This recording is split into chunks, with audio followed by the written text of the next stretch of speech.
right. I think it's time. I think it very much is time.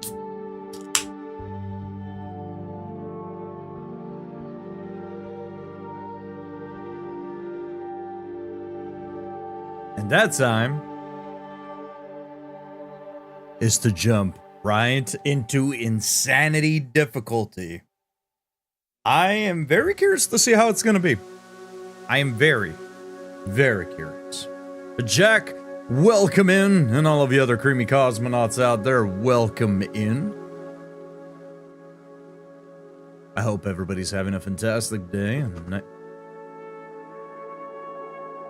No. Not only should you not be jumping up there, but you also shouldn't be doing your nails. Chat, give me a second.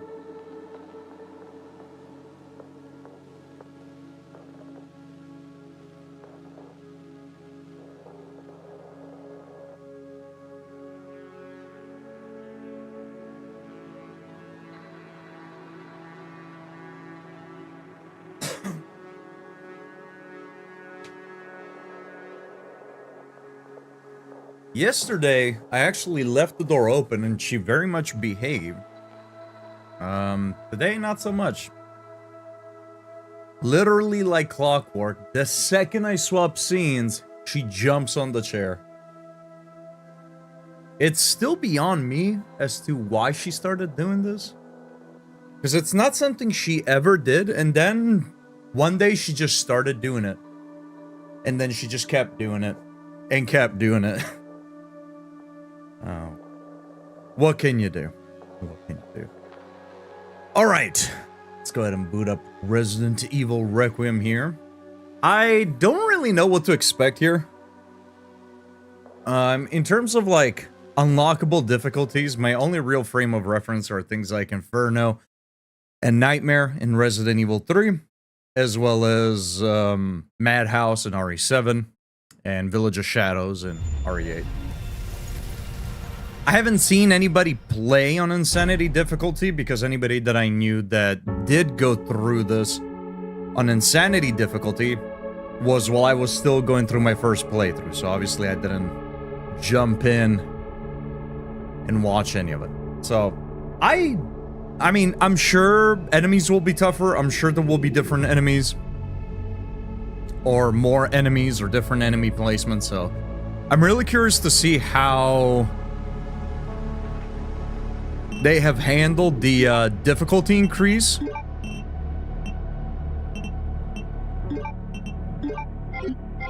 As well as just any of the changes that we that they might have included.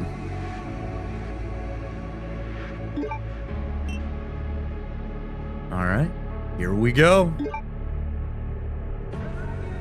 We're probably gonna skip the cutscenes for the most part. We are just fresh off of our playthrough, so we don't really need to be rewatching these. And I have a feeling we might be stuck on some stuff here and there, I presume. So I just kind of want to jump right into the gameplay, especially because while I don't want to rush through the playthrough, I do want to get to starting our Bloodborne hitless runs.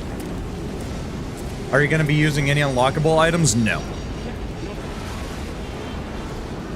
It should be around here. If the game allows me to use anything that I unlocked or that I upgraded and whatnot from the previous playthrough, sure. Oh.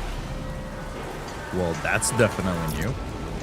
Sure, but as far as like the ones that you can buy in the shop, like the different weapons, unlimited ammo and all that stuff, no, we're not using any of that.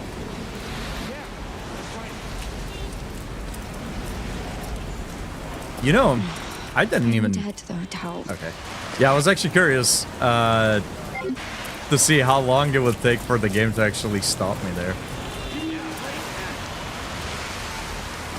That's a nice bike. Do I sound like I care?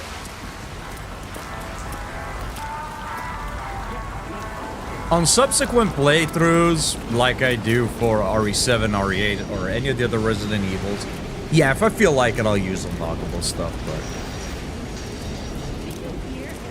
I don't really like using unlockable things. I mean, the only thing we are using is the maps for the Mr. Raccoons. That's all we're doing.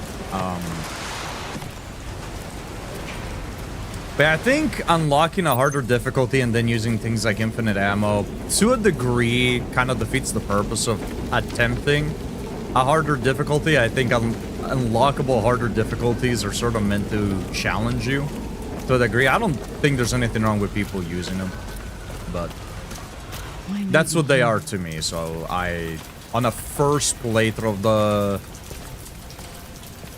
of the hard unlockable difficulty, I don't really like using unlockable items. On subsequent playthroughs, though, it's all in.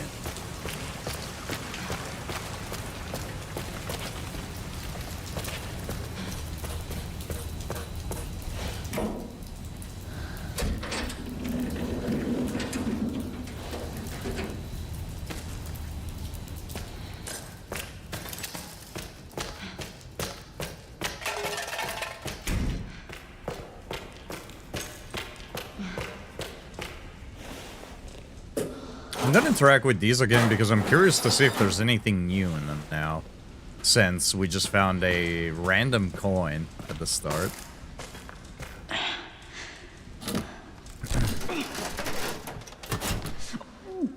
I don't know if I ever asked, have you finished your playthrough of RE9, Jack?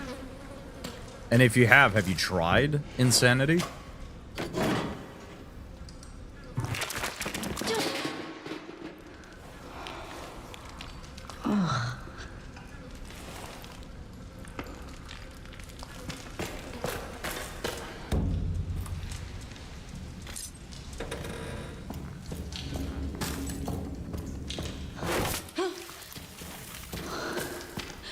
I've been getting really bad anxiety lately, so I haven't tried. That's fair.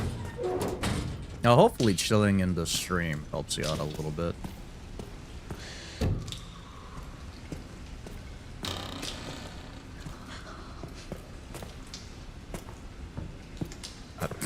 I thought we were stuck there for a second. I couldn't fucking move.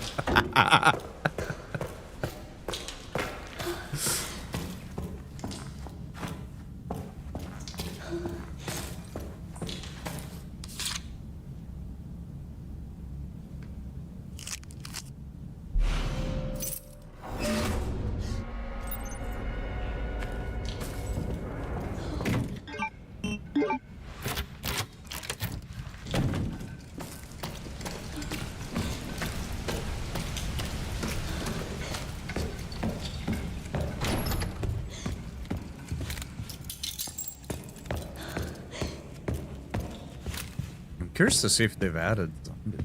Oh, okay, so we do have new antique coin locations, that's for sure.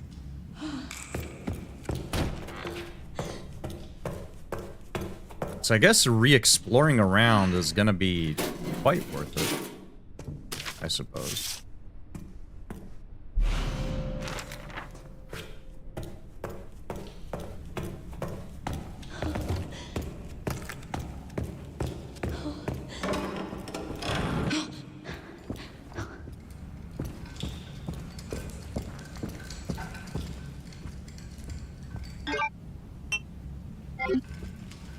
God, the old school sound effects are so nice.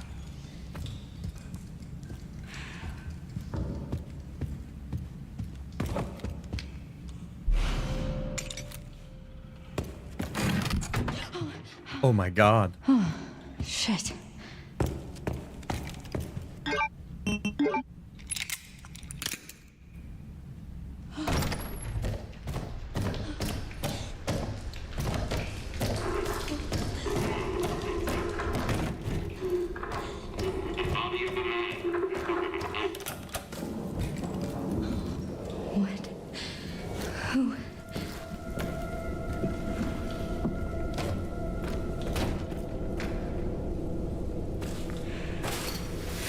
I'm hoping that I recall exactly what to do in the various segments of the game as we are coming fresh off of a new playthrough, but...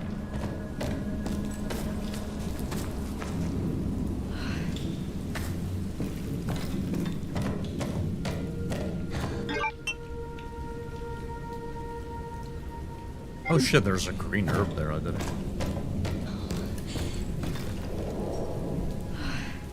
Oh, that's right, we have to pick up the picture.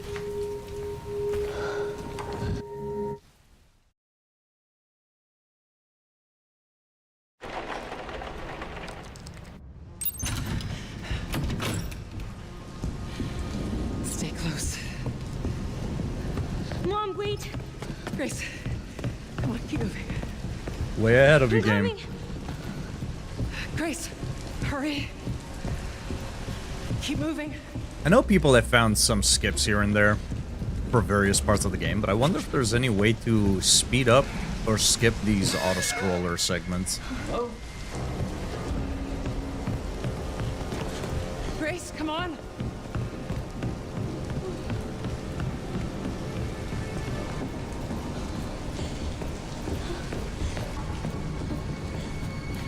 Come on in here, Grace.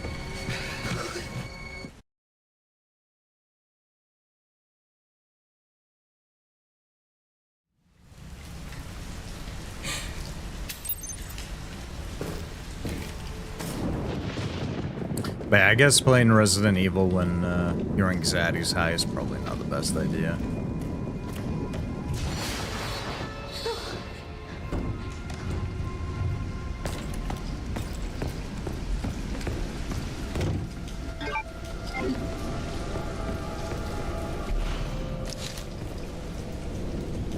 I feel like that was not there in base game, unless I missed it as well.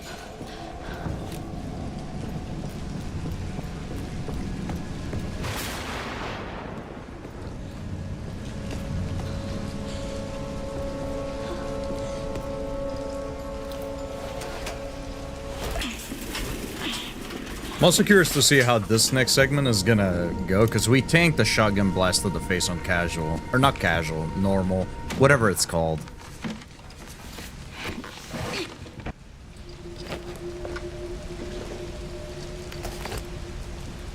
I'm curious to see how it's gonna be here.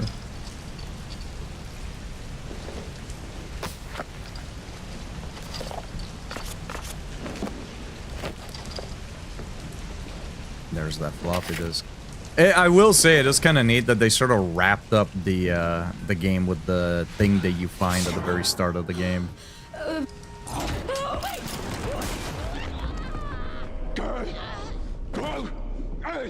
Okay. You gotta skip. You gotta actually avoid it.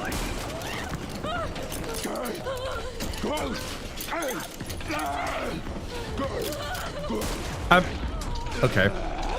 Do I gotta let go of F? Can I not move while also... Don't copy the floppy.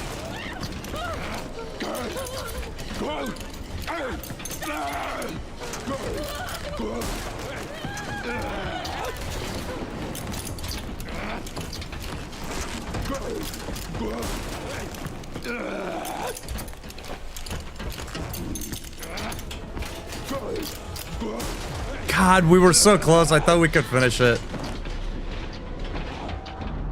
It sucks because it seems like when it seems like I can't... Yeah. It seems like I can't evade while holding the F key.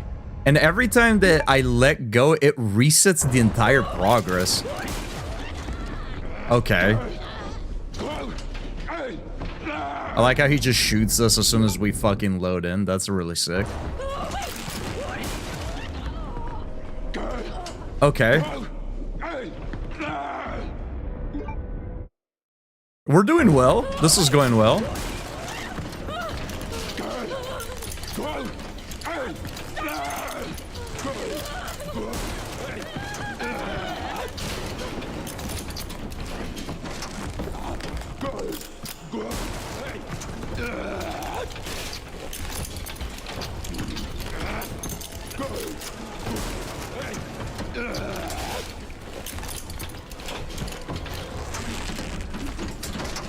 Oh, he has to reload.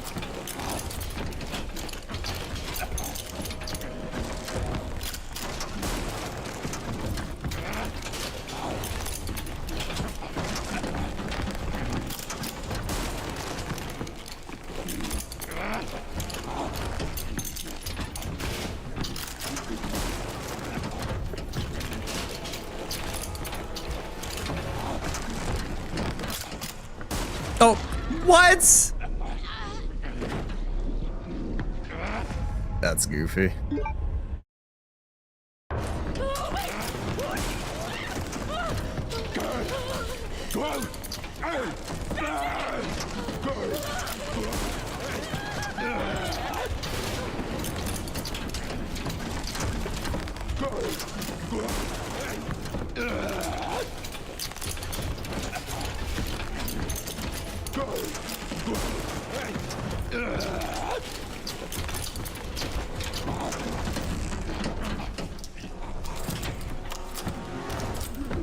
Oh, he was reload. Fuck me.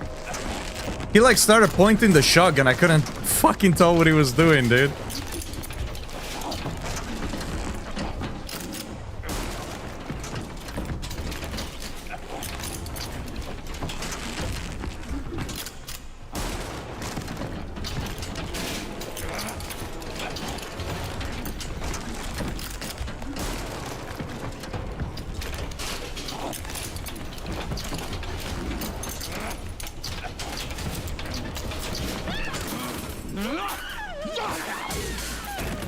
All right, that was a bit of a goofy segment. Get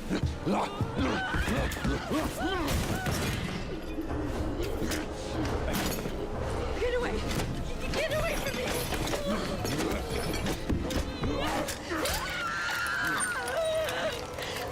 I really do like how they made the zombies look in this one. Stay away!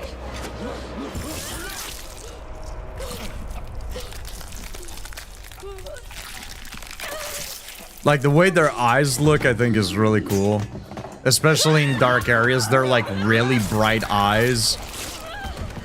With what seems like they're always smiling, right? Like a grim. It's pretty good. Pretty good. What the hell? What the hell? What the hell? What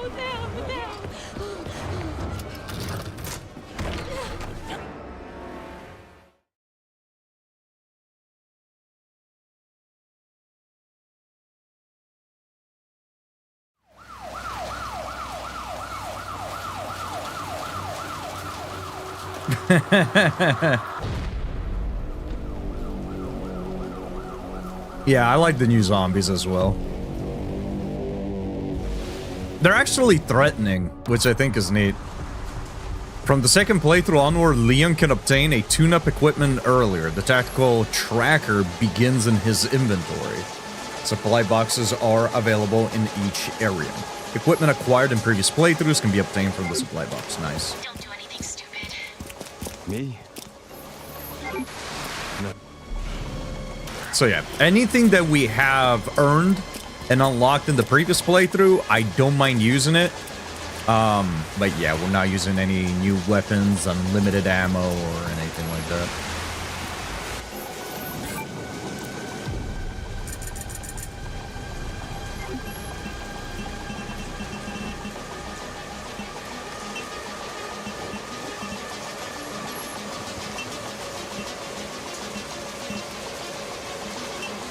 Okay, so this is just available early. However,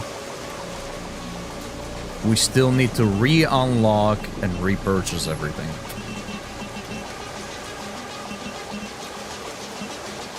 But everything is already unlocked here. Okay. I'm gonna save for 7K. I like the tack. It might be nice to have an early shotgun. But, yeah, I want to save up for the tack.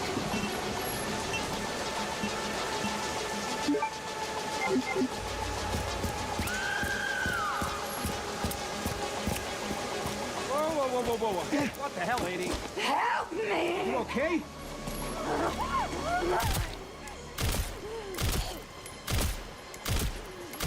Yeah, I like the way they look more. Definitely tankier. Holy shit. Yeah, I like the way they look more and the fact that they're more threatening. Man, look at that. Oh, right off. Okay. We can get on top of the cars? I had no idea, dude. What? Is it something to do with Victor? Yeah. He's the one I think for all the excitement. With this outfit, I low-key feels like I'm playing, like, Alan Wake or some shit. Or like I'm a character in an Alan Wake game rather than being Leon Kennedy. What? Homie grabbed me midair, dude. What are we talking about? Oh, I know what you meant. Oh, you meant the... Okay. You meant the Raccoon City ones in this game. I thought you meant, like, the ones in previous games. Yeah, I like these ones more as well. I like these ones more as well. It makes sense that the zombies are the way they are in Raccoon City because they are emaciated corpses that have been there for a long time. But yeah, I like these ones here more as well. What? Is it something to do with Victor? Yo, Yeah. there's all sorts of goodies around here. Wait, hold up. Hold up.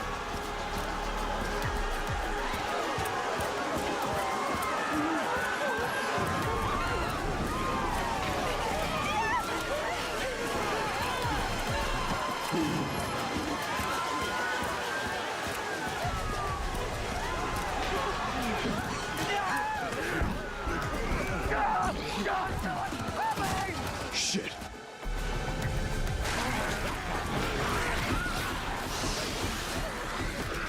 No way. No way. Good stuff, good stuff.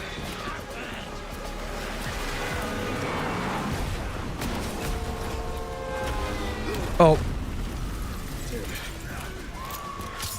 Off to a good start. Ah, come on! Get me out of here, dude!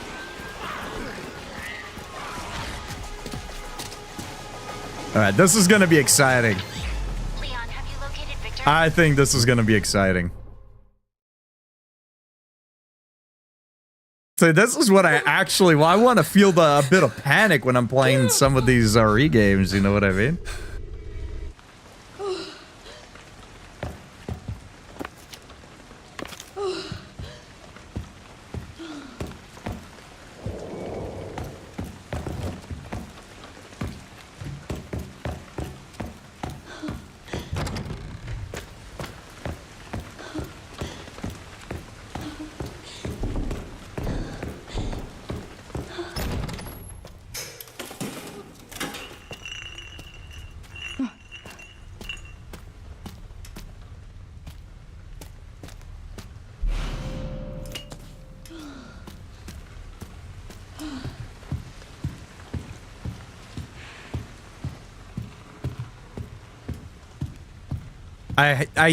I will admit, I did think about,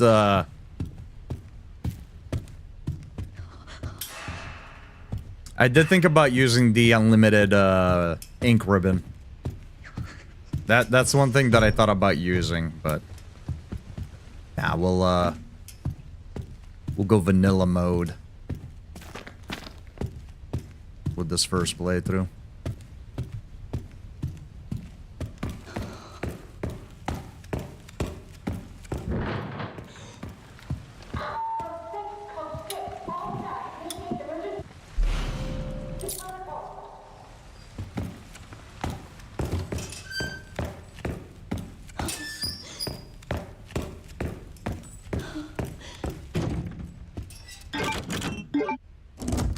I really like the old school sounds.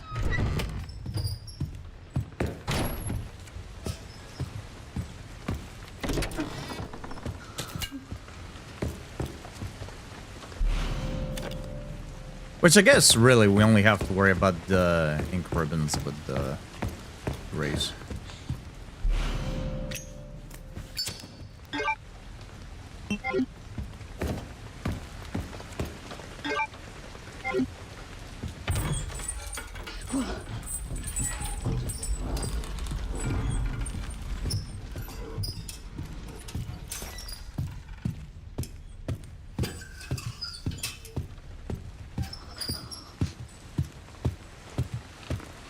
I'm trying to recall which document I might have missed. I feel like I was pretty thorough. But yeah, we only missed a singular document. I have to assume it's gotta be one of the ones related to the little girl in Raccoon City. Since that is the only one... I mean, we didn't get to figure out who the little girl was. So I presume we must have missed one of those documents. Since Blythe mentioned that we would find out who she was had we found that.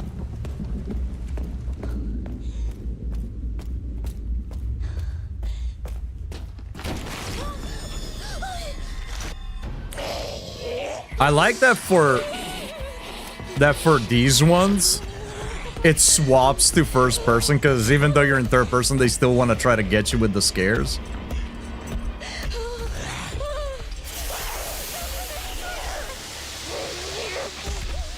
Oh, she can still try to grab you. I was not expecting that. I was not expecting that. What the hell was that thing? Thought she was just locked in her animation. Oh my god. This looks important. Oh, maybe.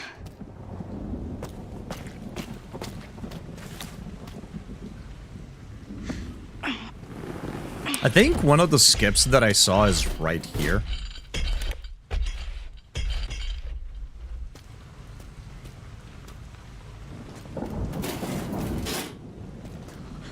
Where I think you can, like, line yourself up here.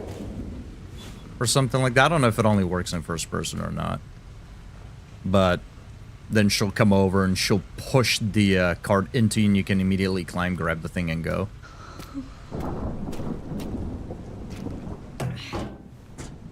Oh! I climbed up on there by accident. I was trying to push it. Okay.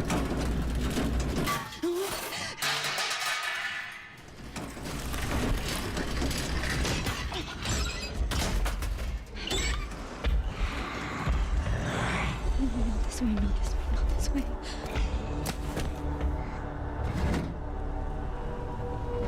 Yeah, we should be able to grab this and then hide, right?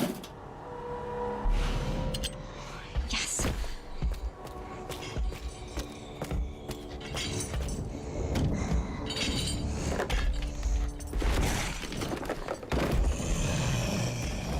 Although I guess... Oh, we probably can't move that out of the way, right? She's the one that moves it. I also learned something interesting about the... Uh-oh. I also learned something interesting about the orphanage section, which should make it a lot faster and a lot less of a pain.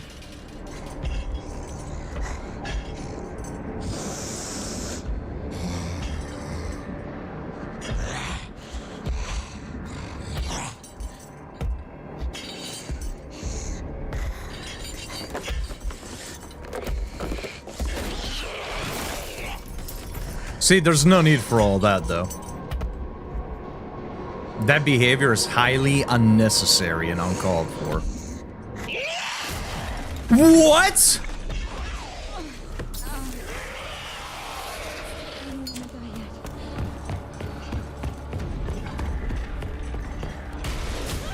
Alright. Yeah, I really did not expect her to bust that open. Okay.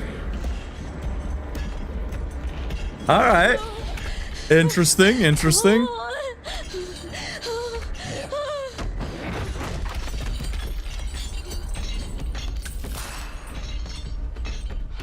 Please, no.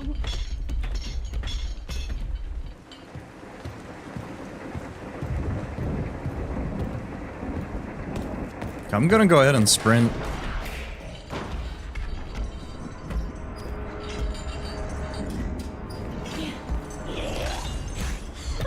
Oh, she just flat out ignored that.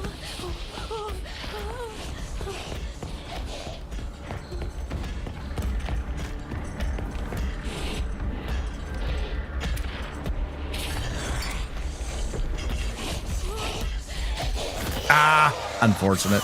That's gonna be a one-shot. Damn. Yeah, we're starting from scratch.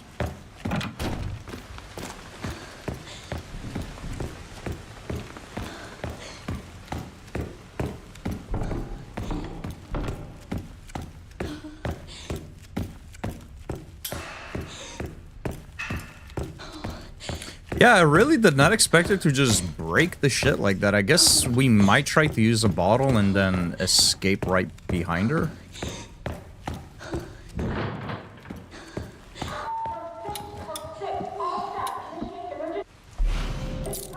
It's interesting that you can grab items from so far away, too.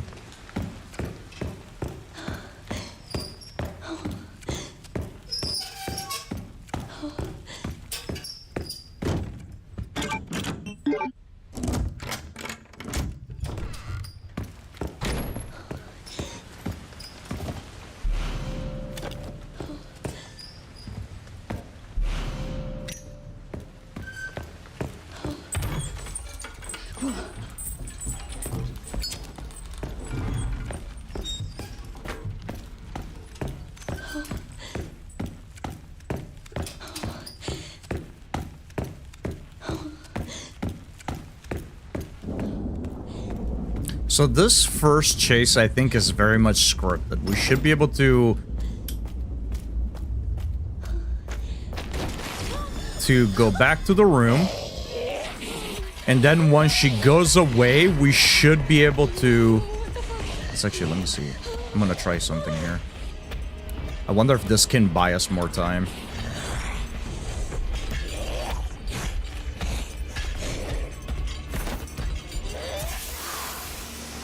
I wonder if that can buy us a little bit more time. Since now she's in the room and she has to go out and all that, right? Yeah. Although this is also gonna get scripted as well, so I don't think it'll matter too much. What the hell was that thing?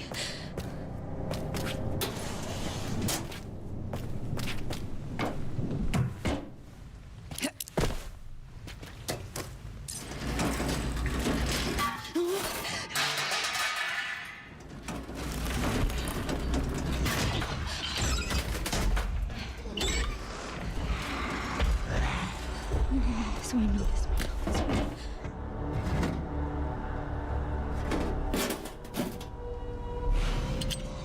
Yes.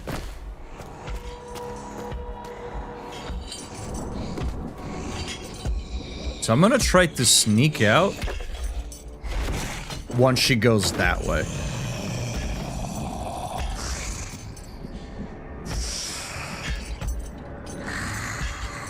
See if that works out.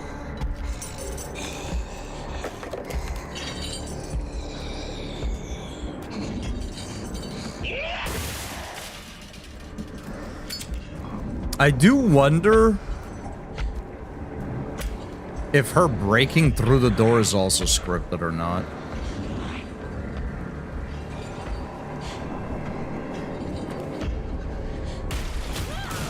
So it seems it is.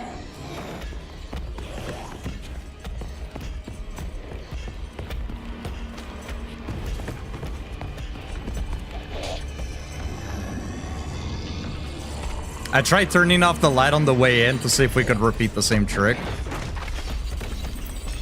Okay, so instead of sprinting this time, because I don't know if that actually alerted her or not, we're just gonna walk. Hopefully she doesn't plop right in front of us here again.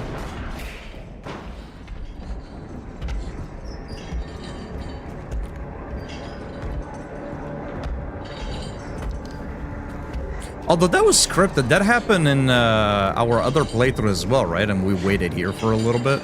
I'm pretty sure that's what happened.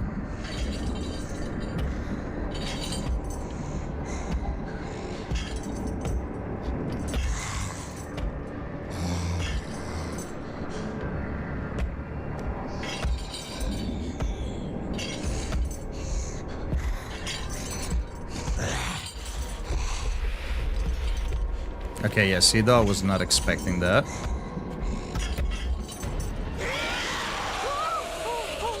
That's such bullshit.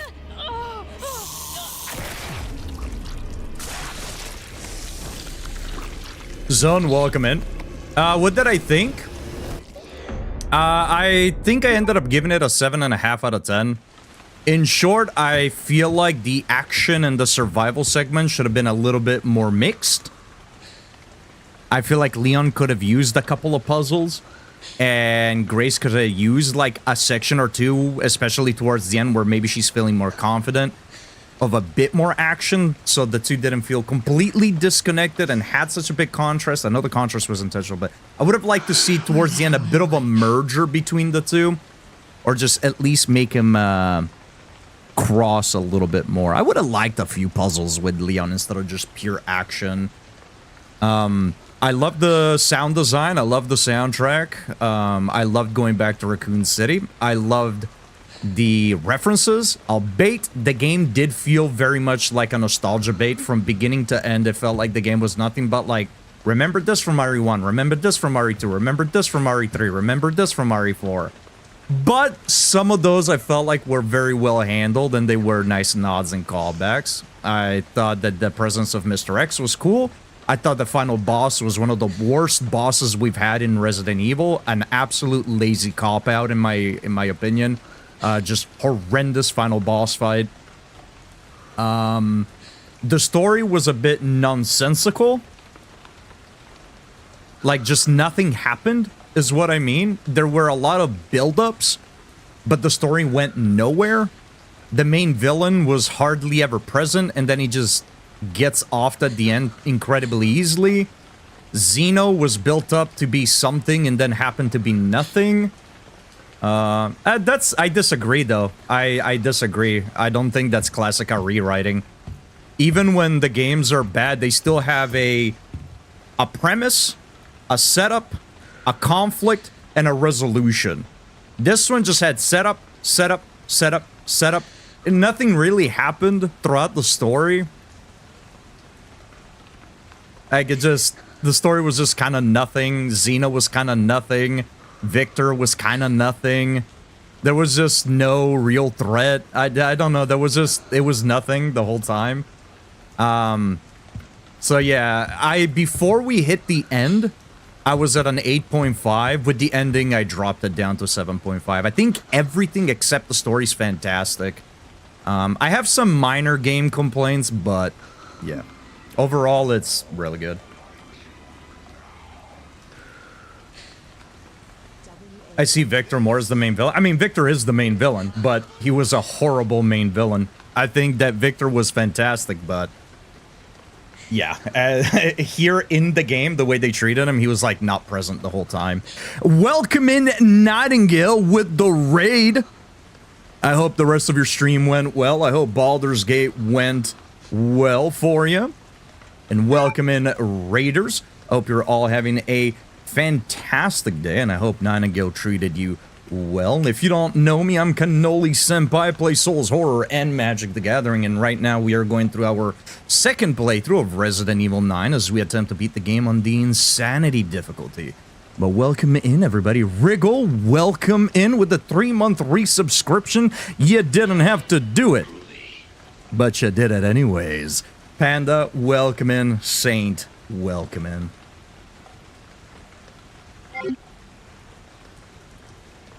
I feel Victor more than Xeno, who I thought was kind of a throwaway character. Yeah, I mean, Victor is the main villain. He's set up to be the main villain. I don't think Xeno was meant to be the main villain. I don't think I ever said I thought Xeno. It's just, Xeno was built up to be fucking nothing. Like, they show him as some kind of, like, sort of mastermind sort of thing. They make you want to think that it's, you know, Wesker and whatnot, and then just, like, nothing. It's just a useless character that was introduced for no reason. But I feel that way about Victor as well. He's the main villain, but, like, they do jack shit with him, and then they just give you a rehashed Resident Evil 3 remake fight at the end with him. Like, it's just, it's bad. It's really bad.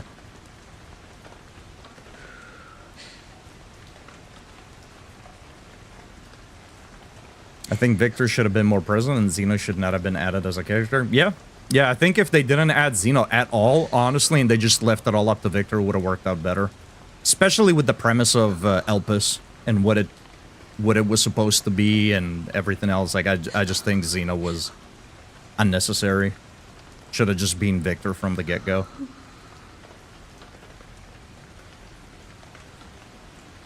Stream went very well. Wanted to keep going, but my throat was starting to hurt, so I figured give it a rest so I can stream again on Friday. That's very fair. How's Insanity Mode treating you? We're at the very start, but it's definitely a lot harder. I think that Victor should have been there all the way, and Xeno should... Yeah, I agree. I agree with that. Also did not agree with the whole Spencer being misunderstood kind of character. It felt like definitely a rewriting where you spend most of the franchise where he's unredeemable and even RE5 shit. Yeah, that one pissed me off. Like, I know that maybe it's just, like, not really something to get hung up on, but when they showed that, I was like, this is silly. Like, I went on, like, a 15-20 minute rant when they showed that cutscene.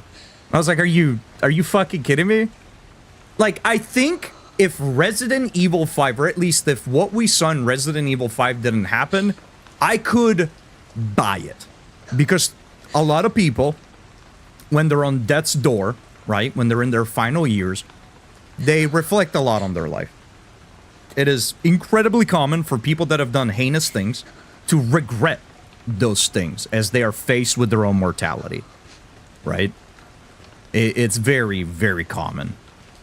Unfortunately, we have what happened in RE5,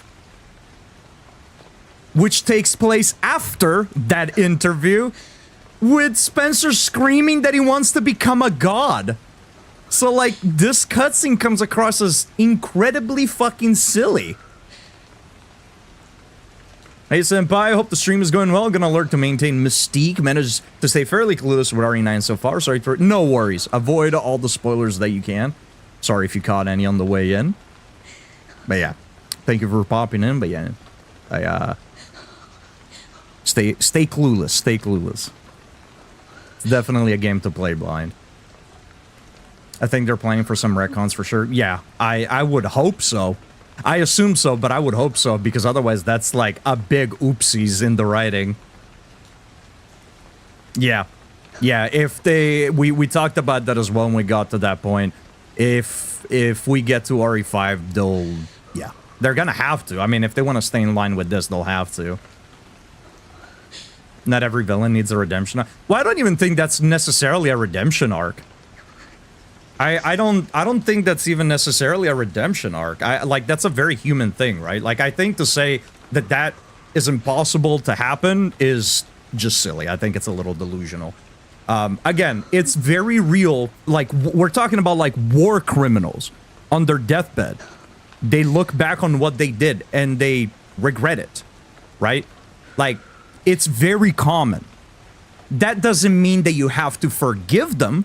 That doesn't mean that what they did wasn't horrible, but I can understand them trying to make it seem like, oh, well, Spencer's on his way out. He's looking back on what he's done, and he feels awful about it. Now, he still deserves everything that's coming to him, but I think it's an understandable character trait to have. I don't think it's necessarily bad writing to have that. The only problem that lies herein is the fact that we see him later with RE5, right? Chronologically, after that interview, claiming that he wants to become a god. So, like, that entire cutscene feels poignant because he's like, oh man, I feel bad about everything. And then he turns around and goes, nah, fuck it. Let's develop more. Let's study more experiments, right? Like, that's why I think it's particularly bad. I don't think that Spencer feeling bad is a redemption arc, because I don't think he was redeemed. I think, you know, he lived in the rest of his life in misery with nobody around for him, right? I think a redemption arc would be if, like, everybody was like, oh, Spencer, come here, and they give him a big old hug. Everybody forgives you, and then he turns into a good guy. I don't think that him looking back on his life and being like, yeah, I guess I was fucking wrong is necessarily a redemption arc. But yeah, it's silly because of the events of RE5. It just doesn't clue in. Did you read the Grace's report thing? Yeah.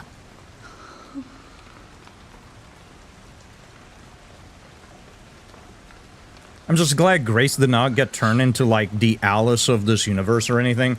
I didn't enjoy the plot twist where the villains just ended up completely wrong by the end and they misunderstood Spencer's plan with Elpis. I thought that was pretty funny. The fact that they were looking for it because they thought it was a supreme bioweapon, then it's just like, psych, it's the cure, bitch.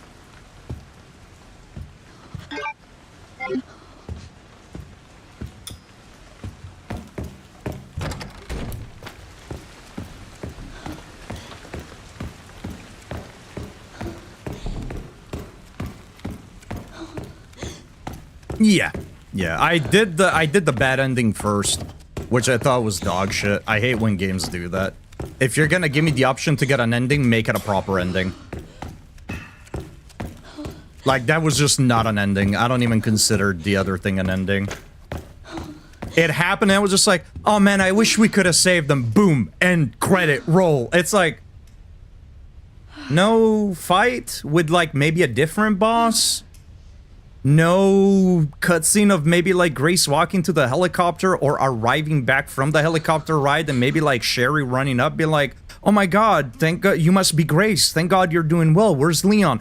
Or, like, nothing, just like, oops, I guess I fucked up. Credits. It's like, what? What is this? I compared it basically to Remake 3. Without saying anything, like what happens at the very end where if you fail a quick time event, like a certain cutscene plays, that's what it felt like. And I wouldn't consider that an ending. This one is technically an ending because the credits can roll and you can just go with it. But, yeah. I thought that was, like, really bad. Now, presumably, from what I've been told, the game had, like, an entirely different direction. Right? The Apocalypse Project, or whatever it was, supposedly was supposed to be more open world. Presumably, there were rumors of Chris and Jill being involved. There was supposed to just be, like, more, and apparently a lot got cut out, and then, you know, now we have what we have. So I wonder if part of the confusing bits, like Xeno, for example, where maybe those exist because they're remnants of what they had in mind before. I don't know. Maybe they'll change the ending with the DLC. Well, I hope they don't change the ending. Oh, you mean maybe they'll, like, update it to give the bad ending, like, a proper ending?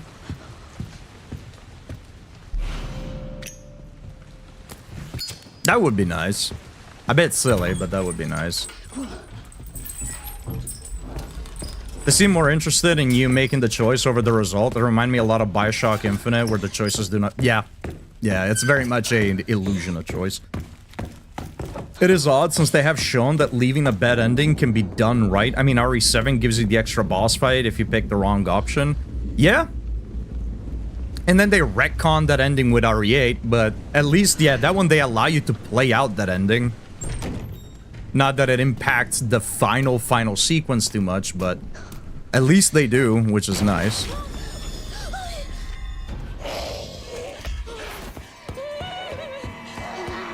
The game was completely different from the initial plan of it, which was more like open world and... Oh, multiplayer, yeah, that I did not know, actually.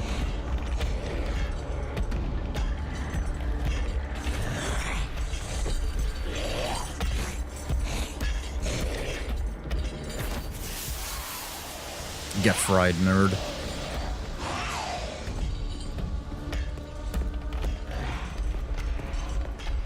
Sorry, back in 2017, where the market was completely different. Yeah.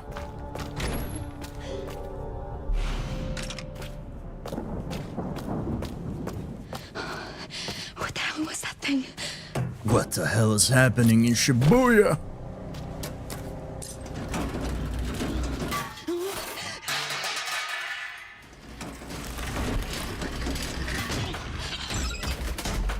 Overall, though, I liked the game quite a bit. It was a lot of fun to play. This way.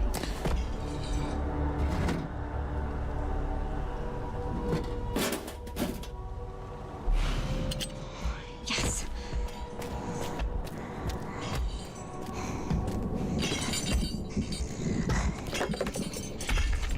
Yeah, it's one of my top 5 Resident Evil games for me.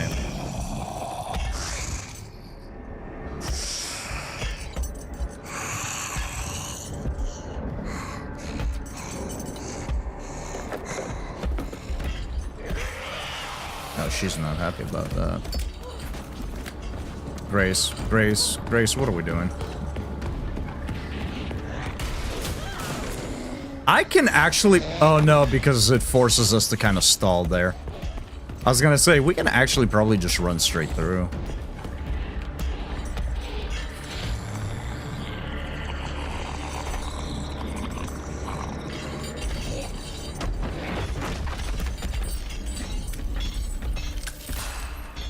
Yeah, I agree. I'm really curious to see what they're gonna do with the DLC.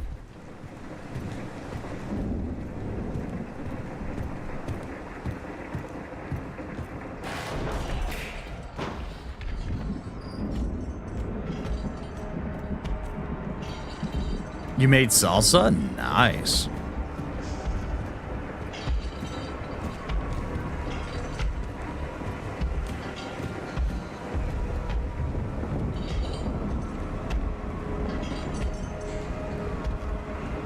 I think Code Veronica is the one that's more likely.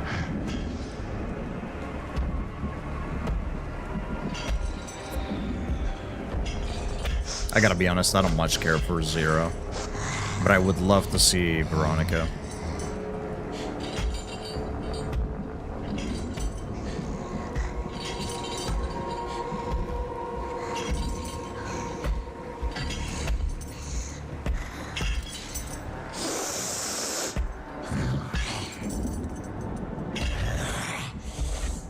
Don't have all the needed ingredients, but I did pretty good with what I had on hand. Hell yeah.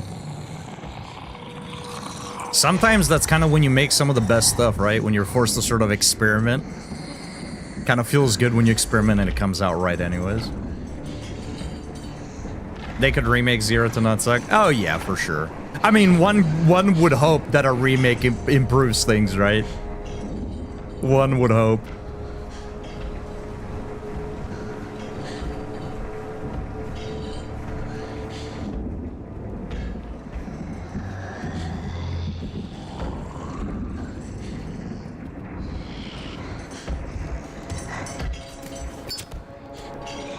I'm pretty sure there was a bottle here, right?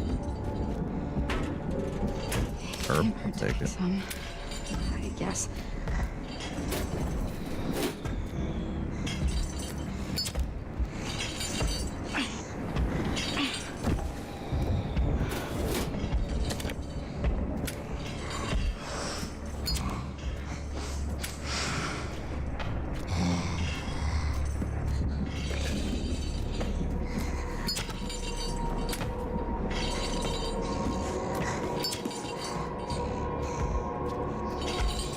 Oh, so she was to the right. I mean, I gotta be honest, in this game I've had a bit of an issue being able to tell sometimes if an enemy is on the left or right side. The audio always sounds somewhat central.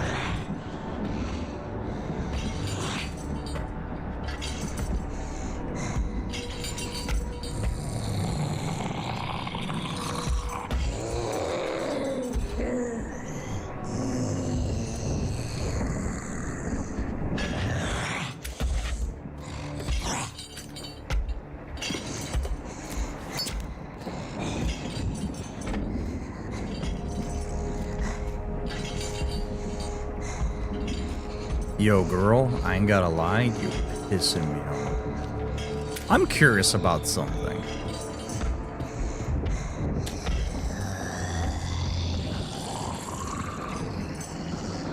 Oh, so we got some ads coming up, chat. I'm not gonna pause for them. We've already played the game yesterday, so there's no story, nothing new, so I'm just gonna keep doing my thing. But if you need to take a break for yourself, please do so.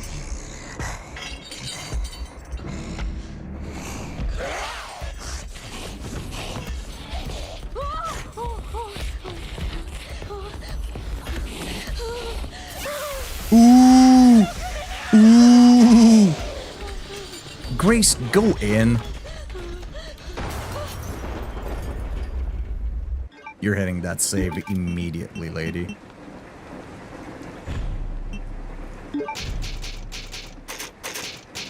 I think I'll be happy with any remake just because I want to play them, but I have really hard time going back to older games. It's fair, that's fair.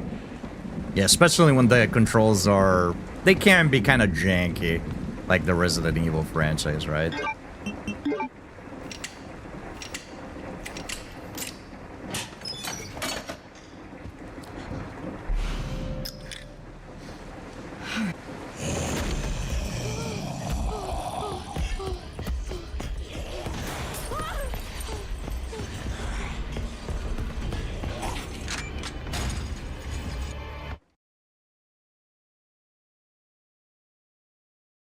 The best part of Resident Evil 0 is the train section. I think what they needed... I think after that, they need to seriously retool it.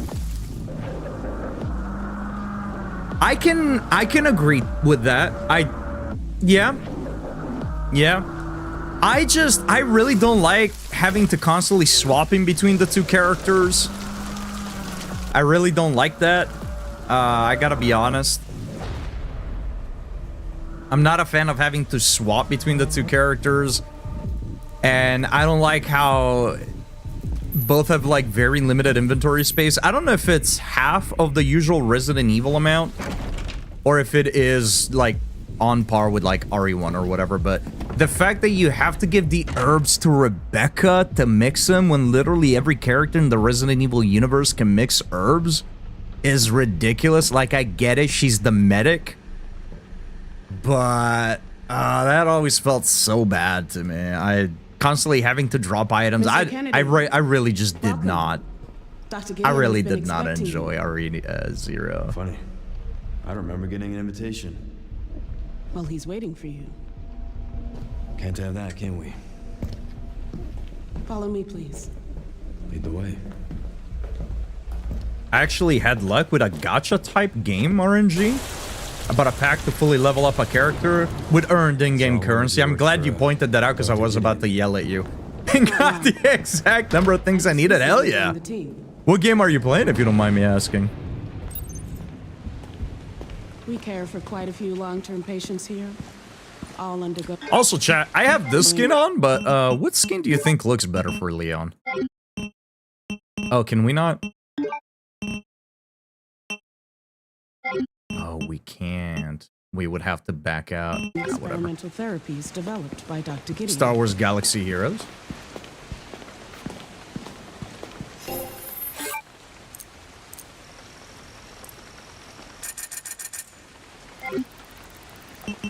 Give me the tack, dude.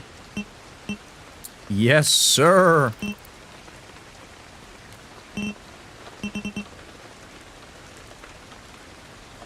$5K.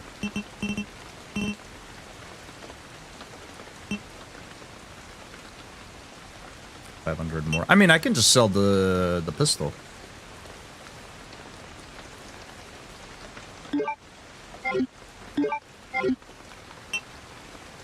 $1,000. How much is it? But yeah, that's perfect. Sell this.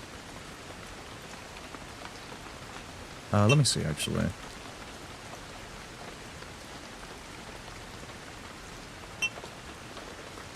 I know that we can compare. I just don't feel like doing that. Yeah, it's more power. More potential power right there. Beautiful.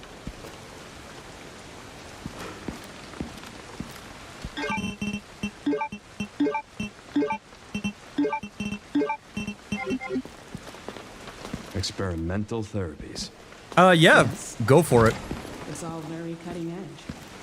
The facility keeps a Feel low free profile to due point the out sensitive whatever you nature of want. the research. Also, chat, welcome back Yeah, from it the does. ads.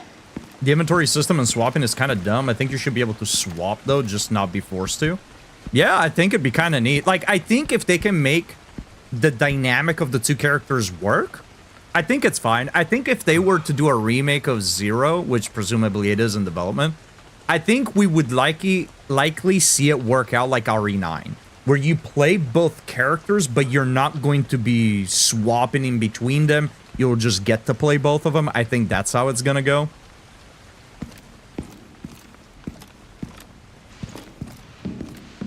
None of the weapons are findable anymore, so make sure you buy a sniper rifle before the sniper segment. Oh, okay, gotcha. I mean, we don't really need a sniper rifle for that. We got a handgun. We just gotta be a little bit steadier with our aim.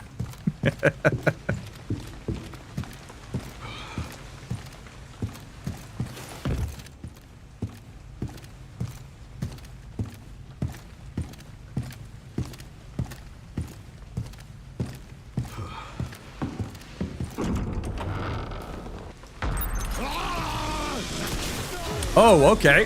Well, that was, I thought the shotgun was gonna stop him in his tracks. I guess not. Oh, and they're kissing! That's so nice.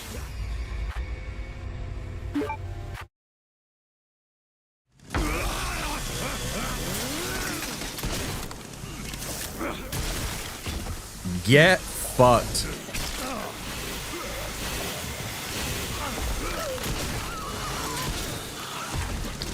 Okay, I'm gonna restart here, but before I do that, let me do this, because I hate that the mouse button is so close to my thumb on this mouse.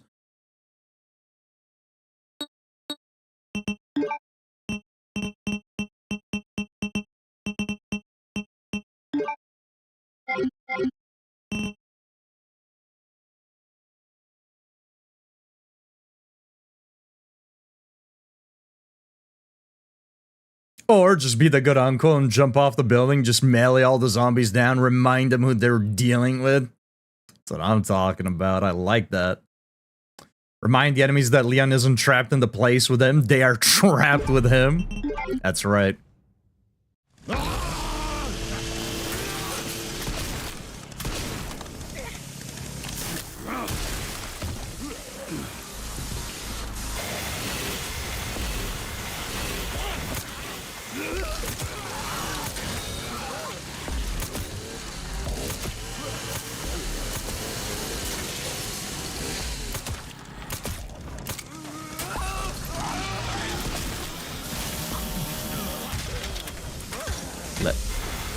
Okay.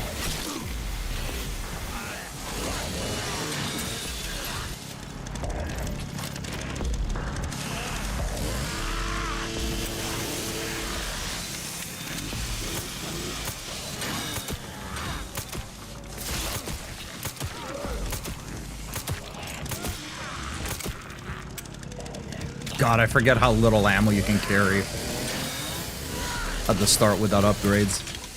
Video game, you gonna let me pick that up or what?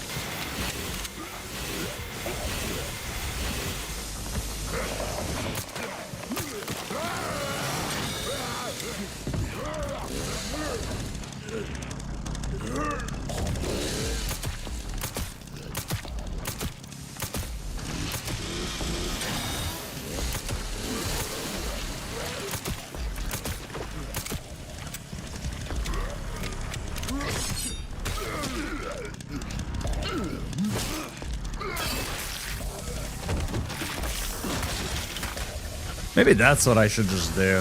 Just try to go for berries. Stop moving.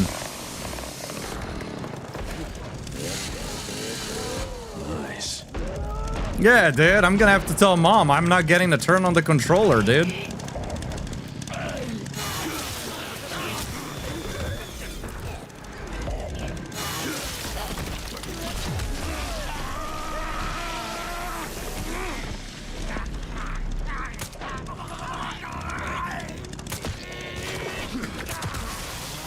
I like the executions with the different guns, though.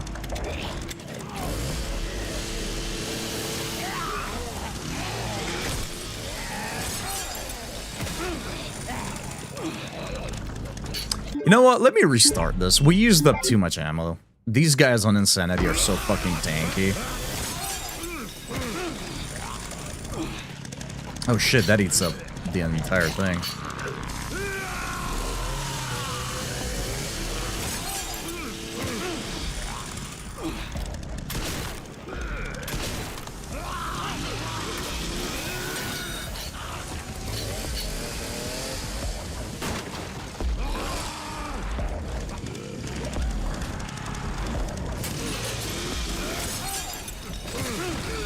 I like how she was in front of him, but somehow the parry caught the chainsaw and not her.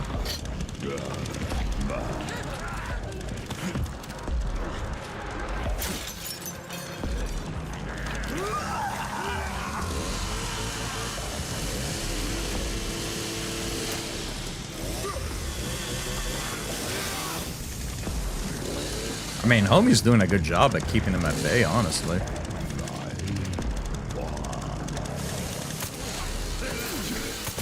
There we go.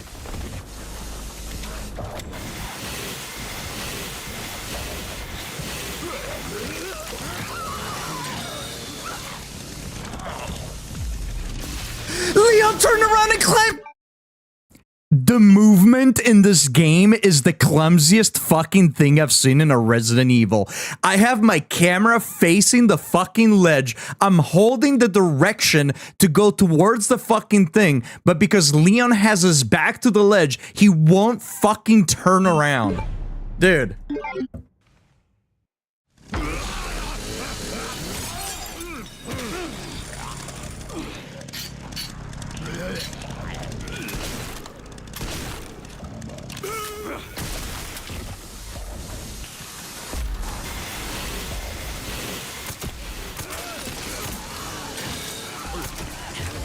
Oh, hello there, fella.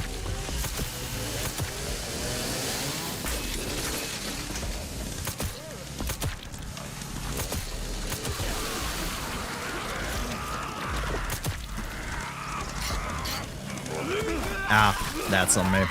I forgot to sharpen the axe.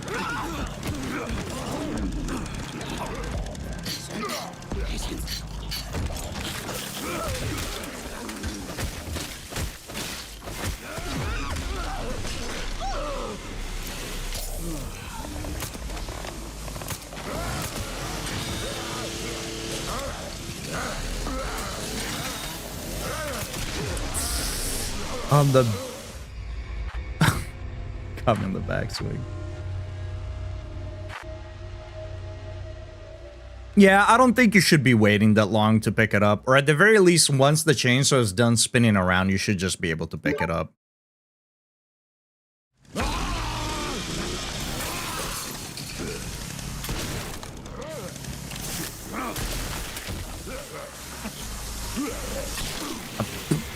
Come on, game.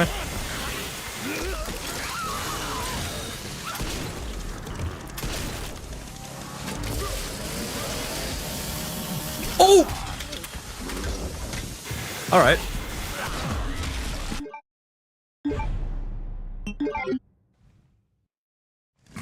Just fucking tossed it up, dude.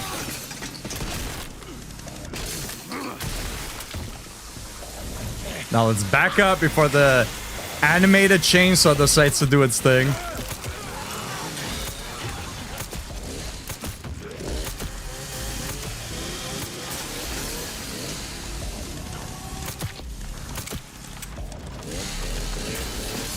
Thought she was gonna swing at me then.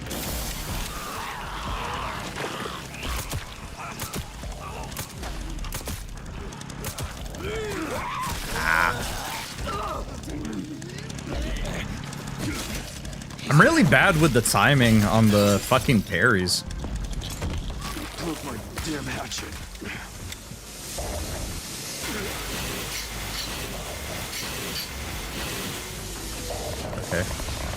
Okay. Okay.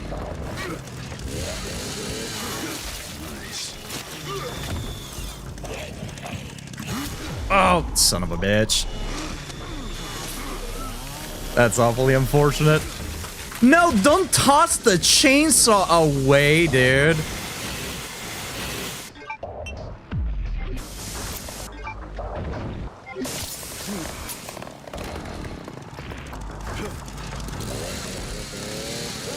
Some of the animations are sick, but giving up your weapon like that is really silly.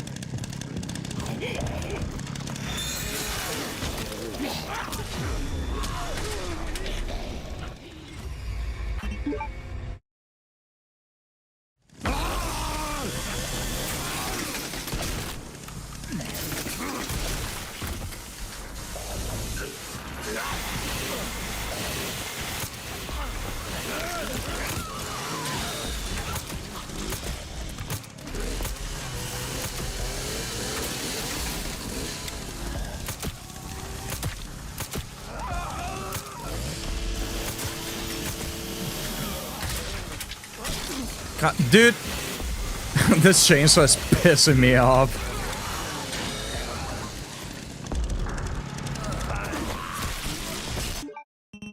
Sure, I had the gun trained and I pressed left click, but I guess we're just not gonna fire the fucking gun, are we?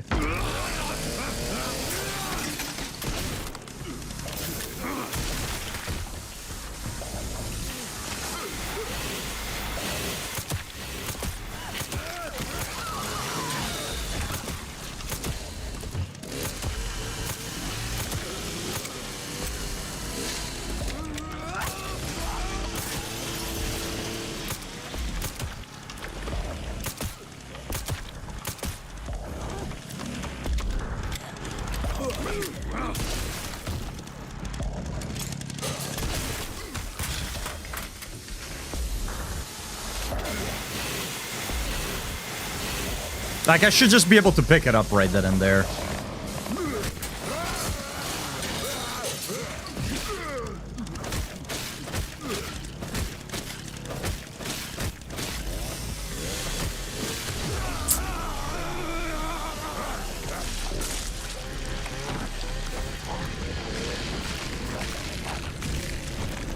Man, when you can't stagger enemies, the combat becomes incredibly fucking frustrating in this game.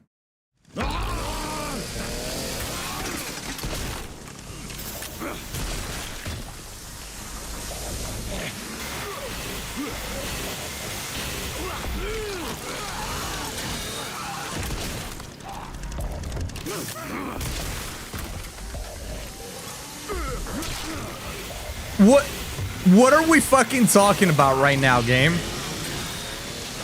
What hit me? My fucking hopes and dreams, dude?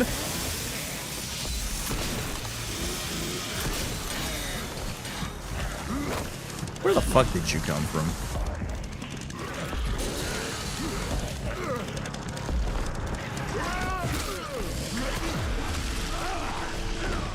I'm starting to fucking believe that parries don't work in this game, dude.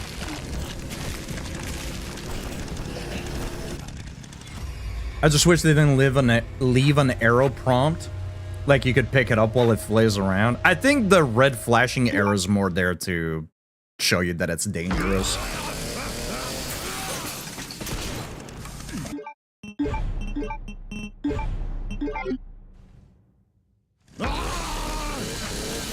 Like, hey, there's this thing, you can interact with it, but not right now, it's gonna kill you.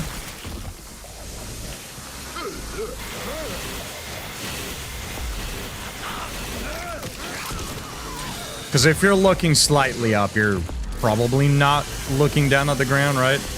Might not be incredibly obvious that the chains on the ground can actually hurt you. Oh, big fucking whiff.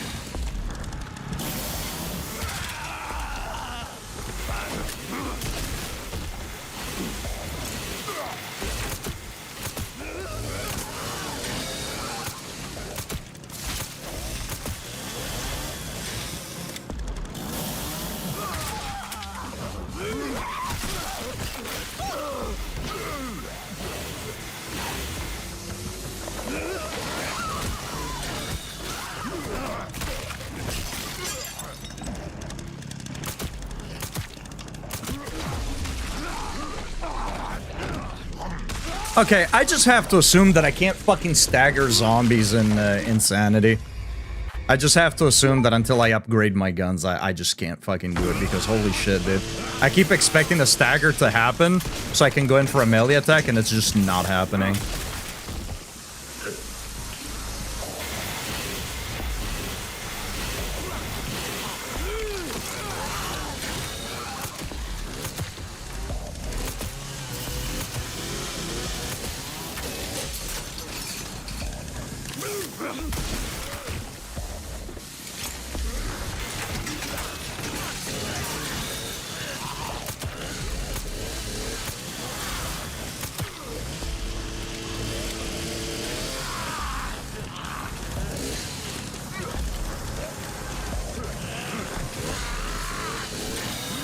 Oh, motherfucker.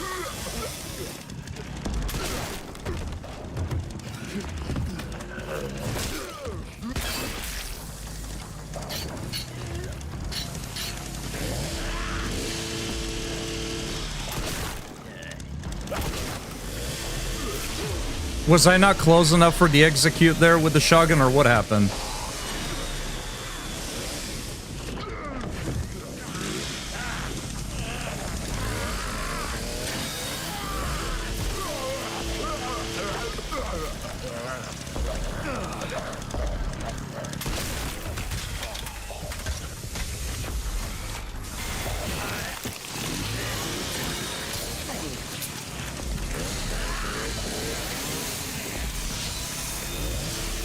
You're gonna have to pay for that.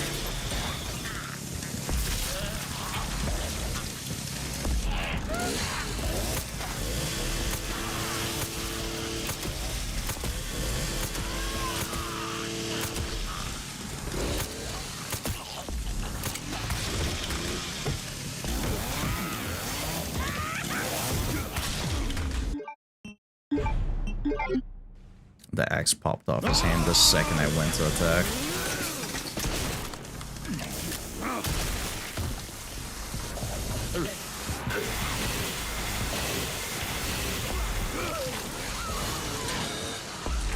Get me off this ride.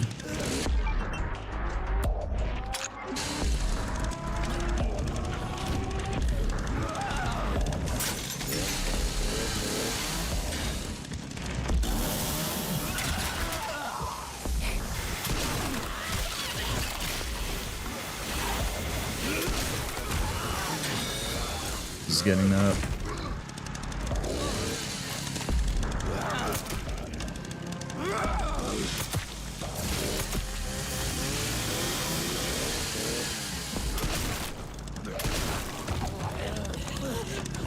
Just feels like the Shogun has no fucking power, dude. Oh, hello.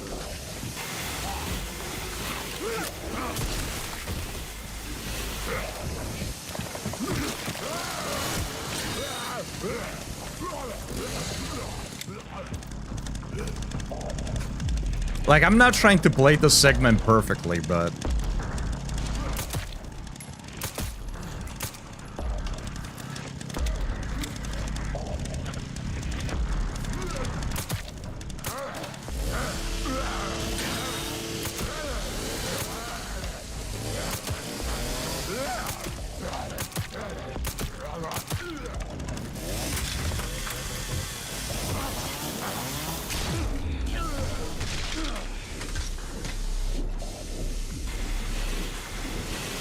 That's the shit I'm talking about, dude. He was stuck at the bottom of the staircase, so I didn't think he could make it up. And then the second I look away, he slides his ass up here.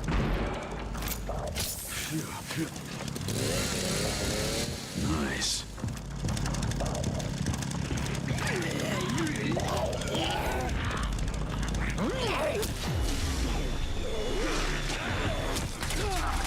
I really... This is one issue that I had on our first playthrough.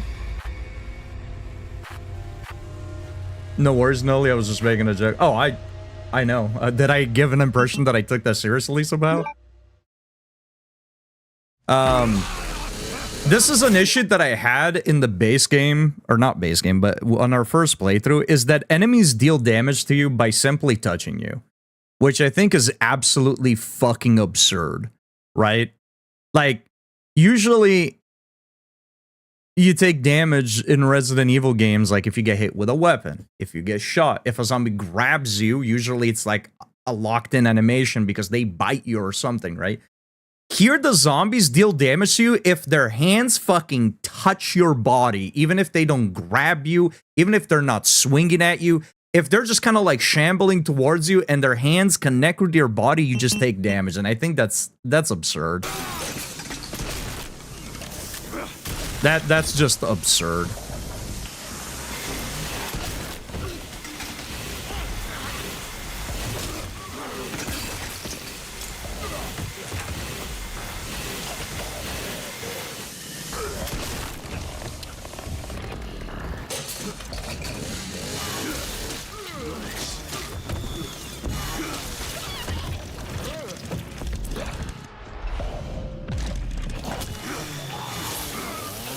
Don't.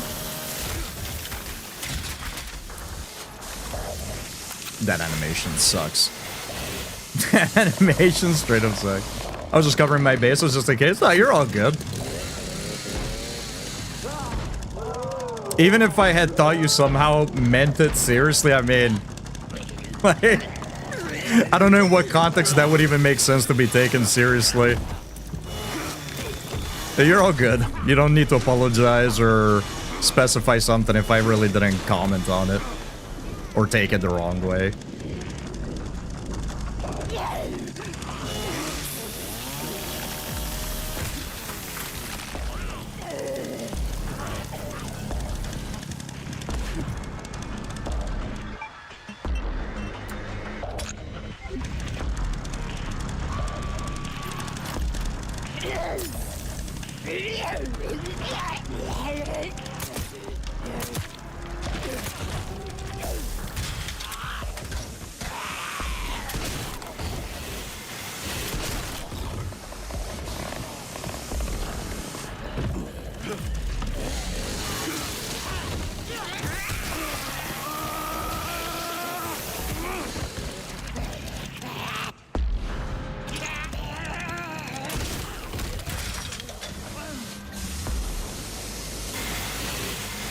Gotta wait for the real fucking boss here to stop moving about. Well, Oh, man.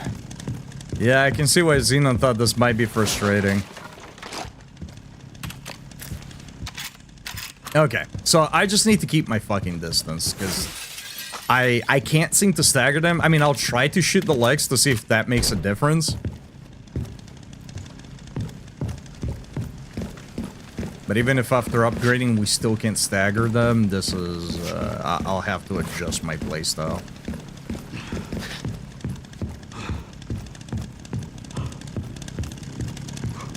Thankfully, we don't really have to deal with a ton of enemies in that confined space for quite a bit. So.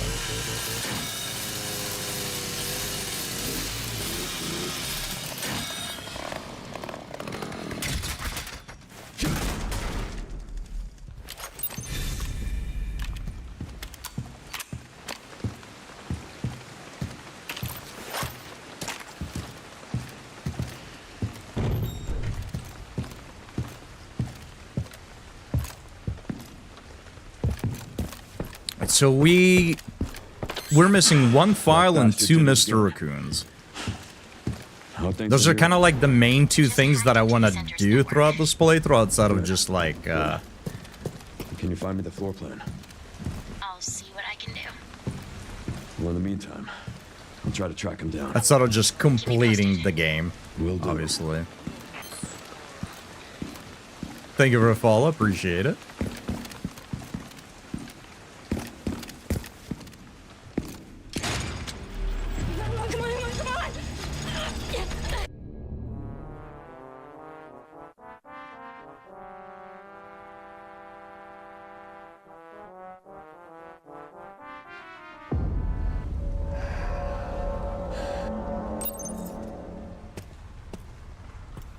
Nice interlude music. That load screen was awfully quiet anyways.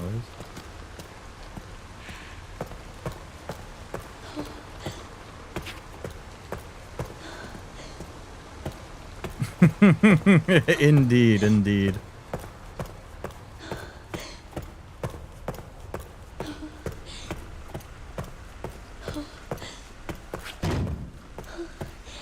Gonna dip out for tonight. I'll try to catch the replay another time. Cheers, no worries, Zone. Thank you for stopping in, dude. You have yourself a good one. We shall see you around.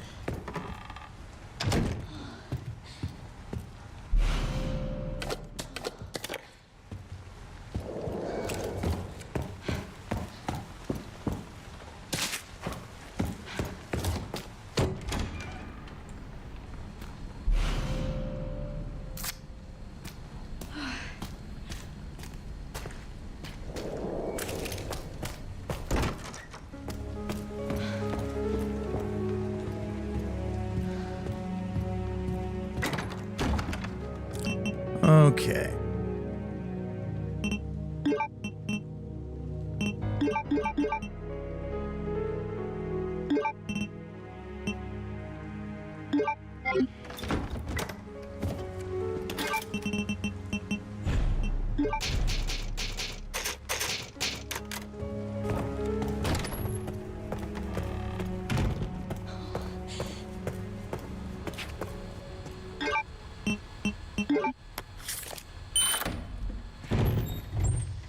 Here's to see how this is gonna go.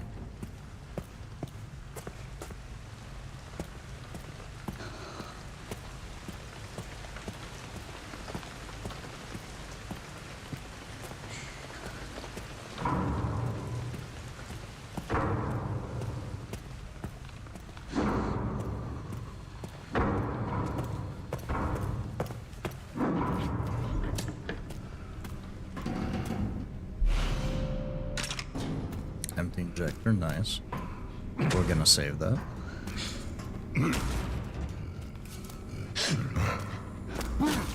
What's up, big guy? Oh shit, he's swinging. Alright, dude. Ain't gotta get so mad about it.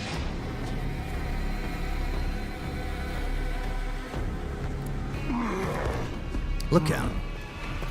Let's give him a second to cool off.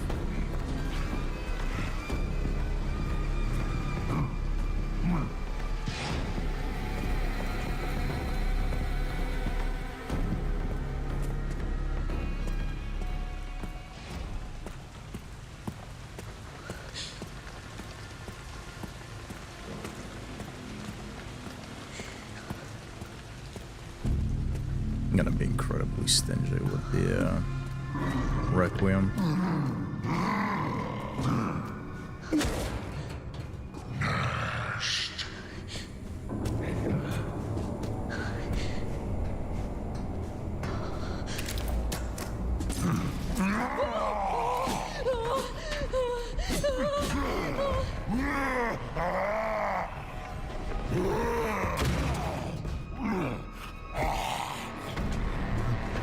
No, big fella, you're supposed to come back here. Oh, let go, Grace.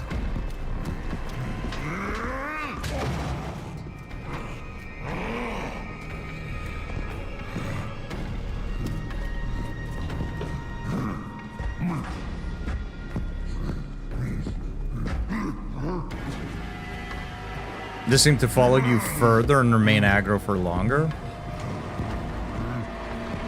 If that's the case, I'm not too surprised. Although this guy's aggro range seems to leash right where it leashed on. What's the fucking name of the difficulty? Standard Classic. I always want to call it casual. I don't know why.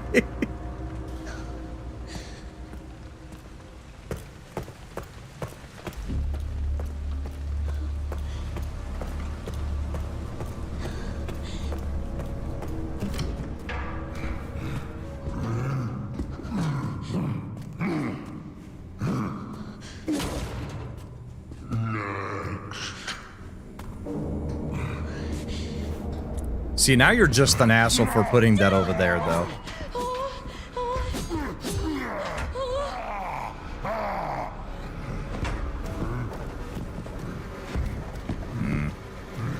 I don't know that I can actually push that in time. We could just tap him with the Requiem once. Yo, you're actually the GOAT, dude. Thank you. Oh, yeah. Alright.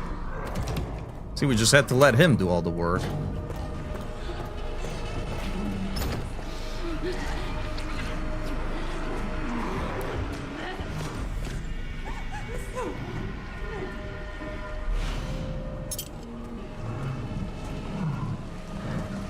I think Big Homie went back into the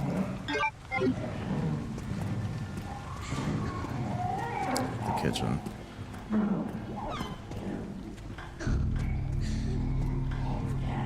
You know, I don't think the knife is gonna be too effective. We can just go ahead and skip the bathroom for now anyways.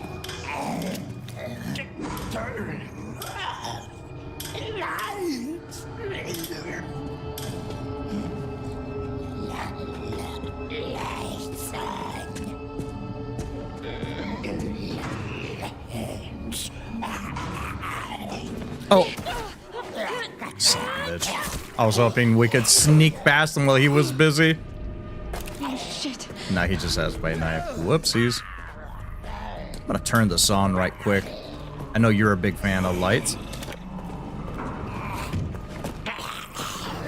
That's bad, yeah.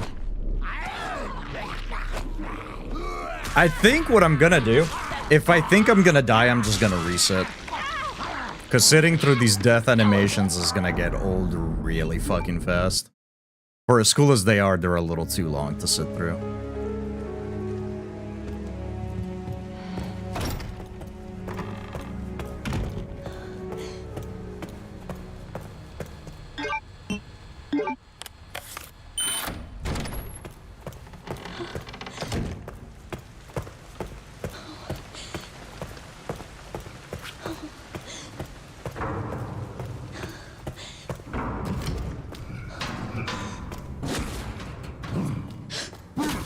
Yo, what up? Although I don't know that we're gonna get as lucky this time around with the chef here.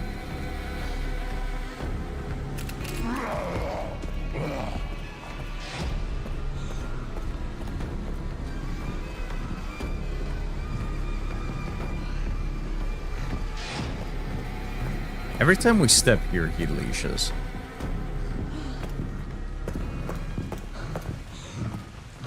That's a pretty consistent thing. That's kind of nice.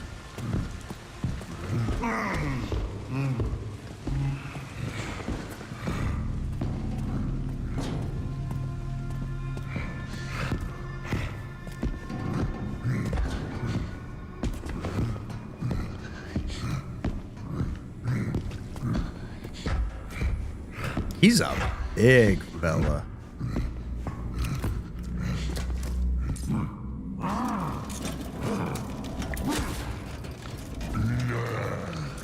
Nah, you won't mind me.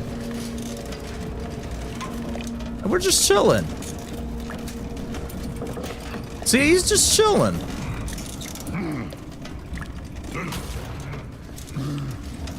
It's kind of interesting. He did look at me. Okay. Game, you're cheating. Game, you're cheating. Oh, I thought we could squeeze through. I thought we could squeeze through. Oh, that's interesting. This time it allowed me to skip the death animation.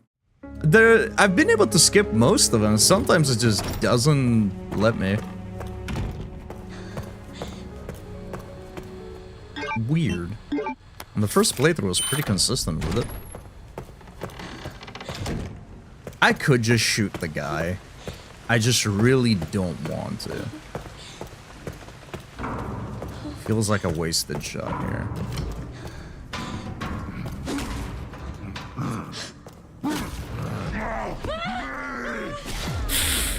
I was hoping we could just make it through.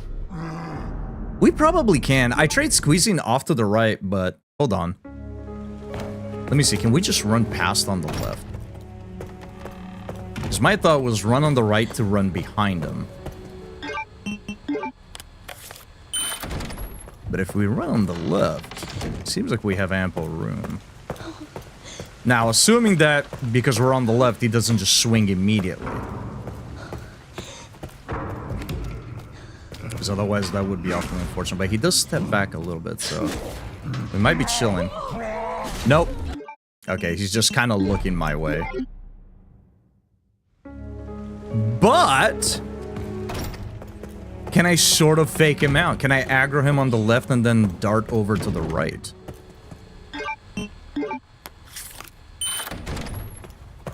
Now, you might be asking yourself, well, Cannoli, why don't you just sneak and get it done in one go? Rather than waste time like this, because I like to try stuff out.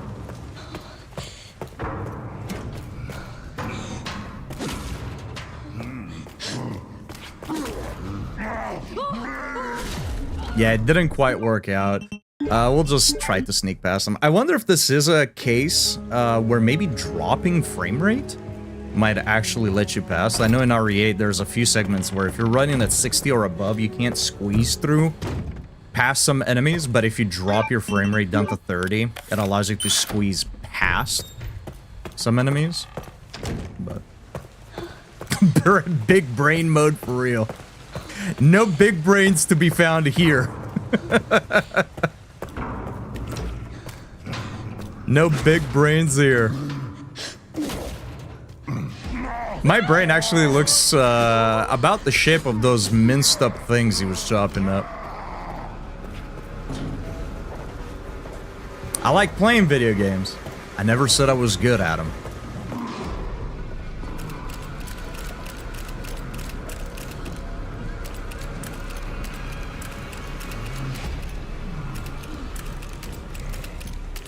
See, this is why we play in third person and not first person. You want me to get deluxe edition and pre-order costumes and then not be able to see them? Nah, I don't think so. I really like her apocalypse outfit.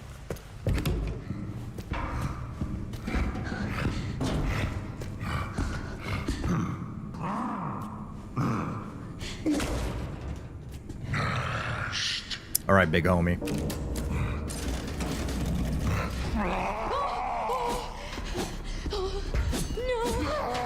Push it, push it, gonna push it, gonna push it, gonna push it, gonna push it. No.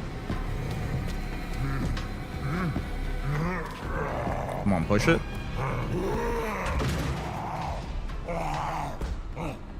Nice. Okay, so that's one way of doing it.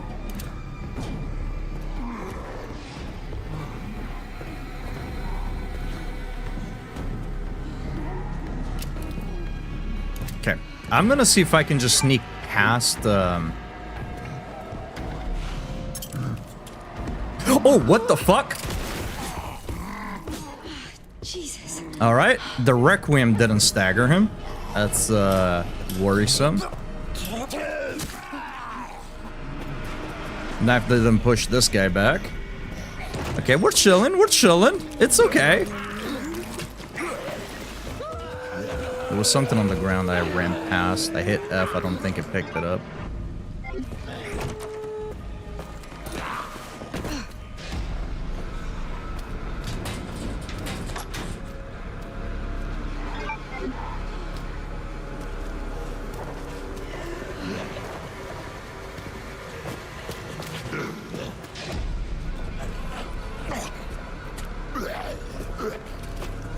Yeah, I was really hoping the chef wouldn't follow me through. I gotta be honest there with you, chat.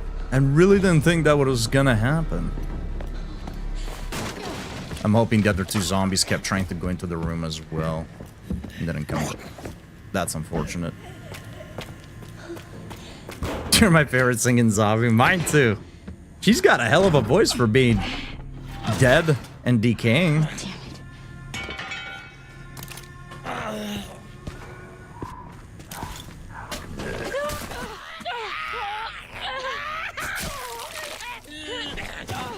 There goes my knife. Pepe hands. I really wish Leon would have given me his handgun rather than the Requiem.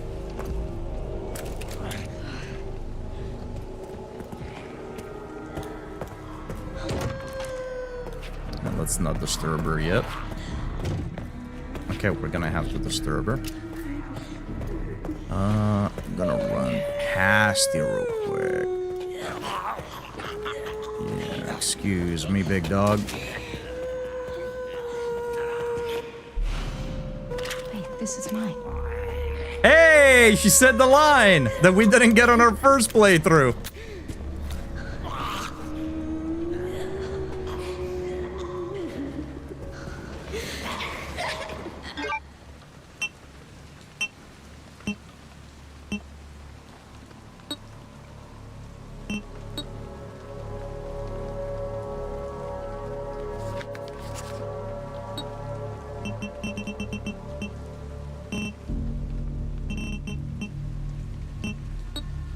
So, I note that with the deluxe edition, you're supposed to get a letter from 1998. Does anybody know where that is? Because I don't think we read it on our first playthrough. Pretty sure.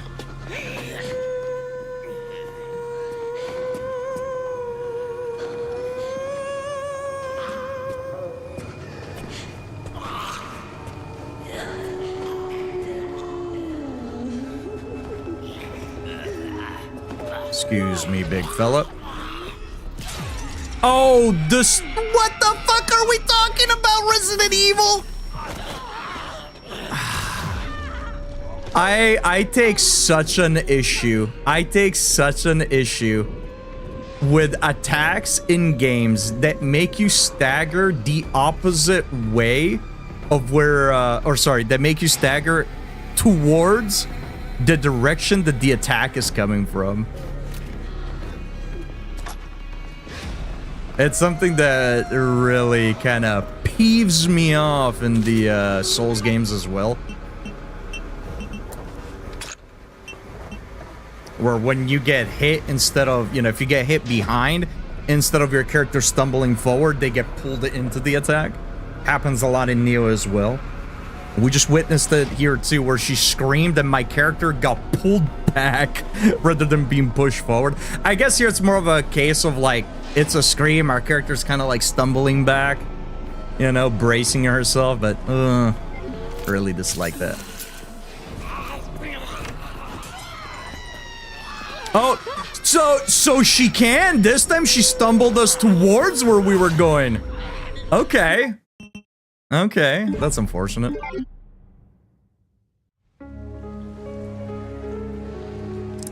Gotcha. Oh, so those were the letters. Okay. Okay, so we were finding them. It's just I didn't find all of them. Okay.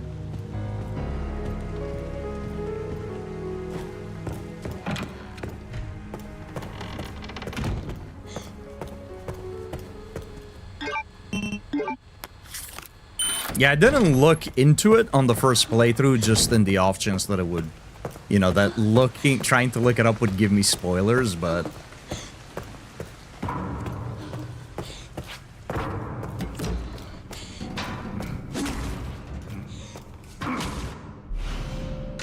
Forgot to put that last time.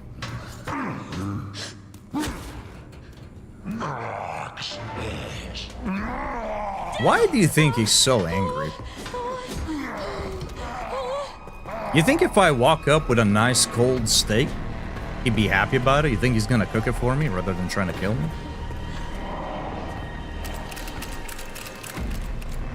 So I'm trying to figure out here why last time when we aggroed him and then ran past him, he didn't follow us out into the hallway, but this time he did. I think last time we had our lighter off for longer. I don't know if having the lighter on aggroed him. I guess they only appear once you have found the one before, so if you didn't get the first one, you can't find the second one. Gotcha. He really wants some hot dogs. Maybe that's what I gotta do, huh? Bring him some hot dogs?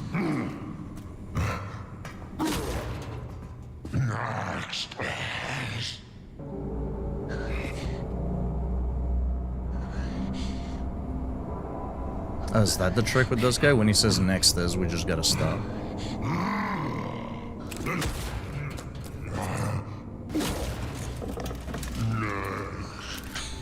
Gotta hide. Only took one playthrough to figure it out.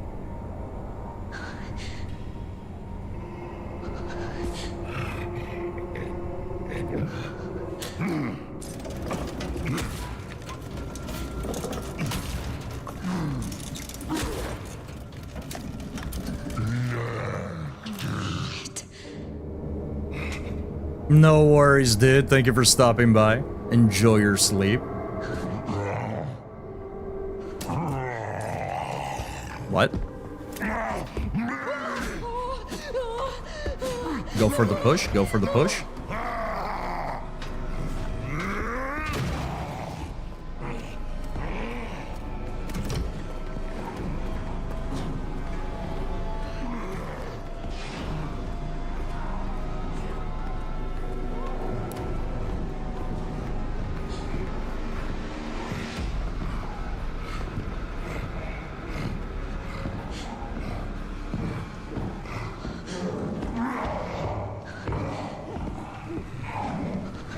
You don't want to become a hot dog?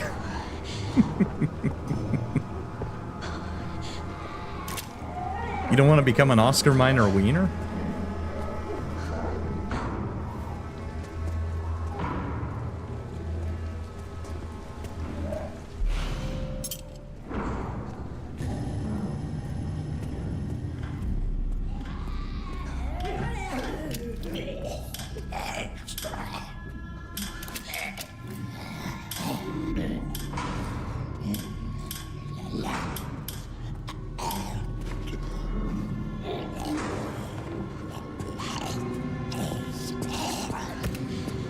Just in the off chance that he sees me.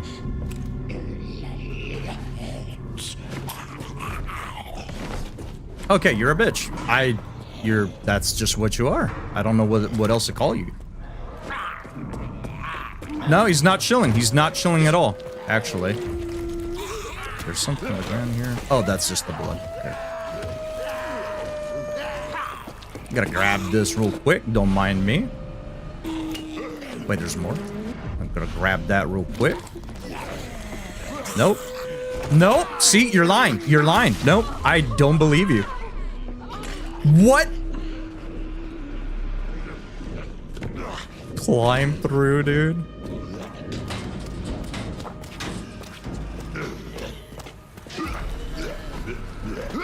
Oh. What? From the ledge of the window? Holy shit, dude. These zombies are absolute Olympians. What?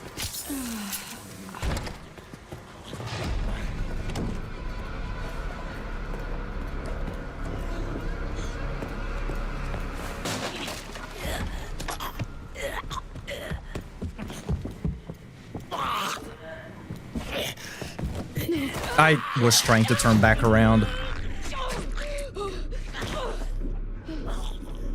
The controls are so clumsy in RE9.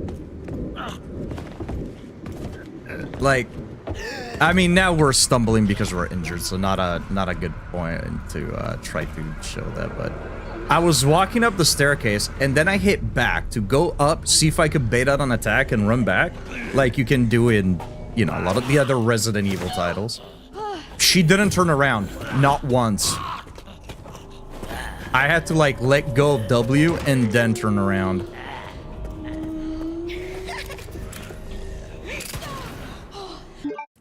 Uninstall the game now. Uninstall the game right now. Yeah, I don't know why. Sometimes the movement is like really good and responsive. Right? Like right now, right? We'll run up, turn around. Run up. Turn around. Turn around. Turn around.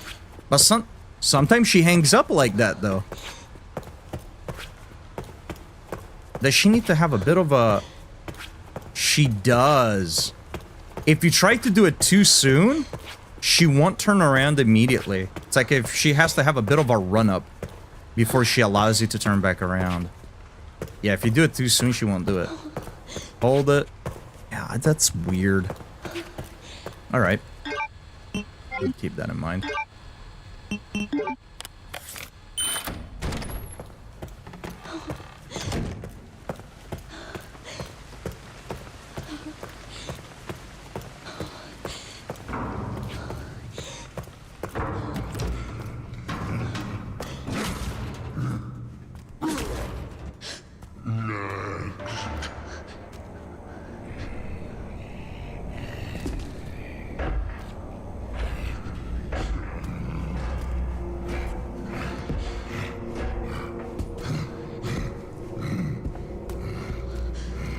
So I guess here in theory we should be able to hide here and he should be going that way, right?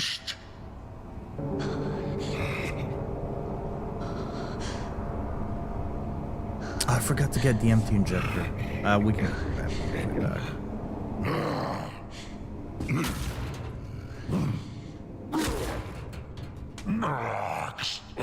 You know, I think I'm not going to enjoy Insanity as much as I enjoyed Village of Shadows and Madhouse and whatnot. For the sheer fact that Grace's segments are going to heavily turn into just stealth segments. That I'm sure once you learn the AI and pathing and stuff like that, you can probably just sprint through a bunch of stuff. But until then, it feels like Grace is just going to be like hardcore stealthing on Insanity, and I really don't like stealth.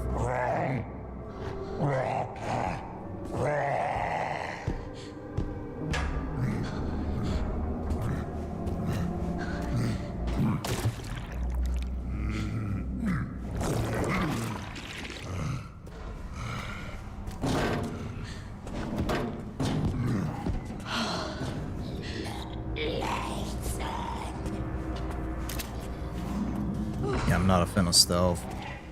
So like on standard, it was fine because you could take a few hits, you could run by some stuff. It wasn't too bad.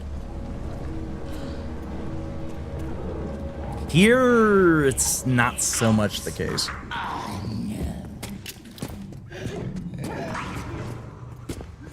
I had no idea that turning on this light would actually aggro him that far out. Good to know. Okay.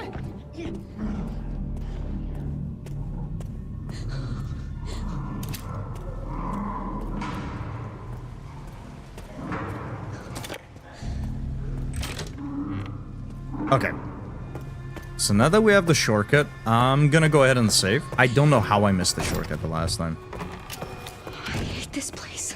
I think I will enjoy doing Insanity more once we unlock, like, the various weapons and whatnot. I think I'll enjoy it then because I can actually just fight the enemies. I know it's a little silly for me to be as big of a fan of horror games as I am and hate stealth, because it feels like the vast majority of horror games want you to stealth. But I'm really, really not a fan of stealth. I like fighting monsters. I don't like hiding from them. But sometimes you just gotta do it, right? Sometimes you just gotta do it.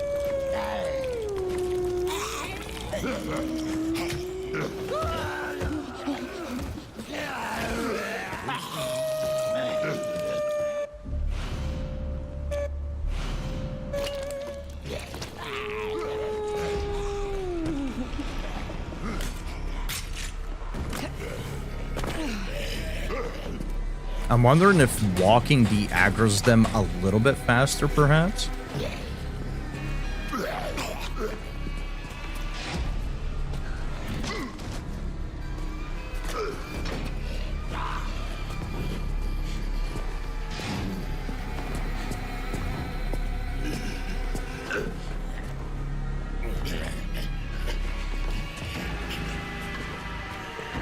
Ooh, which way am I going? Which way am I going?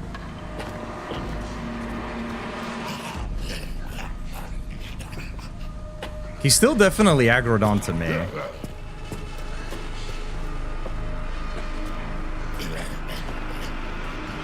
The stumble back instead of turning around and walking is sick. Man, what they did with these guys is really sick. I like it quite a bit. Firm.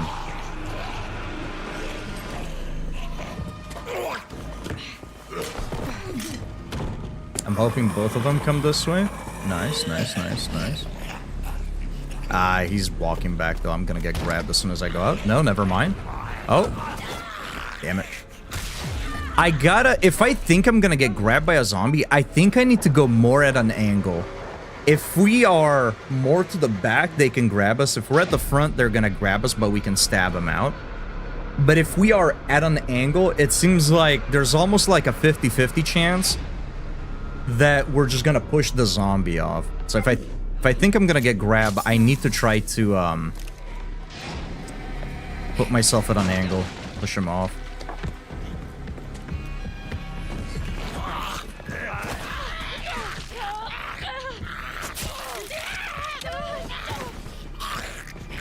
I need to figure out what to do with this zombie. Maybe we could probably stealth at the bottom of the staircase, right? I presume we can do that.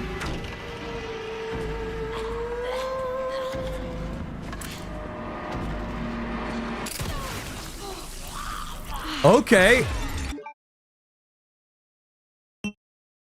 I thought one Requiem shot was gonna be enough to take her out. I guess not. Okay, so I think we just have to avoid her at all cost. With grace. Yeah, we're dead here. Okay, so we have to just try to avoid her. At least now we saved after getting the shortcut. So we don't have to worry about the chef again.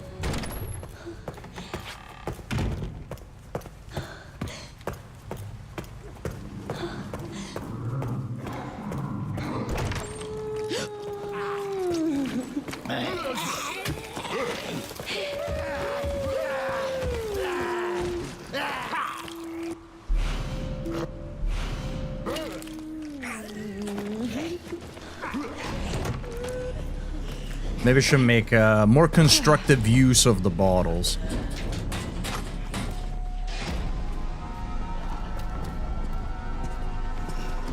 I'm hoping the one... Okay, so the one from the dining room is going to... Okay, they're both here, though.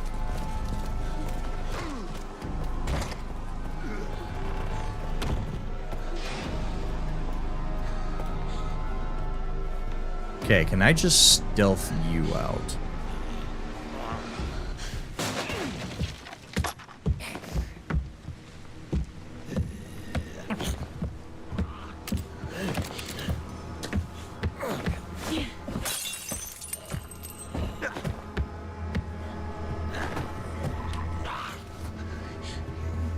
Okay, beautiful.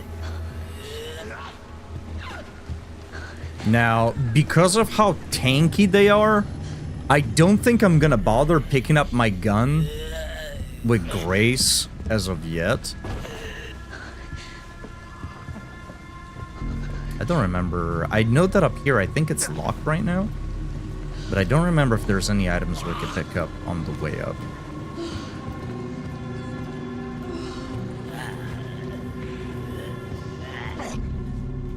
It's a green herb.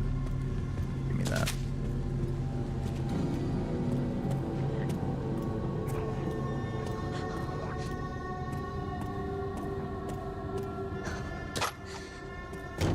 Yeah. That's gonna be with Leon, because we gotta use the axe to pry it open. Is homie coming back on the staircase, or is he staying down?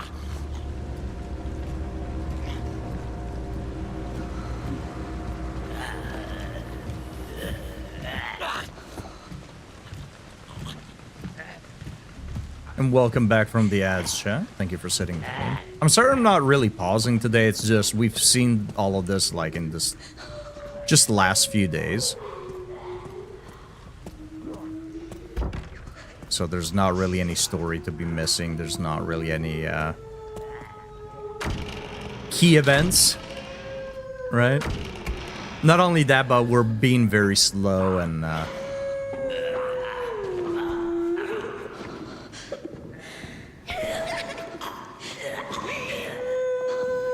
we are repeating a lot of stuff, so...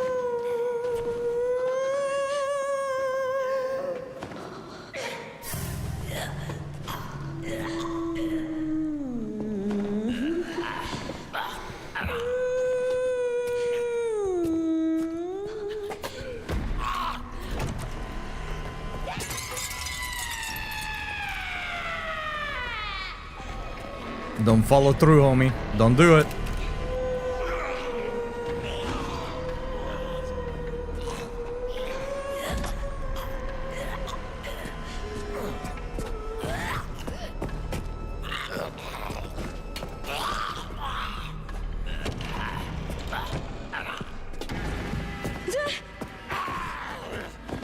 Oh, what did we get stuck on? Oh, man, it really feels like sometimes they just want you to get hit.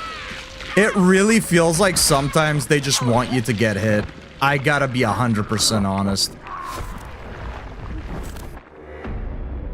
Because he initiated his grab, and the second that he started lunging is the second that Grace just kind of like sort of did a little short run in place. Like, it's like almost as if I had something blocking my path.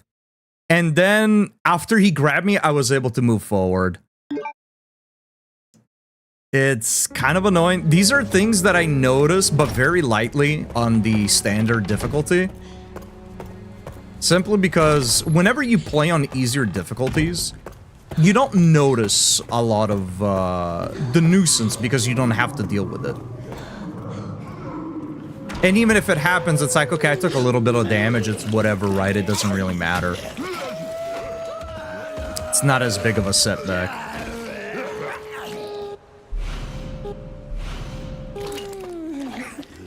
But whenever you play on harder difficulties, they really stick out. It's kind of like hitboxes and stuff like that, like in the Souls games, right? If something has a janky hitbox and you take damage, it's like, okay, whatever, it only took out like a quarter of my HP. I can take a few more hits, I can heal up and continue, it's not a big deal. But once you're like in New Game +5, New Game +6, New Game +7, and now those shitty hitboxes are responsible for one-shotting you, right? It's a little bit different.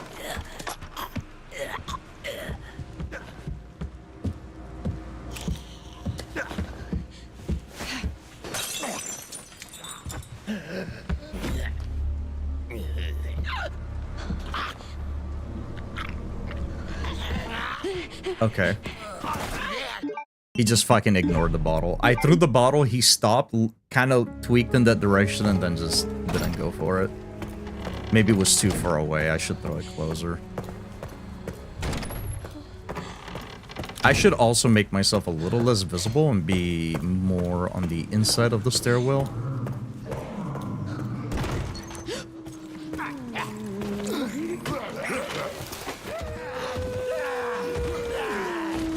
I will say, at the very least, I am happy that it is being difficult. Maybe it's just, you know, skill issue. It could definitely be the case. But I am glad that it is, like, properly challenging. Because I think I'd be more disappointed if it was really easy to get through this.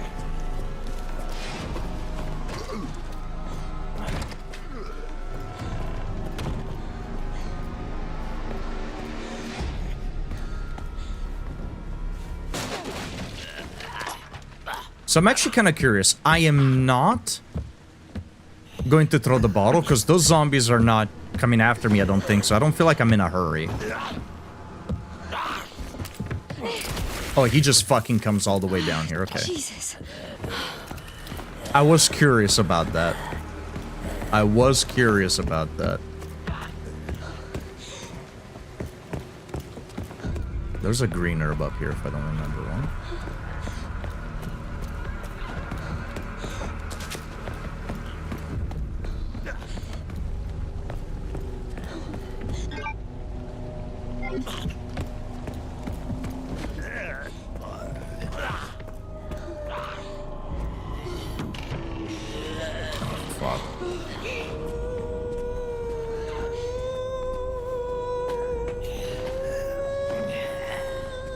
Turn around.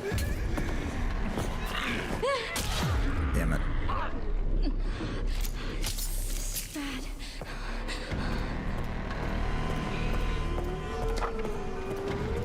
Green herb.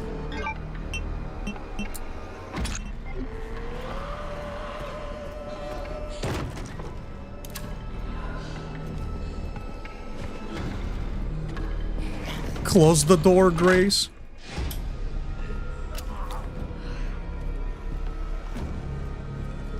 Interesting. So usually here there is a zombie, but I guess they decided to not throw one at you.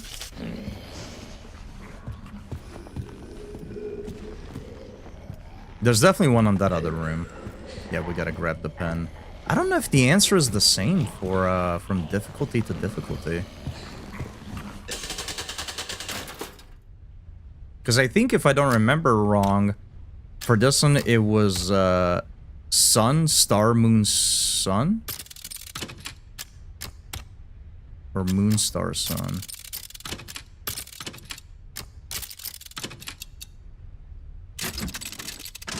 Let me try that away. It could very well likely be that the answers are different. But I am kind of curious. Okay, so the answer is definitely different, because I'm pretty sure the first and the last were sun. What is this? And then for the middle two, there's only so many options you can have.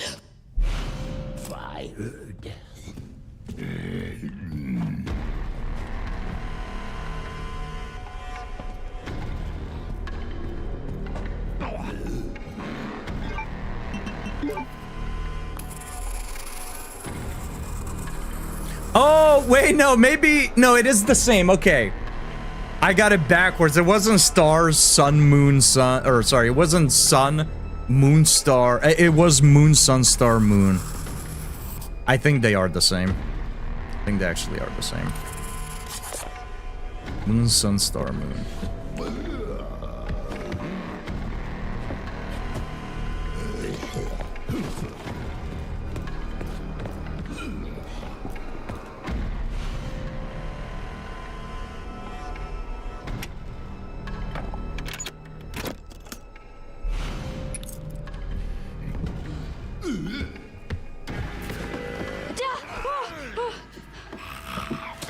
Look, big dog, you're gonna have to relax.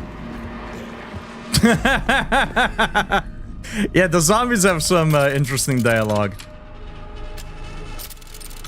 Oh, it was Moon, Star, Sun, Moon. Oops.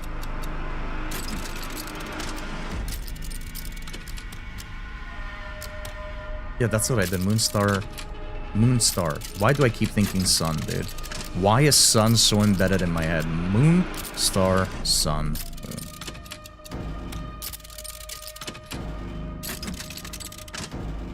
Okay, apparently I just don't remember what I just saw. Holy shit, chat. It's bad. Moon, Sun, Star, Moon. Okay. So I was right. That's why Sun was in my head. Why am I gaslighting myself? What the fuck? I can't believe I'm doing this, Marcel.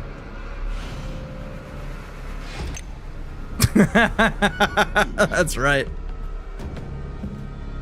Here, you can't see me. It's too dark.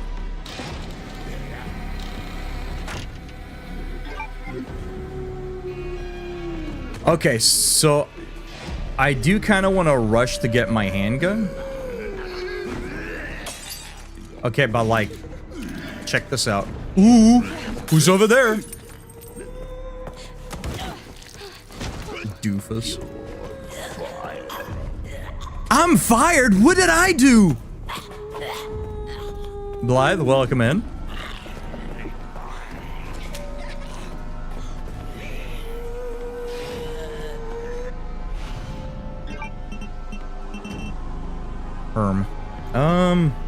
We can mix this up.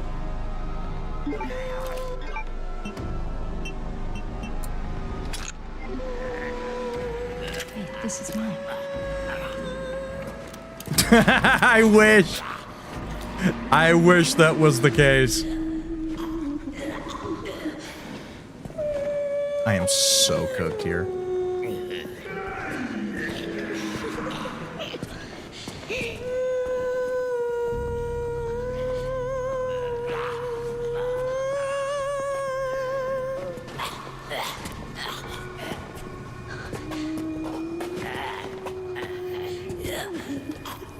I'm actually so goated.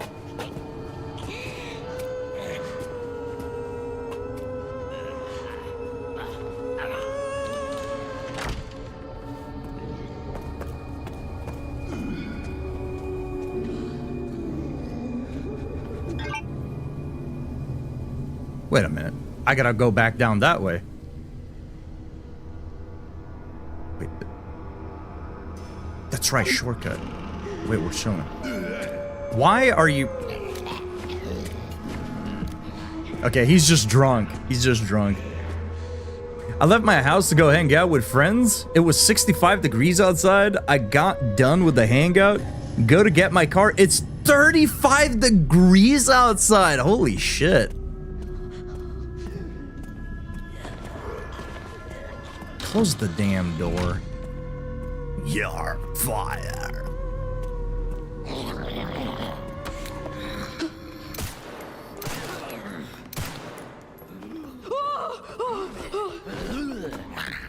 Going for a double grab, I see. All right. Yo, what up? We're back.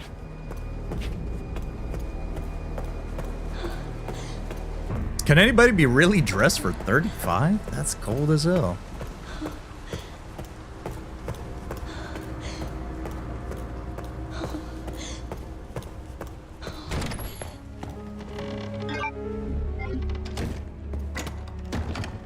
All right, put that away. Put that away. Give me that ink ribbon. Have you played on Insanity yet, Blythe? Capri Sun? Oh, the puzzle. I was like, what? That's why Sun was in my head. Why am I gaslighting myself? What the fuck? I'm such a goofball. I'm such a gooster, chat.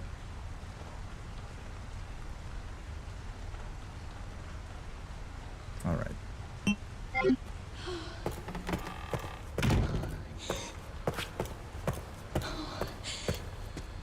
I need to know the game like the back of my hand before I do mega difficulties. I need to just not have to think about it and just go. Fair, that's fair, that's fair. Oh, wait a minute. Let me insert the thing here. So we have inventory slot freed up.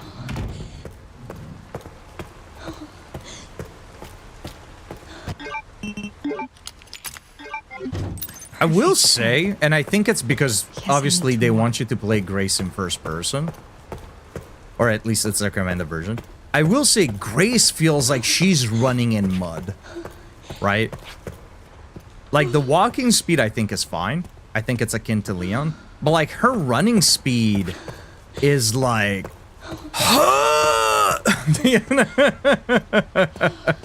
Yo, 55 stream streak. If you put 5 plus 5, it's 10 minus 1 because that's a single message. It's 9. The Requiem RE9 streak. Gotta love it. The next time I play the game on stream, it'll probably be insanity difficulty. Hell yeah. Xenon, welcome in, dude.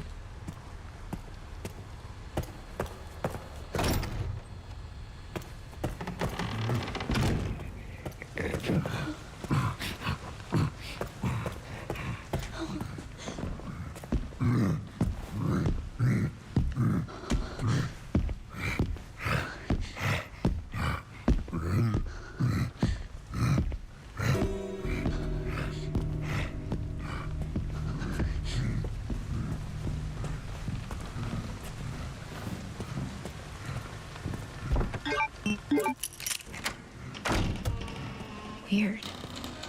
How do people normally get in here?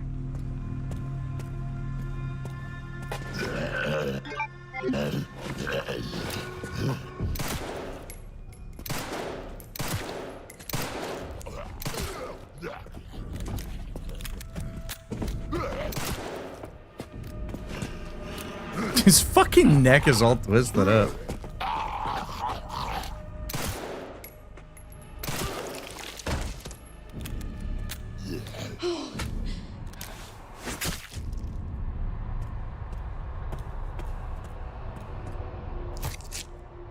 Yo, what up, East Wing? Oh, sorry about this.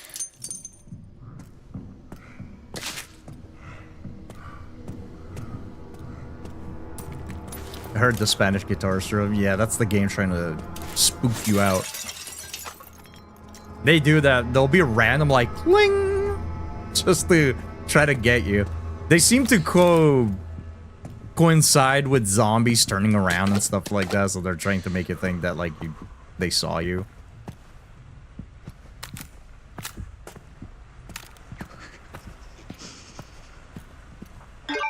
Oh man, I should have brought the fucking things with me. That's new.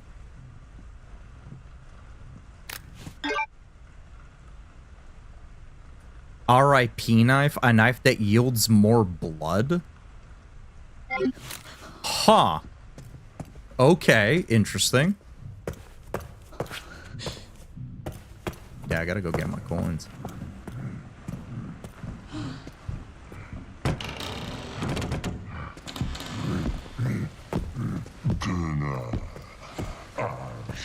Hey, yo, dinner at 6? Let's go. Chat you in?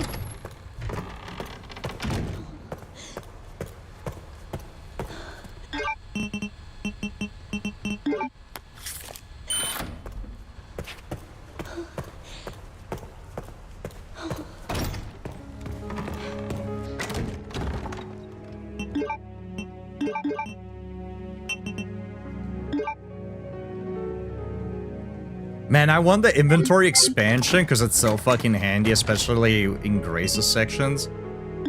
But I think I'm gonna save up for that knife, the RIP knife. I'm playing through the OG separate ways at moments since I'm playing remakes tomorrow, and boy, I hope it's not close to the OG at all. It might be worse. It might be worse. I won't tell you why, but it might be worse.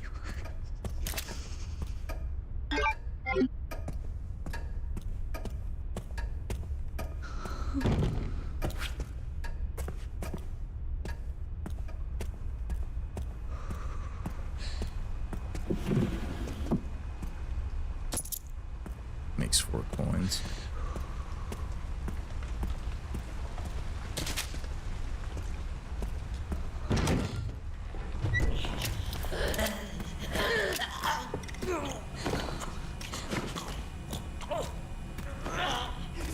teeth go deep in the heart, perhaps. Nope, no they don't.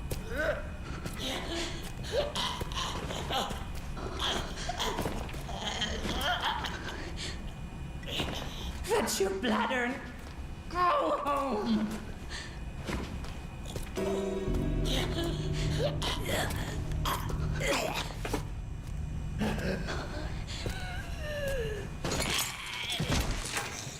Cannot deny how fine the gastrointestinal is. Grace, close the door, please!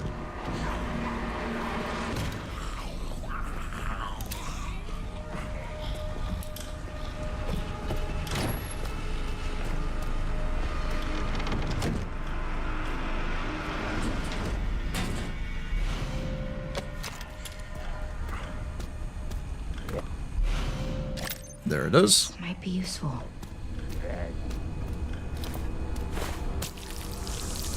And now we can make ink ribbons, which is pretty much the best thing ever.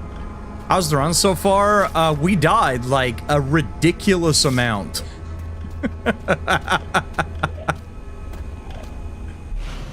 It's definitely tough. It's definitely tough.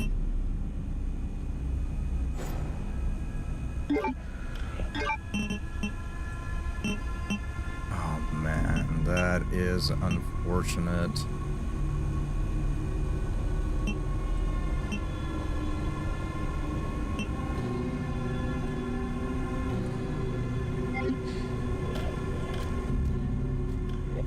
Like, I really need that actually, though. Whatever. We have so many green herbs. Doesn't matter.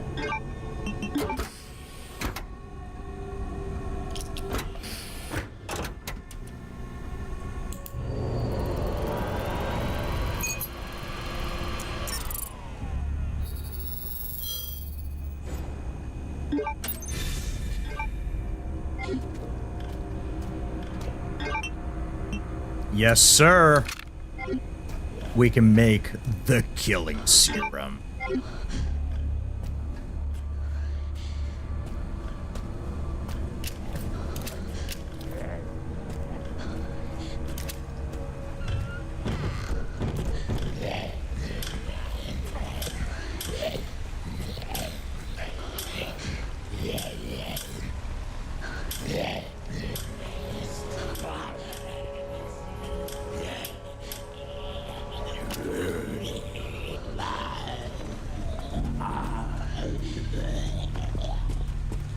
Same, I think I was around here at 50 deaths and decided to at least let myself use the infinite knife, which didn't help at all because you still drop it every time you stab an enemy.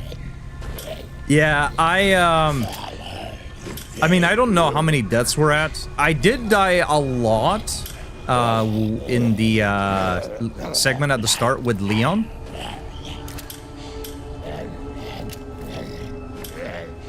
Where you're like fighting the doctors because I didn't want to use too many resources.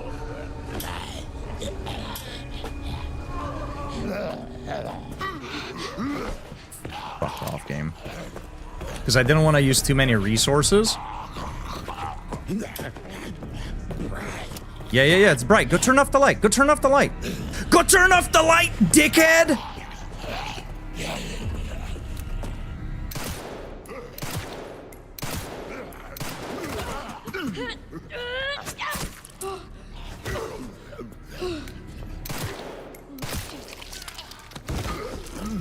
Oh, this is really bad.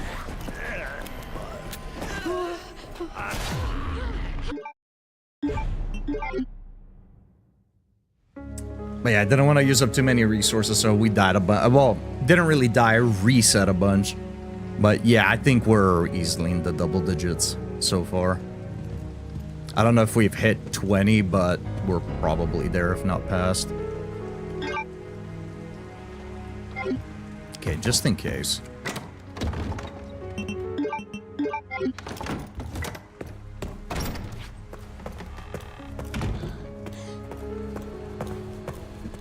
Can say it was my first time test running an actual death counter, and what a test it was. I hate using death counters. I really, really do. because I always forget about them.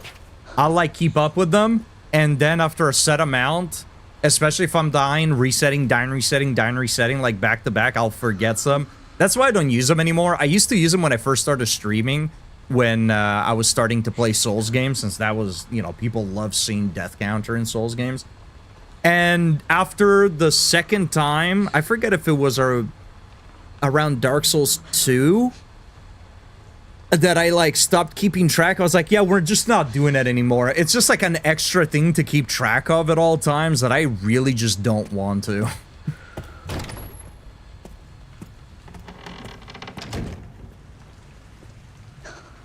Stepped away for a second, all I heard was go turn off the light, dickhead. And all I could think was, Dad, are you alive?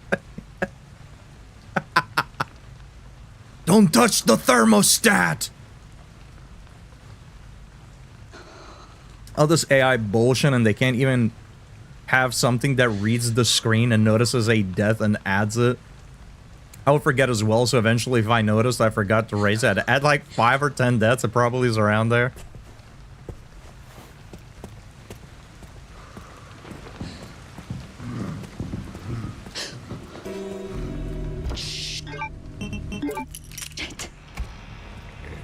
Weird. How do people normally get in here?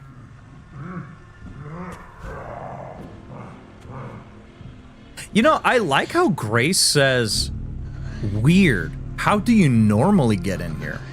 Which is, it's kind of a quirky line to say because, you know, it's kind of, I guess, throwing shade at the fact that in every Resident Evil you gotta do like some real convoluted thing to get through the door. But realistically, that gem probably is always set in the door. So like out of all of the doors to make a comment like that on, I think this one is kind of like the funnier one. Because it's like, well... yeah, I mean, that's probably how they get there. It's just literally the same way you did.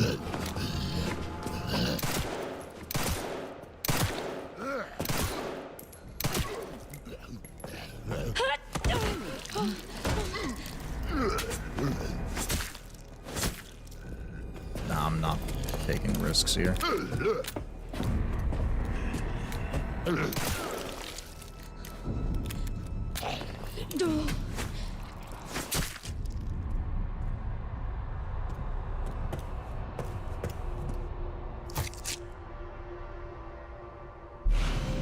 Oh, sorry about this.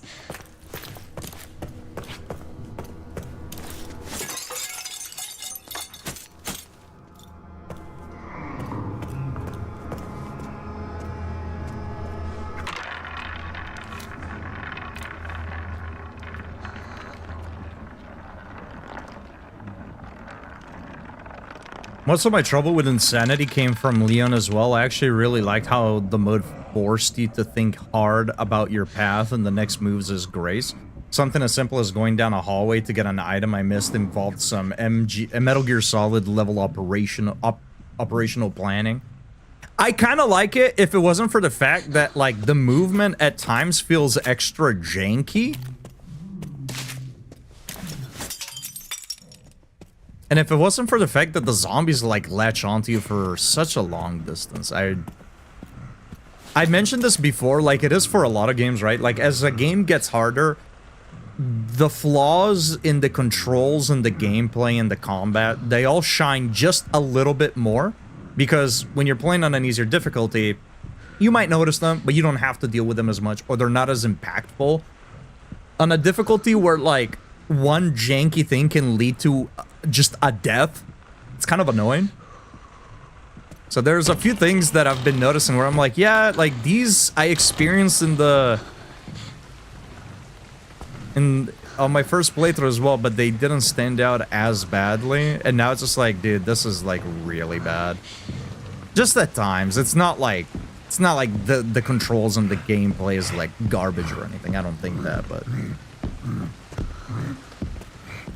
even just something as like, for example, running and trying to turn around. Sometimes she'll do it. Other times she'll just hang up, stop, and then turn around. And it's just really bizarre.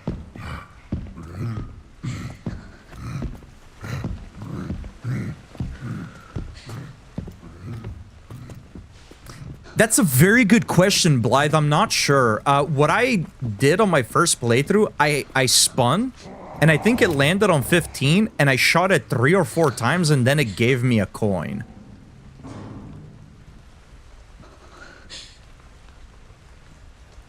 So I don't actually know the rules for this one. Because I think, like, for example, let me shoot 15.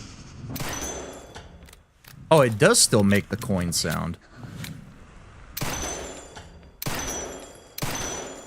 Interesting. Okay.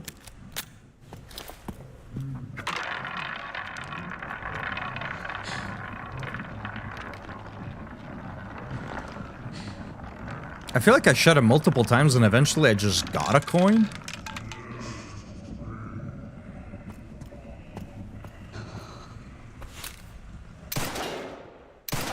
And now, oh, there it is.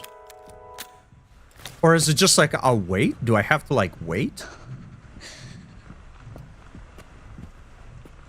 User has been banned from chat.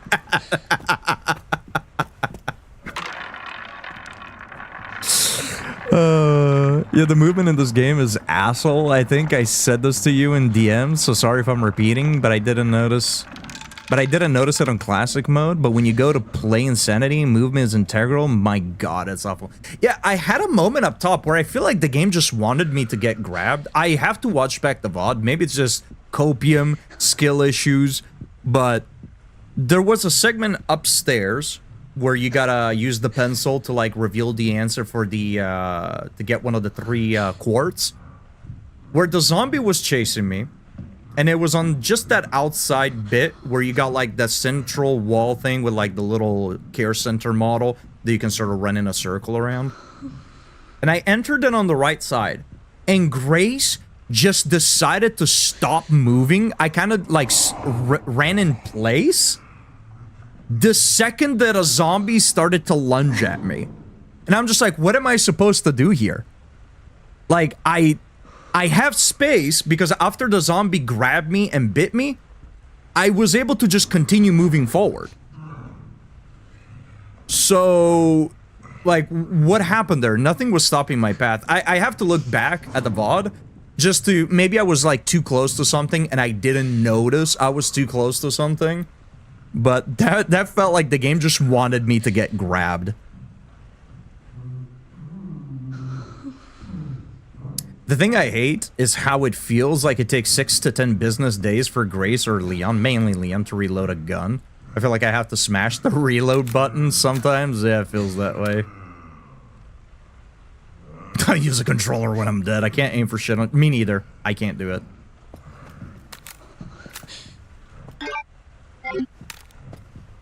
So, like, can you continue winning things off of this?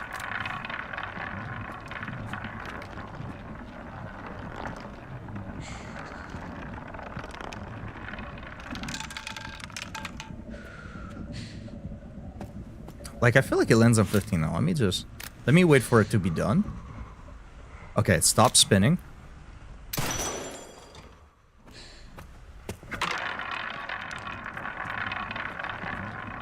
At least on the first playthrough, it landed on 15 a lot. Like, it landed on there, like, back-to-back at times.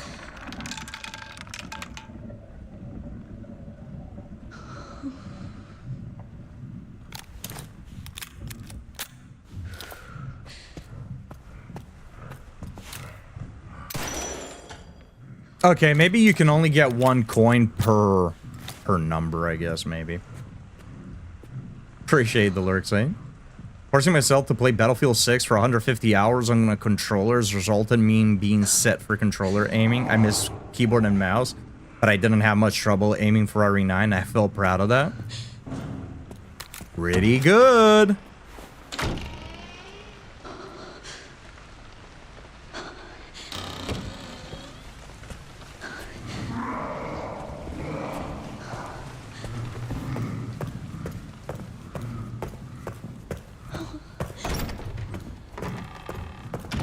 For a second, it sounded like he was out here.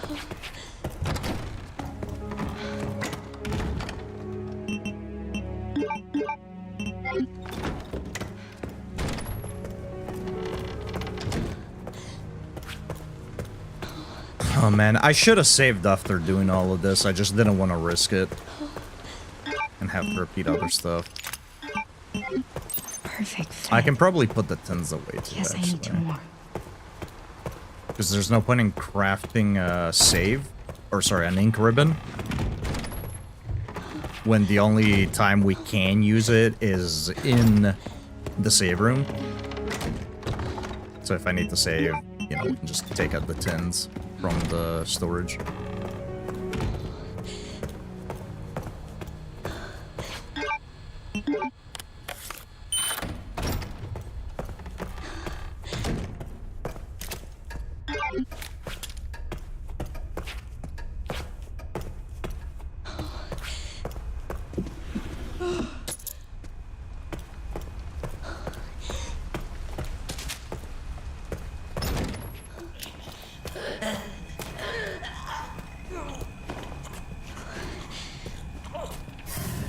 Liver is more marvelous than the brain.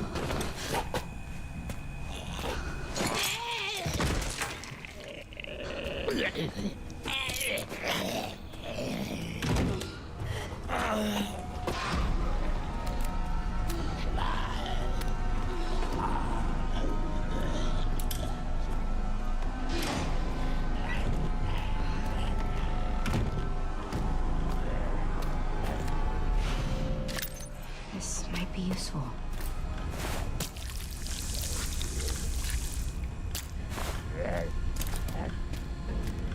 Gotta wait for Big Homie to be gone.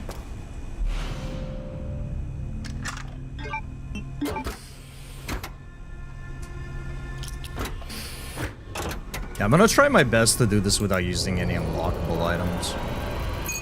I think this will definitely be the default difficulty we play on every time we replay this, but on follow-up playthroughs, I'll be using all the unlockable shit.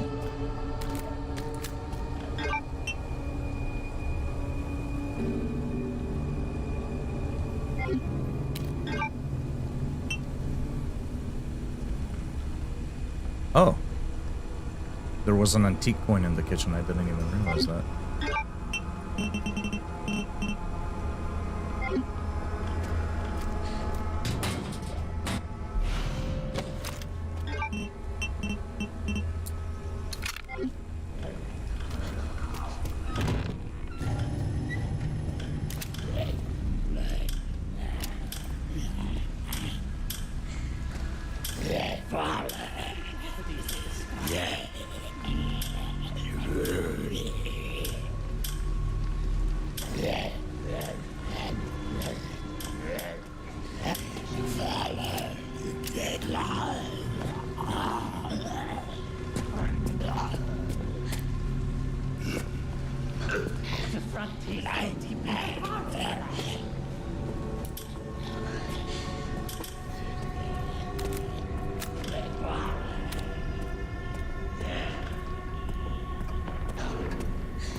Gotta wait out the fucking medical parade here.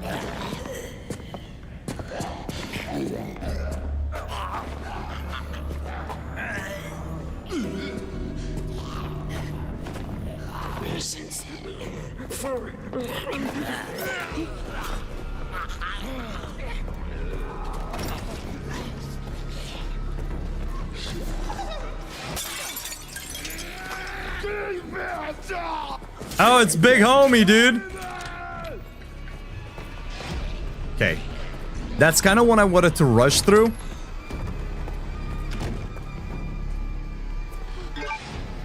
Okay.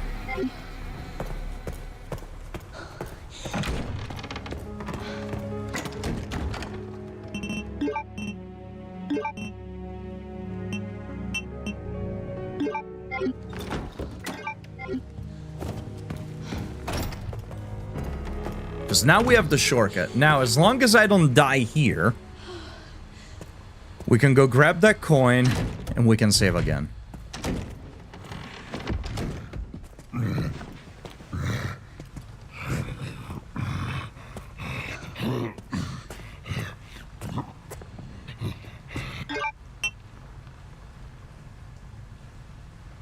can't peek our heads through here.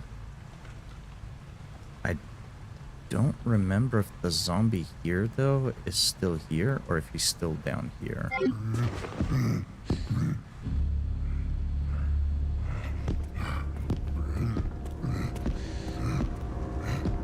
Well, only one way to find out, right?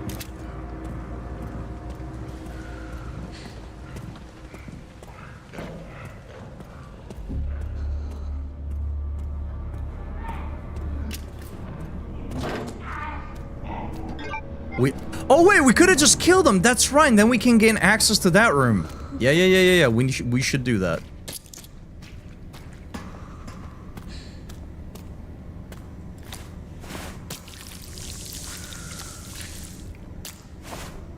There should be another blood bucket in here, right? Oh, the empty injector. Forgot about that one.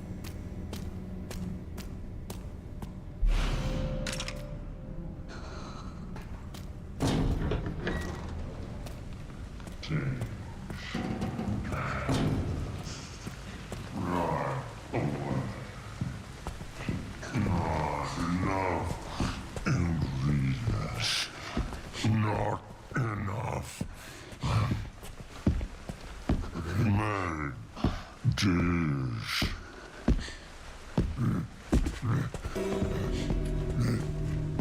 Jesus, dude.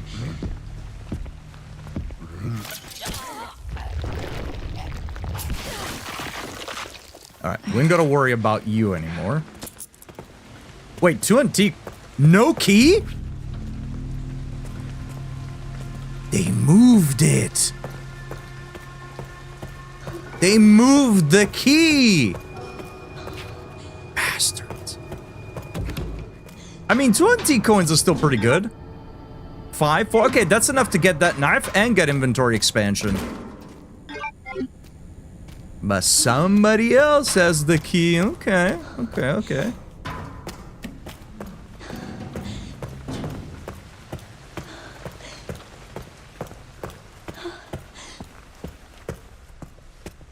And what is this?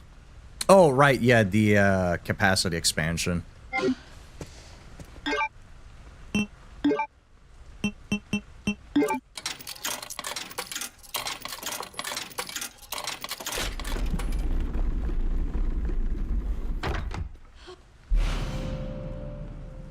A knife coated in a special chemical. It has anticoagulant agent, which allows more blood to be collected from an infected enemy. Interesting. It does have durability, though. That's kind of... Oh, man, I kind of wish I didn't get it, though. I don't presume that we can repair this. Does anybody know, chat? Is this like a one-time use thing? Once it's broken, it's done and out? Oh, fuck. I shouldn't have grabbed it then. Ah, that's what I get, though. That's unfortunate. I should have had the foresight to ask maybe beforehand. Oh, that's unfortunate. Works like a normal knife. Damn. That's tough. I mean, hold on. If that's the case, like, we don't need to kill an enemy with it. Like, do we just, like, stab him and then kill him off in any other mean? Because, I mean, that's pretty good, though.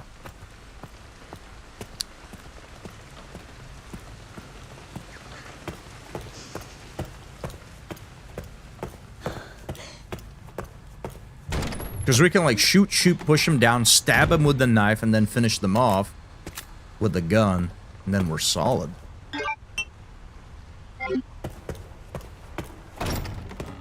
Okay.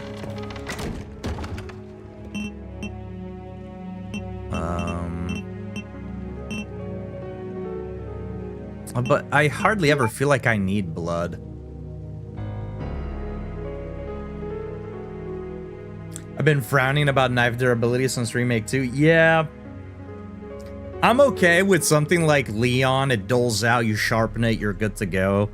I wish they would have done that rather than... The concept of shivs unless we are in a, well, I guess this is supposed to be survival, but give me a knife. Just give me a knife. The idea of durability on a self-defense weapon is, I'm not a fan. I mean, you can unlock the unlimited one, but yeah. I'm gonna bank this because we're not gonna use this until we have the increased capacity. So there's no reason to keep that. We do need to take 1 tin out so I can save.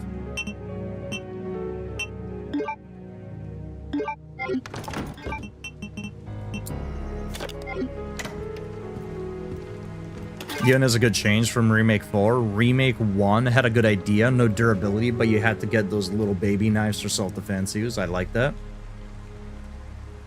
Why is the one knife red? I hate the fact that you asked that, Blythe. Now I'm gonna have to share a deep, dark secret.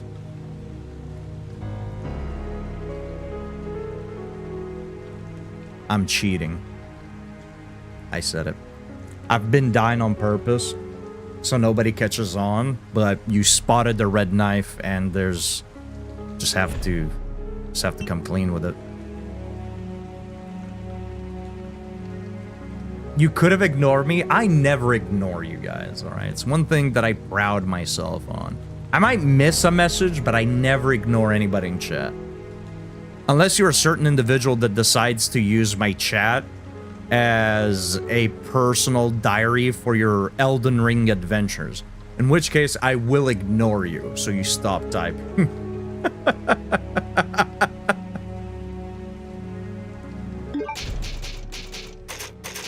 Flashbacks! Violent flashbacks.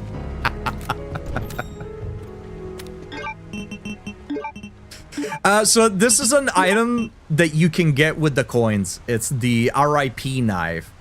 Supposedly, I don't know if you have to kill a zombie with the knife, or if simply stabbing them once with it works, but presumably it has an anticoagulant attached to it, and it'll give you more blood to collect from an enemy. It's a pretty simple story. There was just a user. They don't really show around anymore. I think I've seen him pop up once, like months and months ago when I did a Liza P playthrough.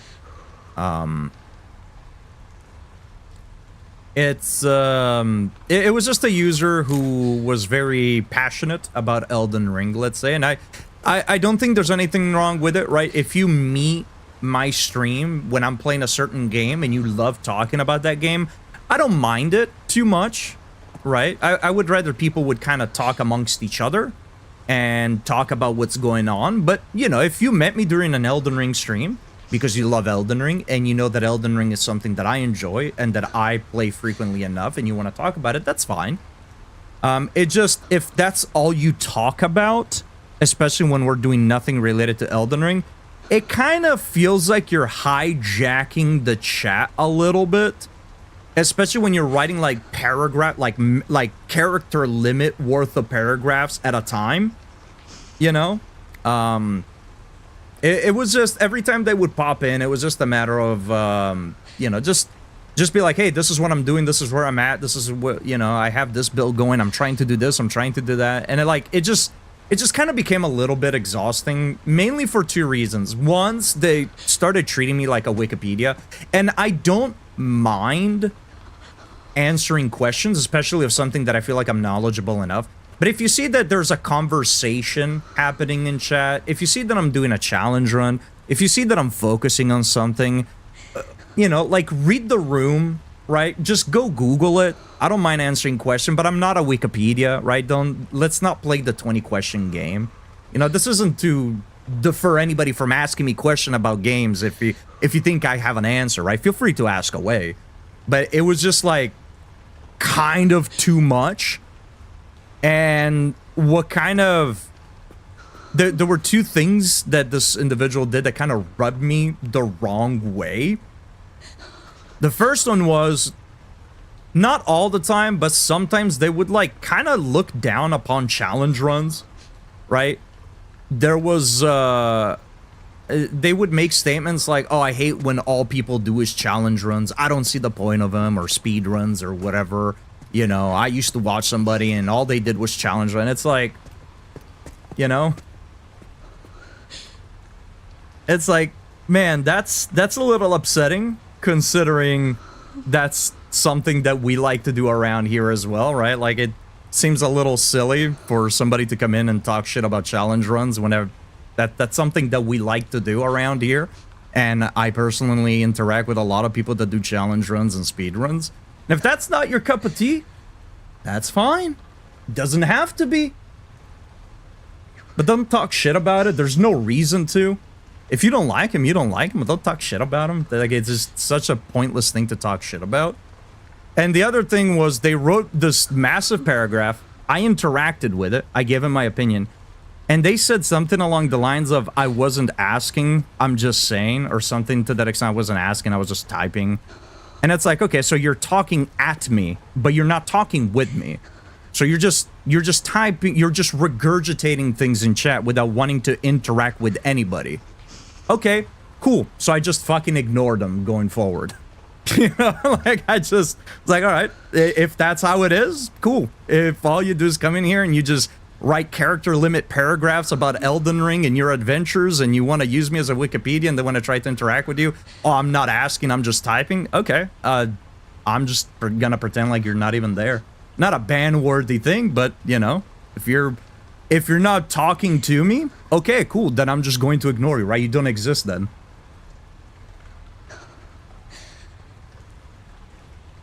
I only read Elden Ring. Come in, Big Sean. In reference to Cannoli posting an anime figure with guns, what? What? Can I pay her to shoot the hard drive of that guy narrating his entire Elden Ring playthrough in your chat? I don't even remember that. Do you guys want to know about the first time I played Elden Ring in excruciating detail on how every fight went? How I figured out my build, which path I took, and what ending I ultimately chose? Great. So it all started when I played Resident Evil 3 Remake on Diver. Yeah, it's Guava Monster W. Yep. It's not my favorite, but I do enjoy it from time to time. Yeah, like I said, like, I don't mind if people want to talk about things that they're passionate about. It happens all the time. I welcome it. I love hearing people talk about the stuff that they're passionate about. But, like, when that's all you talk about all the time, regardless of what's going on, when you're taking up, like, the entire chat while people are trying to have a conversation, it's just kind of, it feels rude and selfish, especially when, like, then people interact with you and you go, oh, I'm not looking for feedback. It's like, okay, well, fuck off then.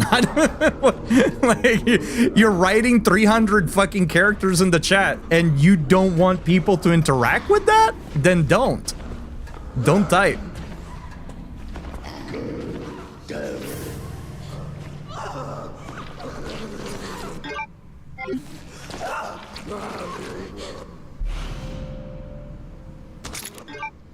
I don't remember. Did we like this one? No, because it has less power. Cleaning lady is getting freaky.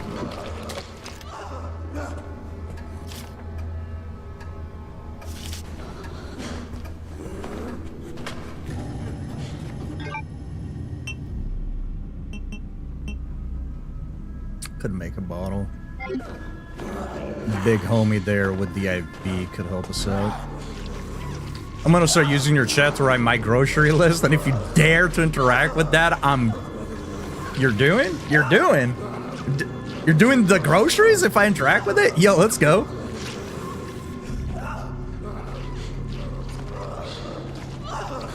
I misread that. I put a comma in my mind somewhere in that sentence. I know I fucked it up. Speaking of passions, at the hangout, my friend gave me a Christmas present, and it's a little knitted rat in a Santa hat. Hell yeah. Sounds adorable.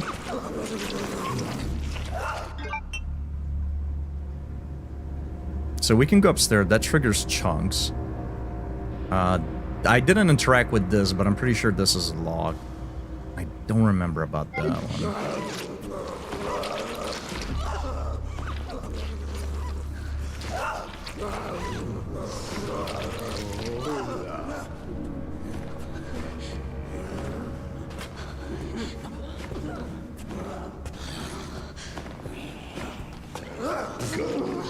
guy over there. You know, I relate with this guy, honestly.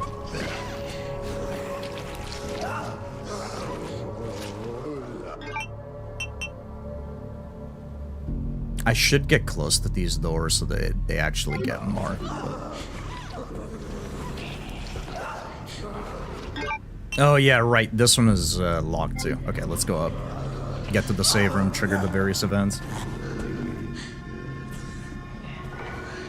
So I gotta know where this game ranks compared to others. It's in my top 5 for me.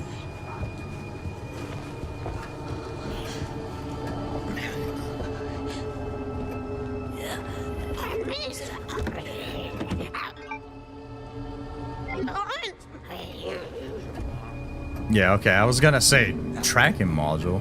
Oh, I guess now we know that it's there. Is it gonna mark it on the map? No, probably will with Leon though.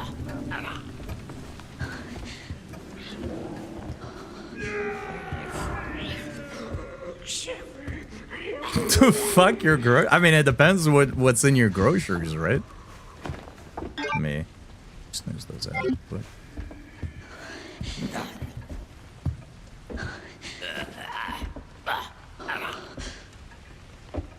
I think it's dumb. Yeah, it's a plot twist that it felt like it was put in just because nobody's gonna expect this sort of thing. But I think it's really silly. I mentioned that I could buy into it if RE5 didn't exist. Because RE5 takes place after that interview was filmed. So with the events of RE5, to me, makes no sense. And that's because in RE5, we hear the guy scream, "I want to be a god," right?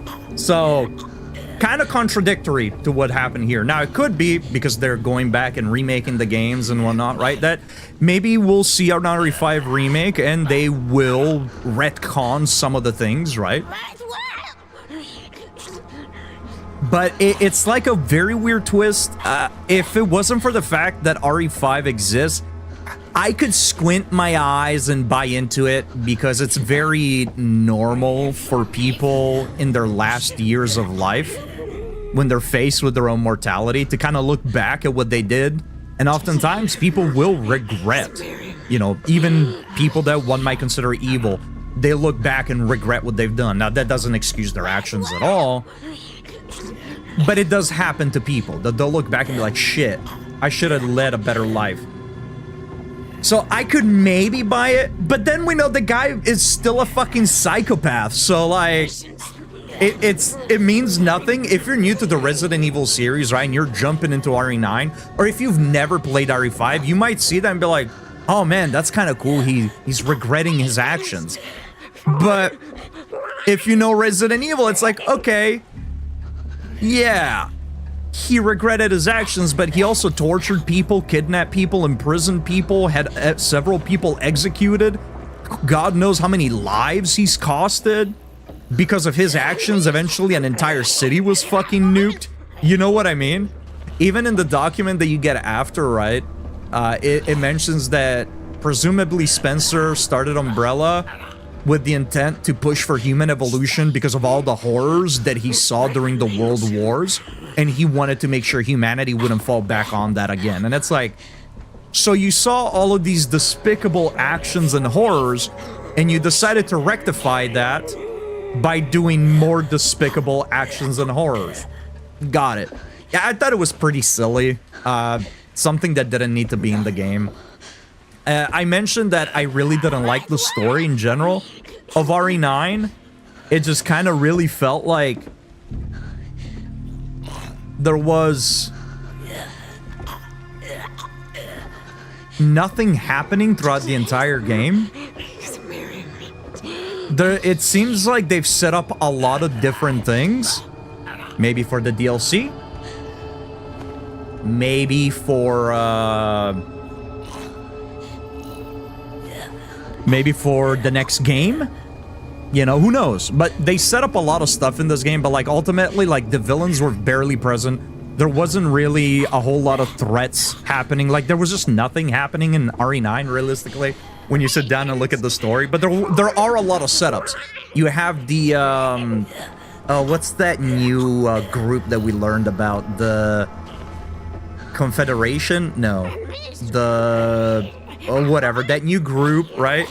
We find out that maybe the BSAA was, you know, further proves what we saw in RE8, that they were maybe, they probably have ulterior motives.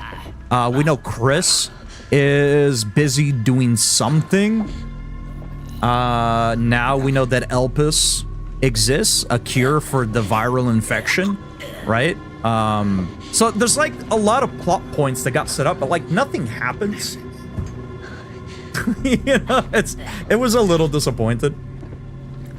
He could also just be lying to Alyssa. He could have been, but I don't think he was, because I don't know what he would stand to gain from lying to Alyssa. Everything that he said seemed to have been true, you know, even down to Elpis being a cure and not a bioweapon. Now, he could have had other reasons for developing Elpis. And maybe he could have been lying, but until we find out some reason why he might have been lying, we have to kind of take it at face value. Because I don't see any reason or anything he would stand to gain from lying with Alyssa. Especially because having an interview with Alyssa almost seems like I want to throw everything out there, right? They pinned everything on me. I'm looking back. I feel bad about my actions, so I'm just gonna fucking reveal everything. I don't really see any reason why he would be lying, if that was the scope of the interview. Other than, I guess, try to make himself seem more innocent, question mark, but...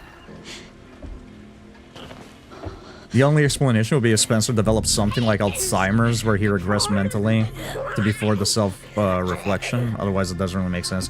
Yeah, I think Xenon mentioned some people might assume that maybe he just went, like, senile or something. By the way, that reminds me, there are 2 notes the game just gives you after the cutscene with the interesting lore in them. Alyssa's interview notes and letter from Patrick. Okay, I should probably read those, because the only one that I read was Grace's thing. Do we have it, like, in our inventory right now, or is that something that's elsewhere? Oh, I'll interview note. Okay, so these are new. Okay. We'll read these in a second, then. Seen a lot of people saying this in discussions about the plot twist, but I don't know. I think that still falls into the realm of... Yeah, I think it's just either they're trying to retcon some events and, like, steer the story of the remakes in a slightly different direction, or it could just be lack of continuity, right? Different writers doing things without cross-referencing older games. Making villains as cool as Victor, Gideon, and Gay Wesker, but barely utilizing them. It's, like, I honestly think Xeno shouldn't even be in the game. Like, he was one of the most pointless character in a Resident Evil game I have ever seen. I just don't think he should have just been in the game at all, honestly. The game didn't gain anything from him being there. He just served as a plot device, but, like, I think Gideon could have filled those shoes anyways. And I was kind of disappointed with Gideon. I really wish Gideon was more present all throughout the game. Like, he didn't need to be in every cutscene, but he just felt like... The game felt like it didn't have a main villain. And then at the end, you just get Nemesis 4 fight. And it's like, okay, cool, I guess.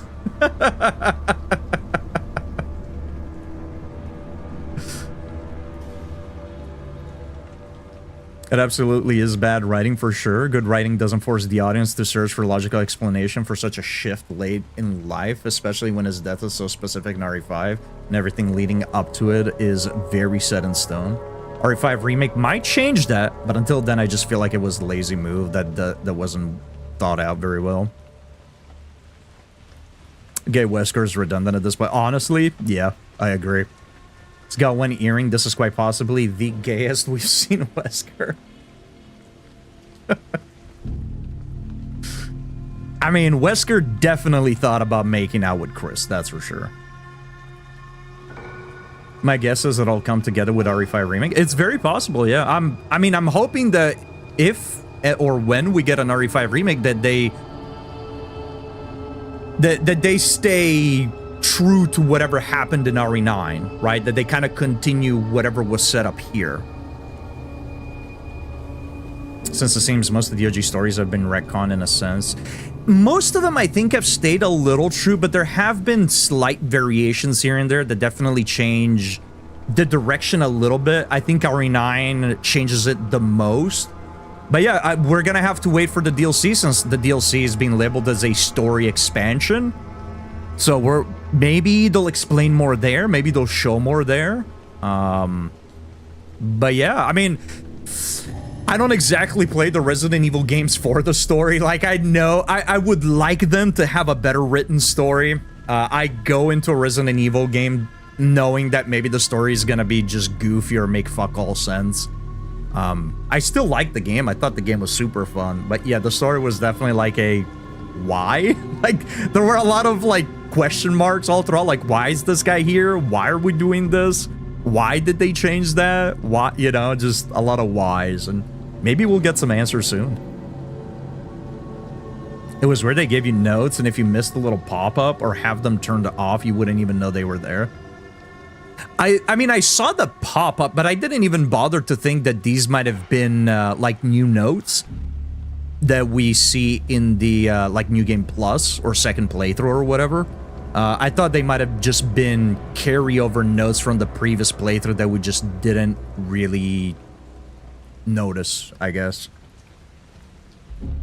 But I certainly didn't think they would have been new. Also, we have some ads rolling up here, chat, so I'm gonna go ahead and read these notes and finish catching up with chat here while the ads are running, and then we'll carry on.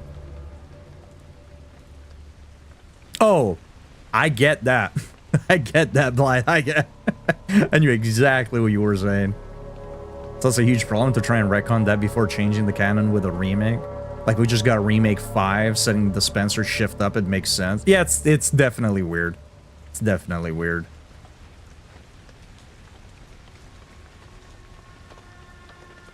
I'm going to be annoyed if the way they fixed the continuity error they made is to have remorseful Spencer die earlier and be cloned, and it's the...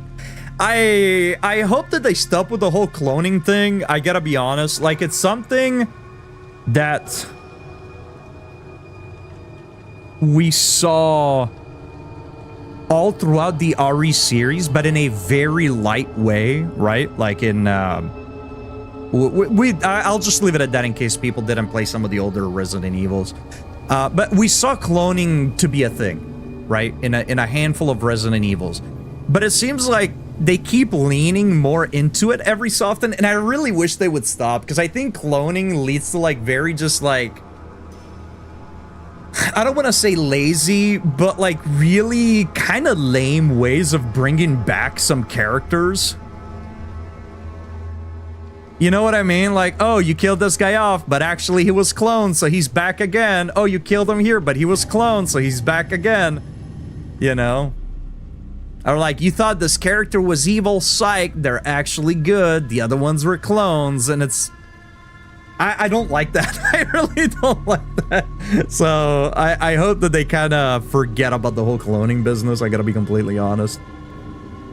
So, yeah, I'm right there with you, Nightingale. I hope they don't use that as an excuse of like, well, actually, this was a clone Spencer made. So... oh, they could go a different route as well. Let's just say it relates to Resident Evil 0 if you've played that. Alright, let's check out these notes, since I completely missed them. Alright, Alyssa's interview notes. 16th, 1300, Oswald E. Spencer. World War and Cold War founded Umbrella out of the spare loquacious. T-virus bioweapons and complete blood research. Immortality, memory transfer, advanced breed of human, mind control, all for the evolution of humanity. Bioterrorism and human experimentation. No response to questions. Doubt. Elpis will be their blank. Elpis, look it up later. Impressions. More rational than expected. A pure scientist, an idealist, That purity was the origin of madness, a twisted genius at its core. Some hesitation in his speech. Is he hiding something? Anger? Regret? Okay, that just kind of sets up... depending on when these notes were written in relation to the interview, right? I know it's interview notes, but it seems like the interview was kind of like split. It kind of like ended early or something, if I don't remember wrong from the cutscene. I mean, we definitely know regret. That's what he was trying to give off. Letter from Patrick. Miss Alyssa Ashcroft. I hope this letter finds in good health. My name is Patrick, and I'm writing to you as the butler of Oswald E. Spencer. Perhaps you remember me.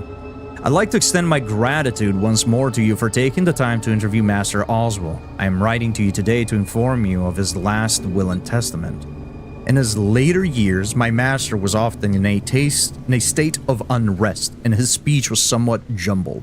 As such, his last will and testament was quite unintelligible. Aside from the following passage, I would appreciate it if you could read it carefully. Kindly respond at your earliest convenience. Below follows an excerpt from the will. I designate Alyssa Ashcroft as the guardian of my adopted daughter, Grace.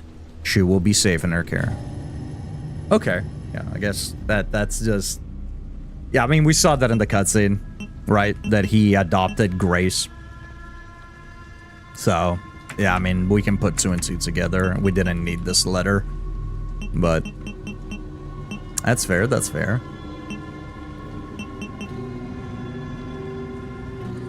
Wouldn't Ada, Jill, Claire, and Carl... Also, welcome back from the ads chat. Thank you for sitting through them. Wouldn't Ada, Jill, Claire, and Carlos also have the virus Leon and Sherry had? Yeah, theoretically, everybody that was in Raccoon City, those guys or anybody else, like Hunk, for example, should have the whatever infection they had. That's why I was kind of upset about the second ending of the game, just kind of abruptly stopping and not maybe showing some ramification of the choice of destroying Elpis. Just kind of didn't really feel like an ending.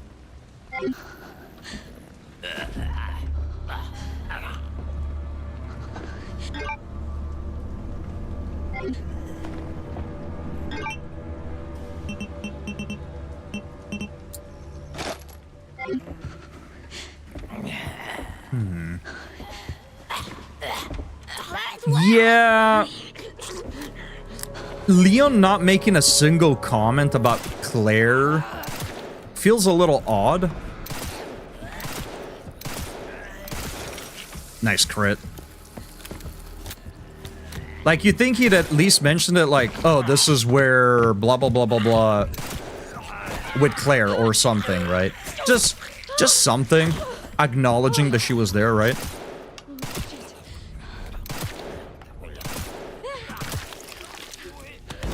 Jesus, man.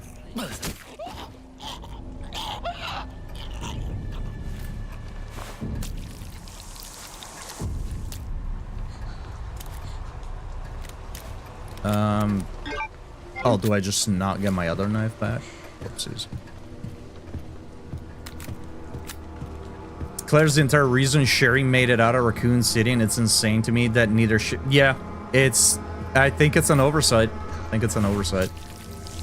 Like, they don't have to have, like, Claire in the game. They don't have to have, like, a whole paragraph or cutscene about her, but, like, at least seeing her in the flashbacks that Leon had when he got to the RPD, right?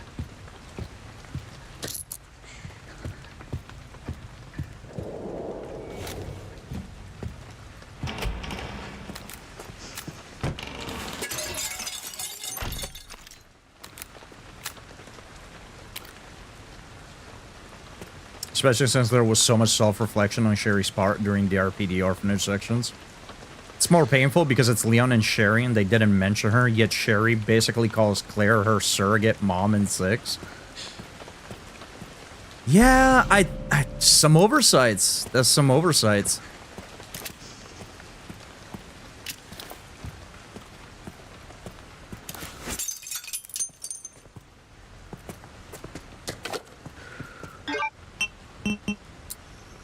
We're gonna save here, obviously.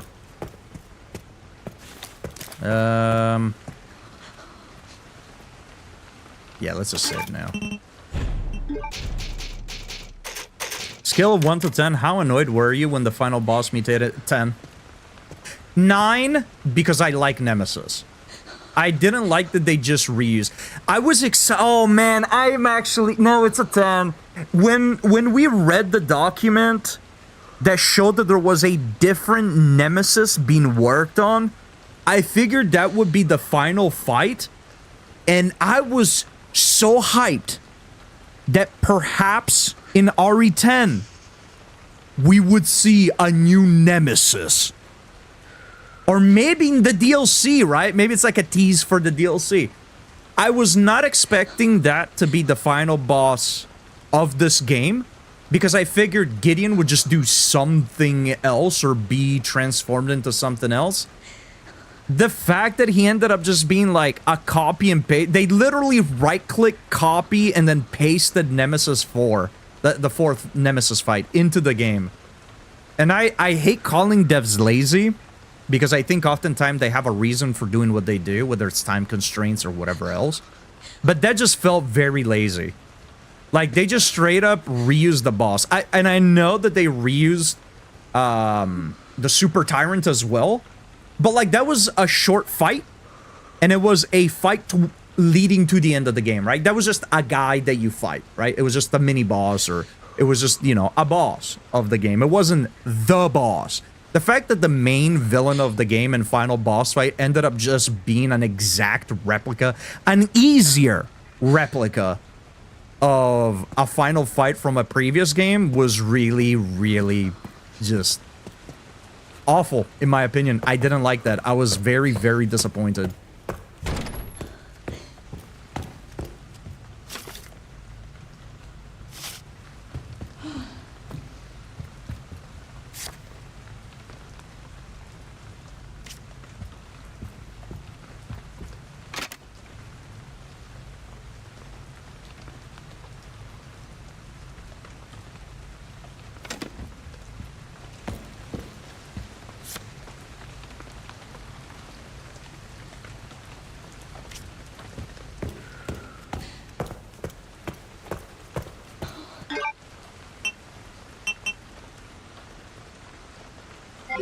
Let me see.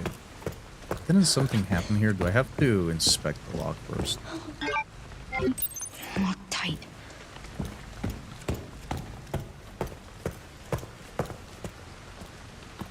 I think eventually we may find that we're a bit rushed to finish the game. I mean, from what you guys told me, that like it started off as a completely different project to what it is now, being different and having a lot of stuff that was cut out.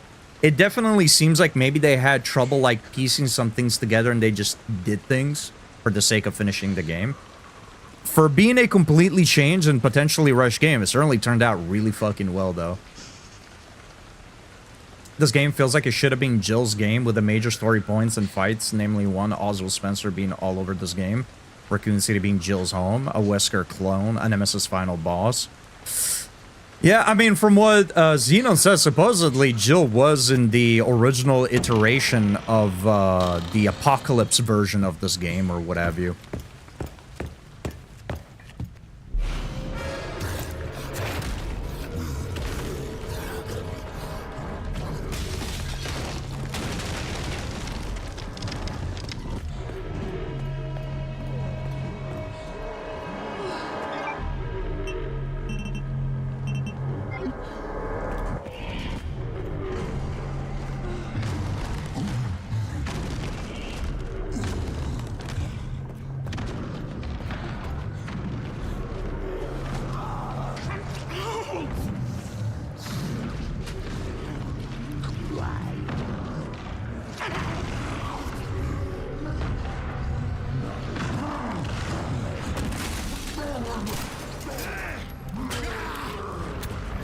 I was hoping he would go towards the shot.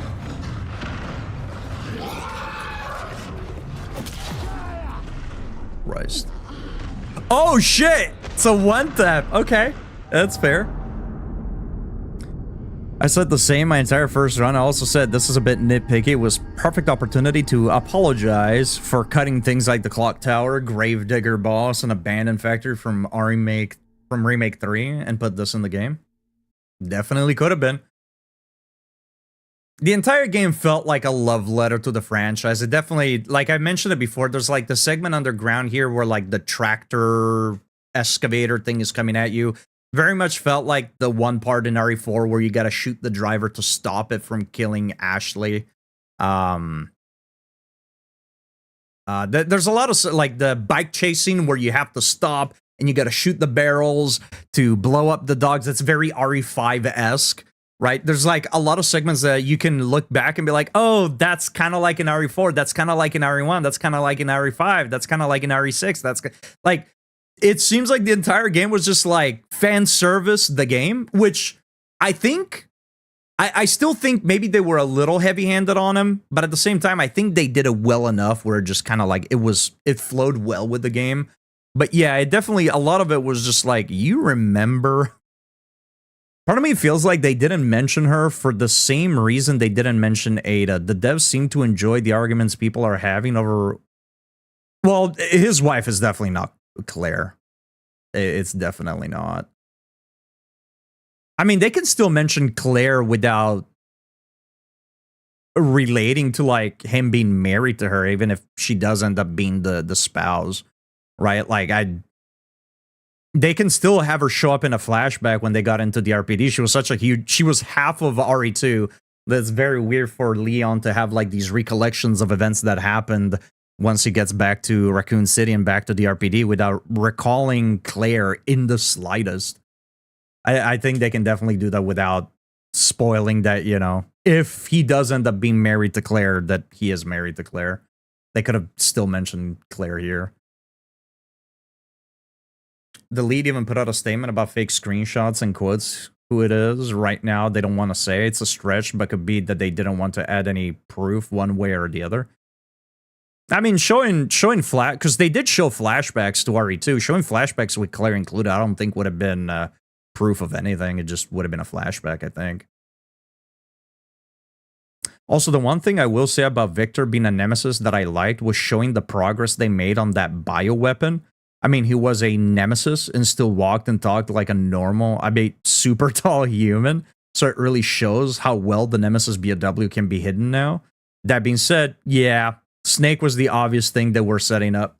Yeah, I do think that's cool. You bring up a valid point. I do think it's cool that now it's just like, oh, a bioweapon as strong as the Nemesis could be hiding in plain sight. That is kind of a scary thought. But yeah, the fact that he just ended up being exactly like the Nemesis fight, and I mean, he even had like the whole like lightning shit and the tentacles. The fact that he just ended up being a Nemesis fight at the end was so disappointing. Like, I'm a ride or die Jill fan. She's my favorite character in Resident Evil and easily top 3 favorites in gaming. And sometimes I feel like I'm just crazy and wanting Jill in everything. But I really think she would have shown here. So I'm hoping she's back in 10. I mean, we could potentially see her in the DLC. Like, we don't know anything about the DLCs. I'm still thinking, I'm hoping it's not an Ada DLC simply because I am worried that it would be too much like separate ways where you just backtrack through the same areas that you've already seen in the game. And I really don't want to spend $15, $20, $30 for a DLC that just has me go through the same things. I want to see something new, especially if you're going to call it a story expansion. I want it to be substantial and I want there to be something.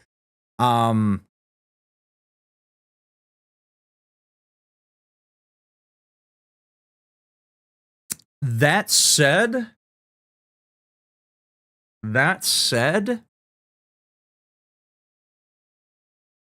I think, I mean, we could potentially see something related to Chris, since he was mentioned at the end. You know, Chris sends his work. Chris sends a message or whatever he said to that Wolf team guy said to Leon, right? And he asked, "Where is Chris?" Anyway, so he's busy or whatever, right? So maybe the DLC might show us Chris, potentially, maybe with Jill or somebody else. So I don't know. We'll have to see. I think the DLC might come out later this year, right? It is probably going to happen this year. Cherry Coke sucks. I agree. Donuts welcome in. Probably wouldn't. It probably would have bothered me more if I had played RE3, but for me it was my first nemesis, so I thought it was cool. But I get what you guys are saying. Yeah, I mean, it would be like if you played Dark Souls 3 and then the final boss of Dark Souls 3 is the exact same final boss of Dark Souls 2, right? It would be like if FromSoft decided to like grab an enemy from base game and put that as the final enemy of the DLC. Nobody would copy and paste the boss, right?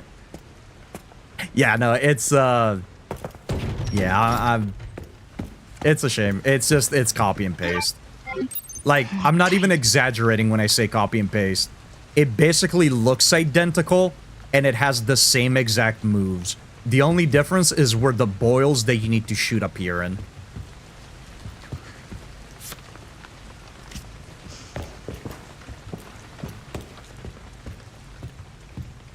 My hope is that Jill isn't in the DLC only because she's my favorite RE character and I'd like to get a full game. I kind of feel the same way. I mentioned that yesterday, that my only worry, I would love to see Jill, but my only worry with her being in the DLC might be that, like, maybe she's not going to be in the next game if they throw her in this DLC. Oh, I wanted to do something else before doing this. Fucked up.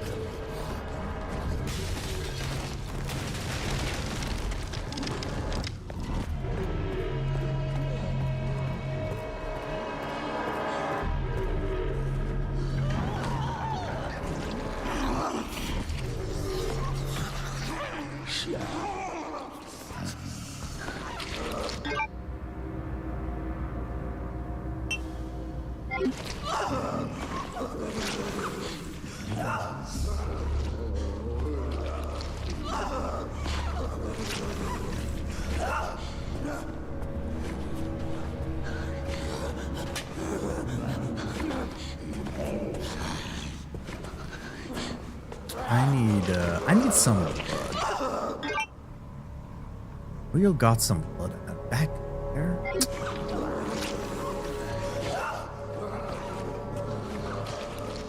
I think it's either someone unrelated to any of the games or it's Sherry.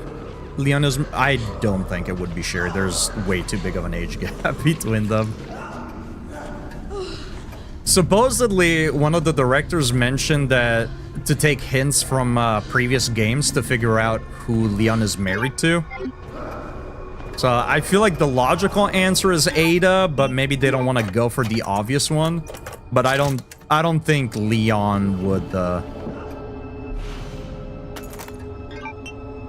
want to marry Sherry, honestly. I think he more sees her like a daughter or a sister, honestly.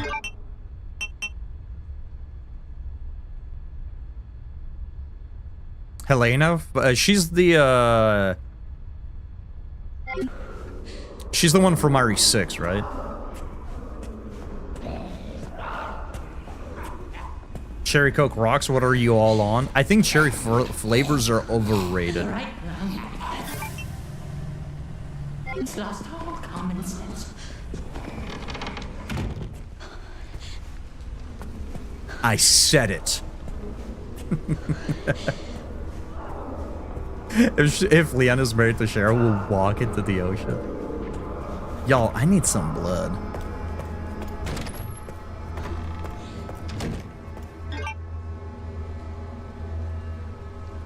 In the dining room.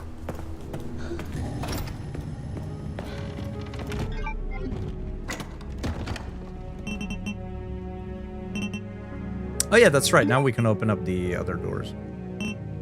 Oh, put that away. Put that away.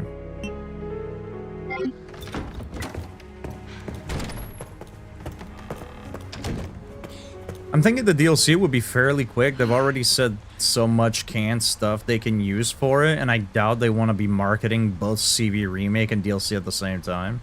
My best guess is they also don't know, and since all these games are made by different teams and writers, who he's married to could be an entirely different person in RE10 than the RE9 writers are implying. Very true.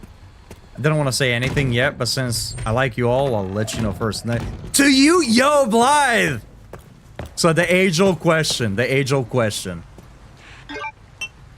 is Leon packing or what? We gotta know. The fans have to know. I need to know if the fan art is true to life or not. A lady never tells. Damn, you know what? I respect it.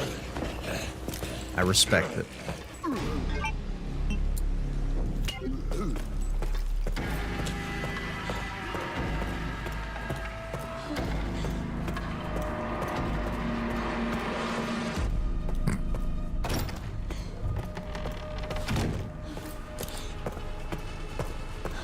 So I know we can do a few things now, but there's something important that I must do.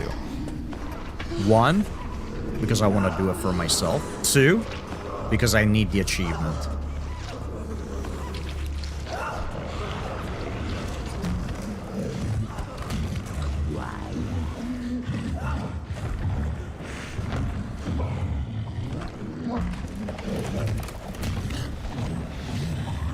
Ooh. My bad. Did I piss you off?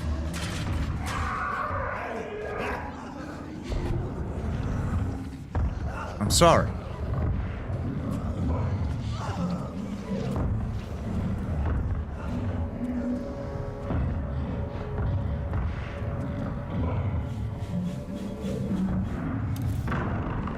Haha!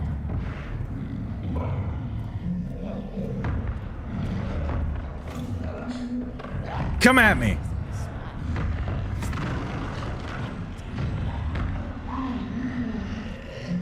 Given the size of the Requiem, I get compensation vibes. Compensating, huh? It's like driving a truck.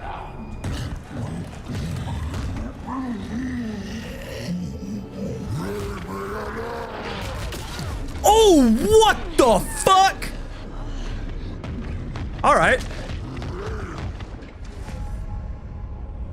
I didn't know I was fighting Gragas from League of Legends.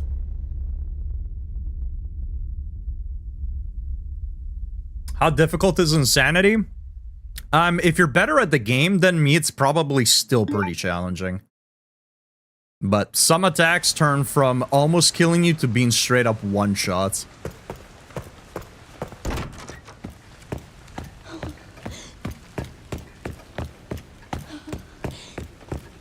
There's different enemy placement. The zombies are harder to stagger. They seem to take more hits to kill. So it's challenging enough. It's not the hardest thing I've done, but at least with Grace, you're forced to be kind of careful. If you know the game a little bit better, you can be maybe a little more careless. You don't have to be as cautious.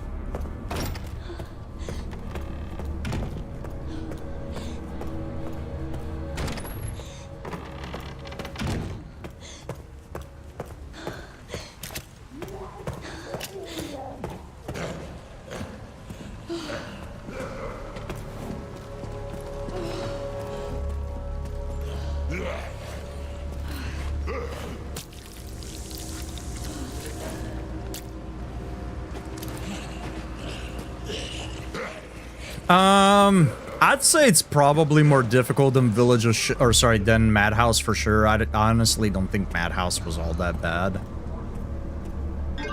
Harder than Village of Shadows? I mean, Village of Shadows was basically like the same game, just everything was very tanky. I'd say it's maybe on par with Village of Shadows. I'd have to see some of the future segments.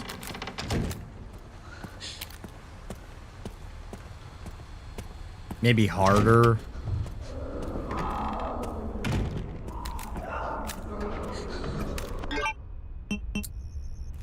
I really should have just made it home. Emo. Jesus Christ. Y'all talking about gay Wesker got in my head, dude. Hemolytic. But I'm trying to do it very specific. Right? I need that achievement. I'm going the wrong way. I need that achievement.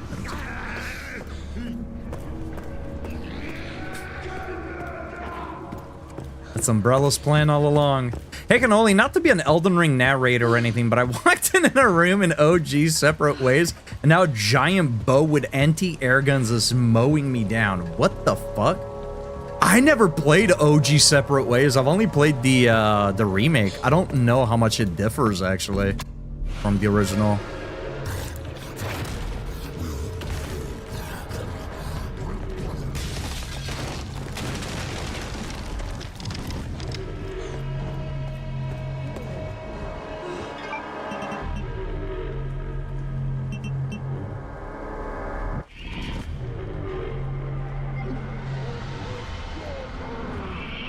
I want to make sure this guy actually stays mad at me, so I'm going to fire one round into him.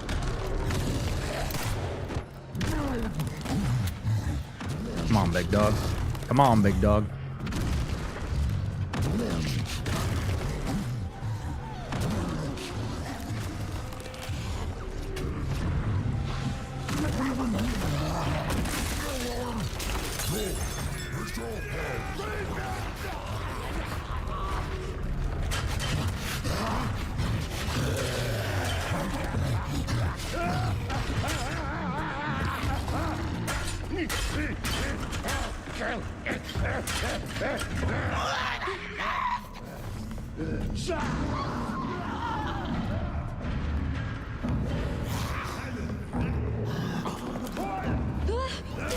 Whoa! Okay, that's one of my complaints. We've had this happen a couple of times. I don't like that the zombie can hurt you by doing this. They basically slap your shoulder as she shrugs off the grab, and it brings you from healthy down to red.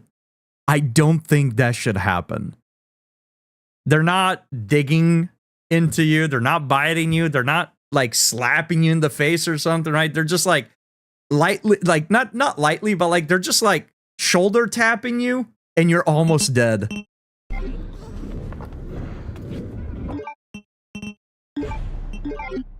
And that happens in any difficulty. It's just obviously the damage is not as severe, right?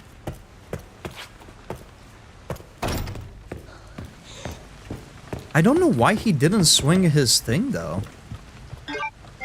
Maybe I gotta, like, piss him off first and then throw the bottle? It doesn't help that he was so far away, too, when that happened, right?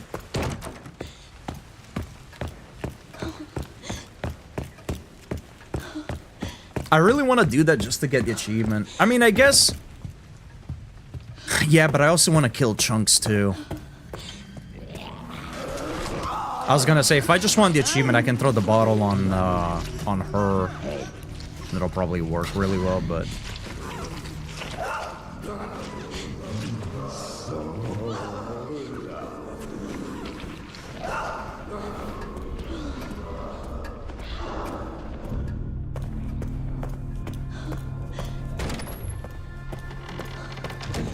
You know, I thought we were gonna make a lot more progress than this. Although, realistically, this is like a big chunk of the game. After you're out of here, like, it's just, everything goes a lot faster.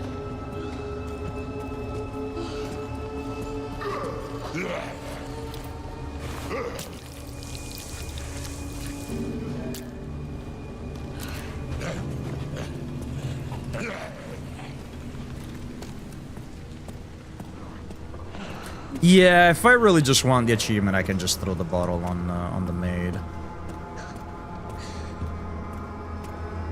Just gonna give it a couple of attempts. If I'm gonna try for it anyways, I might as well just get the 2 for 1.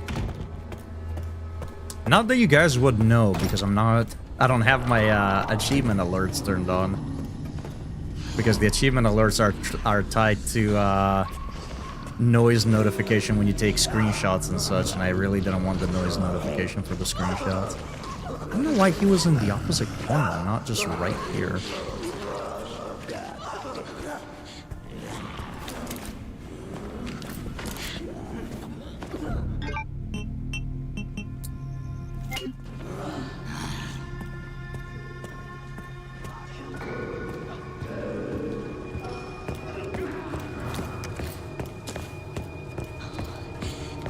I mean, I guess I could throw it earlier too, because him running to the door is pretty much scripted, so I don't need to wait for him to be there. I could just throw the bottle so the zombie goes there faster, or sooner rather.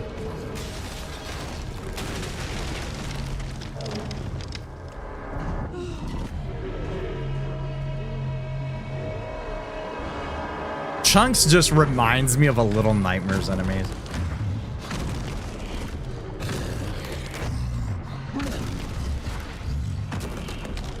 Yeah, I mostly turned it off for you guys, so you wouldn't have to hear that happening during, like, cutscenes and whatnot, but if you guys enjoy it...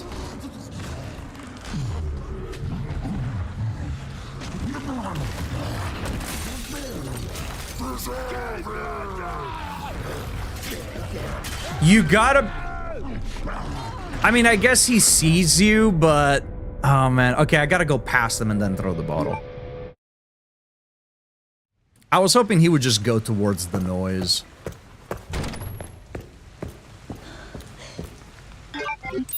Lock tight. Yeah, I mostly turned it off because I would take screenshots during cutscenes, and I figure maybe that would be a little disruptive, but if you guys don't mind, I can turn it back on if you guys actually enjoy the noise. I figure I'm the only weird one who likes the sound.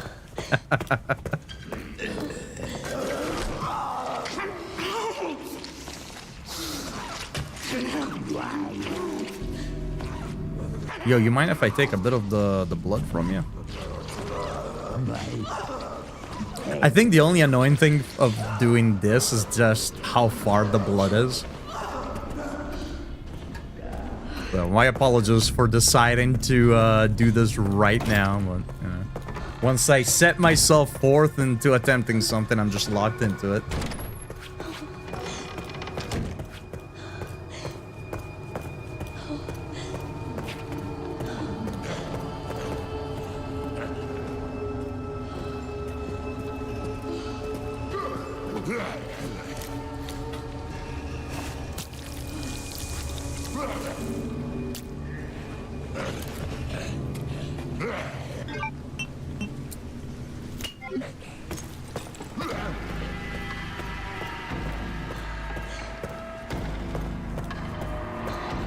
Gotta say, favorite zombie in this game is overstimulated zombie. I feel like kinship with him. Can you guess what my favorite zombie is? I do want people to shut the fuck up.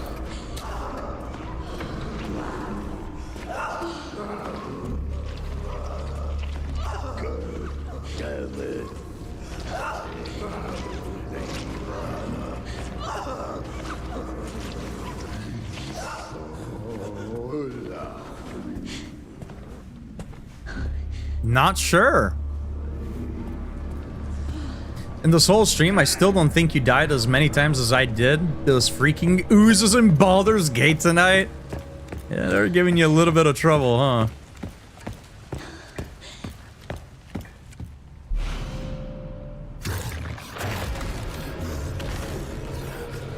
Well, gee, Cannoli, would it happen to be the singing one? Is it the one singing zombie?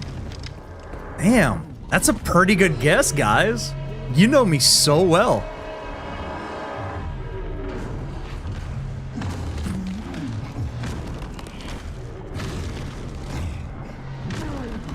Okay, I have to presume he just is scripted to come over here.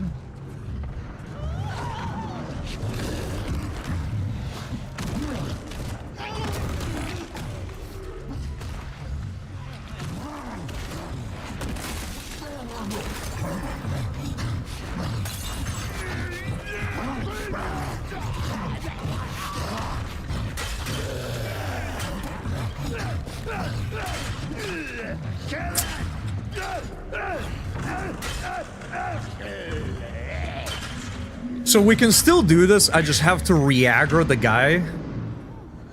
It's a wasted scrap.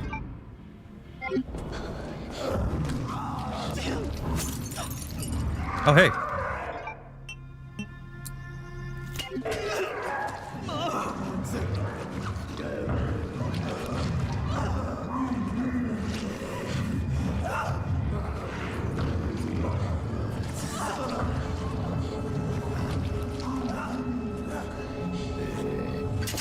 You're such an asshole. I can't tell if this guy can actually see you or if it's just noise. Maybe we got too close. I was kind of afraid of that. I couldn't really tell if we were gonna graze him or not. I just need to be faster. Because he goes up, attacks, but by the time that I throw the bottle, he's just gone. I need to just be faster.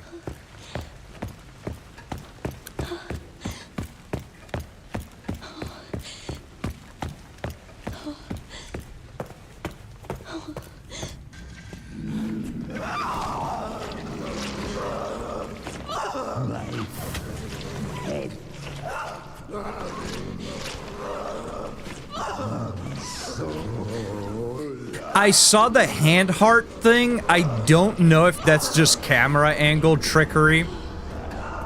That it just happens that her hands are doing that, right? If you line up the camera just right. Or if that's actually what she does, but I have seen probably the same video. I guess once they add photo mode, we'll be able to figure it out, huh?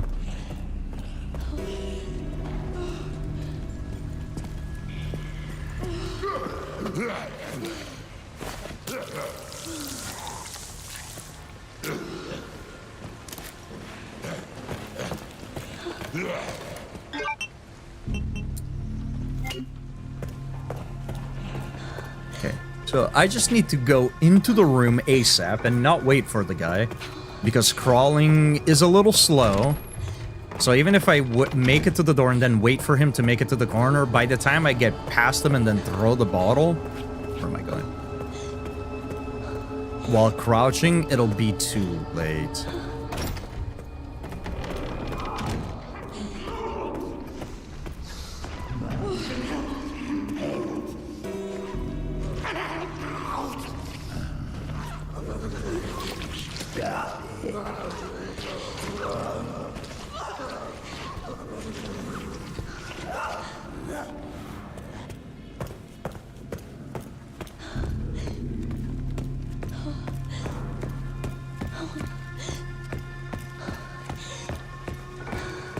Because I think, like, it's very easy to make it seem like... Because I don't... Yeah, like, if I'm doing this, right? Because, like, to make a heart, you're sort of doing this, right? If I put my hands like this, and I'm lunging out at you like this, it's very easy to sort of then try to align the camera and make it seem like she's doing a heart. So, I wish there was some, like...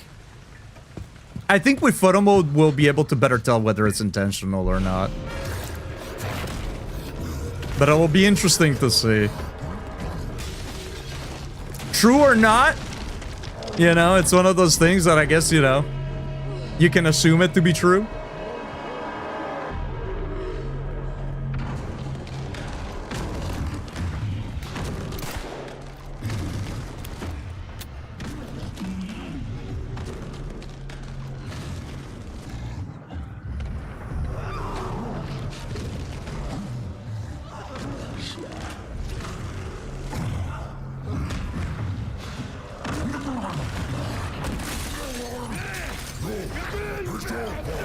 Still too late, probably.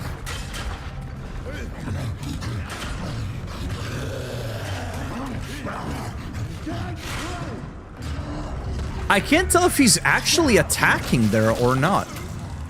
Oh, he got fucking flattened.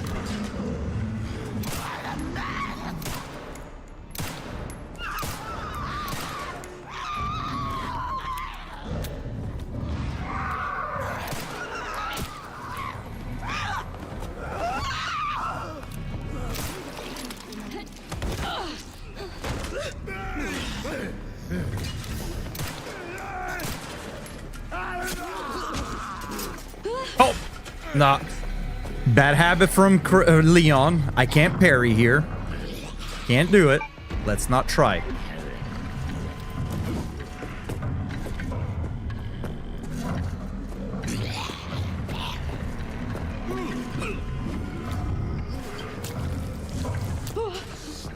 Grace, move! Why does it take you so long to stop draining the blood and getting up? Zero urgency, dude. Zero urgency. Grace in Dreamland. Lock tight. Yeah, do I just gotta do it earlier? Like, he just kind of walks up and then just slams his thing on the ground instead of doing like a full swing.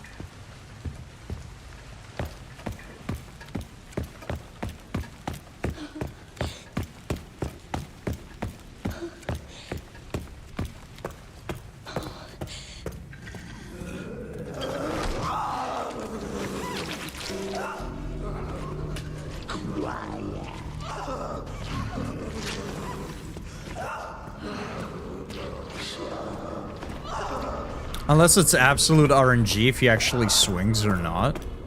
Because I feel like that time was pretty good. I mean, I'll do it even earlier.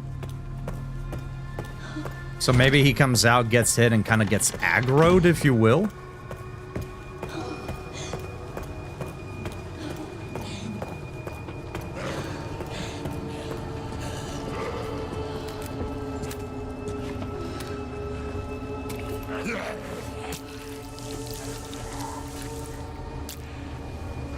Maybe I just need to throw it sooner. The one I saw, her arms were further apart. Wait, we don't want to flip the light. What am I doing? Further apart when going after Grace. I hope it's legit because I love Easter eggs. It would certainly be pretty neat if it's done on purpose. And you know what? Like many fan theories that really have no way of being disproven, even if it's not done on purpose, we can pretend like it is.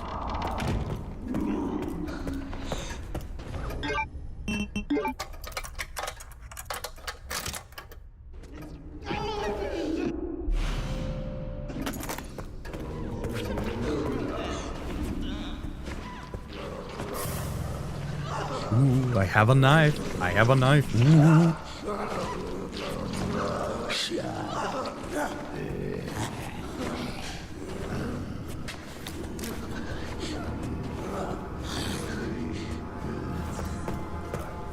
Alright, this will be the last time I try because I actually want to make some progress in the game.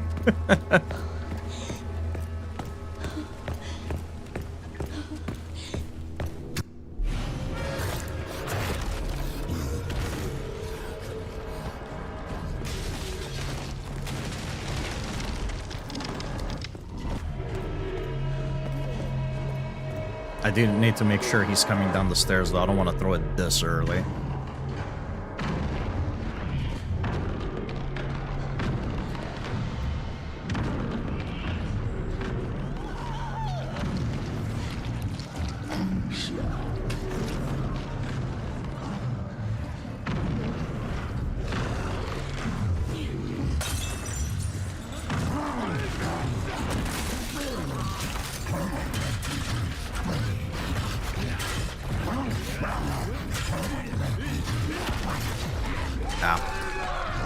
I wanted to see if I could walk. Hey, yo!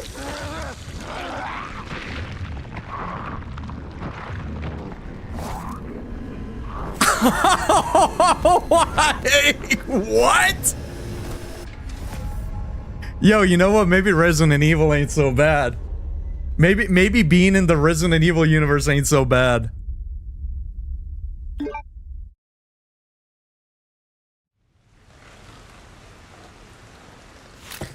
Yeah, I was wondering if maybe, like, walking up would aggro them.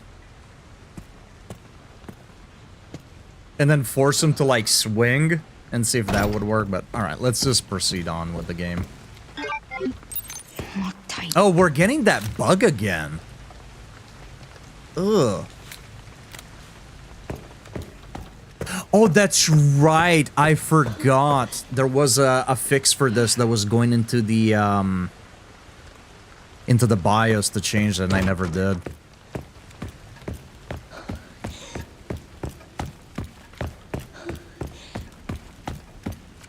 The new one or the old one? I presume you mean the new one? Oh, the old one. I remember absolutely nothing of that movie, I gotta be honest. I watched it with my brother when I was a kid, and I have, like, zero recollection of it.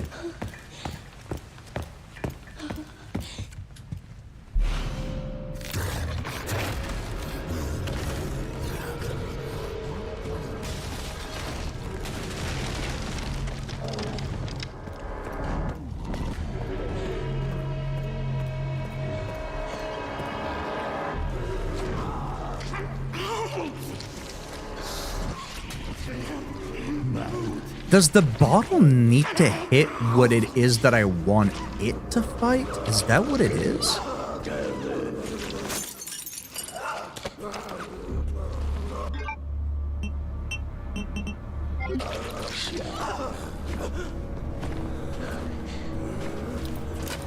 I really wish you could do sneak kills. I mean, am I surprised that she licked her face like that, though? She's out here. Oh, no, she's not licking the blood. She's trying to clean it.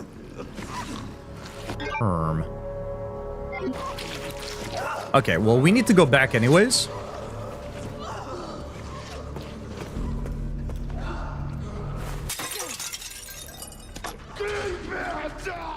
My bad. My bad. My bad, brother.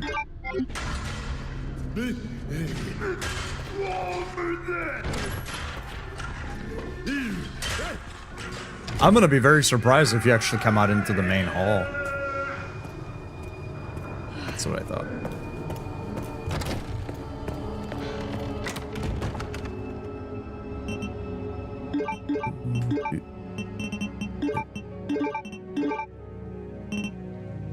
Okay.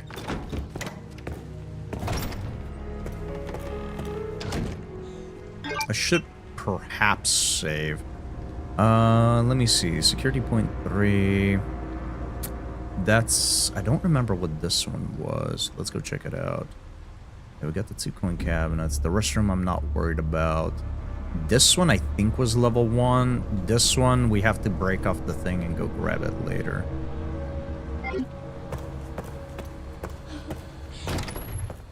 It was really fun. I recommend revisiting if you ever are in the mood. I don't know if it's a horror movie per se, but fun for sure. Oh, what the fuck?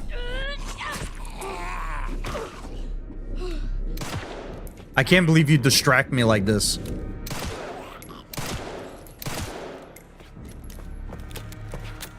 The Crow is based off a comic book, right?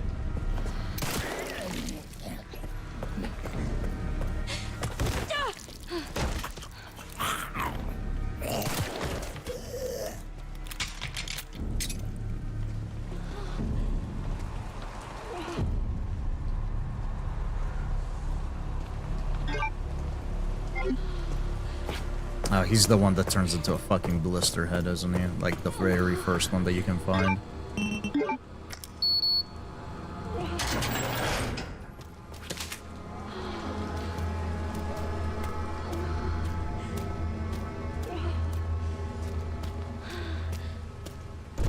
Ah, that's right. We have a save room here as well. I almost forgot.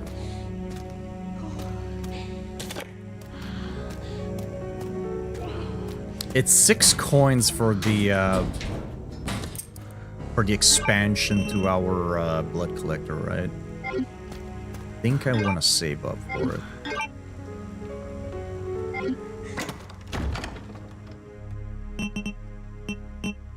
We'll keep those on us. Put that away for now. Here, give me this. Get rid of that. Heal up. You're okay. The wrenches for that door that we gotta break the handle off of. Go ahead and save.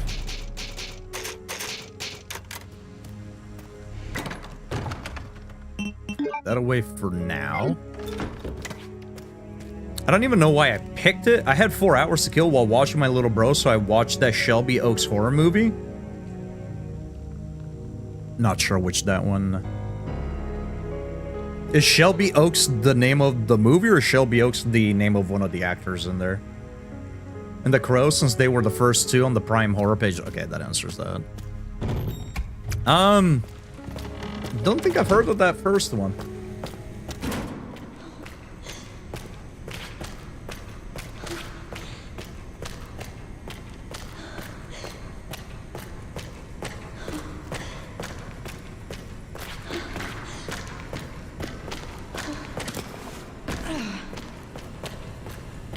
That's cool and all, Grace, but I was, like, looking away from that. If we're gonna be completely honest, I was looking away from that.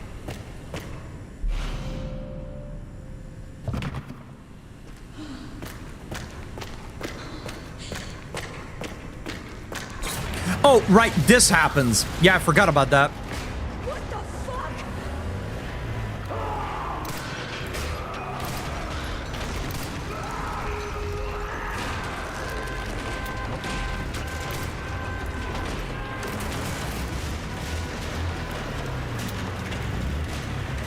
You're gonna stop, right? Why is it still moving? It's red, I shoot. Give me a fucking break. Oh yeah, that's right. On standard, it goes up, it lifts up the excavator part, and then you see an explosion happens and it stops.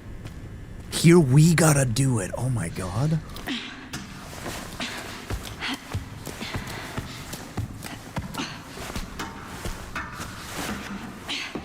Paranormal Paranoids or something was the name of the web series. Interesting. Name of the movie, it's a sequel to an old internet horror series. The director of the new movie is a YouTuber as well. The OG series is actually quite creepy and fun, but the new movie's super silly and really bad. That's a shame. Yeah, hate to see it happen. Fuck.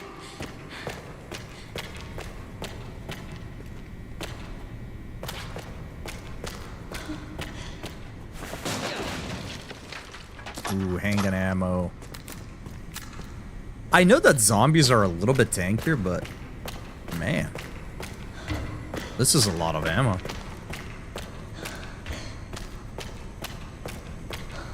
How's Insanity treating you?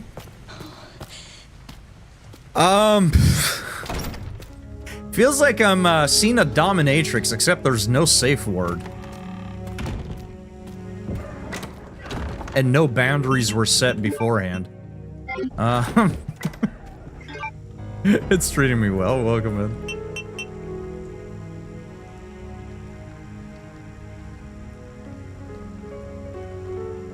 Alright, so we can go get that right now if I want to.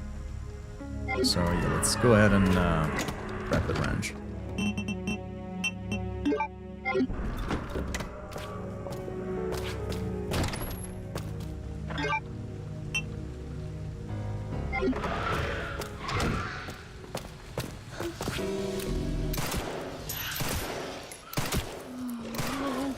Yeah, I forgot they do that.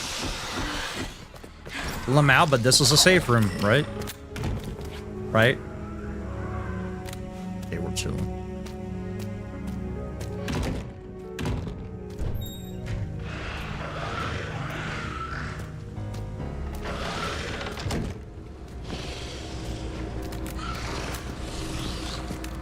Yeah, I kind of forgot that they can get down on all fours.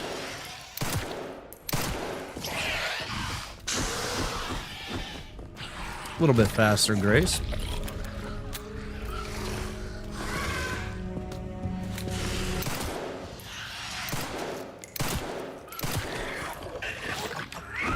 I'm gonna cheese the shit out of you, brother. Oh, my aim sucks.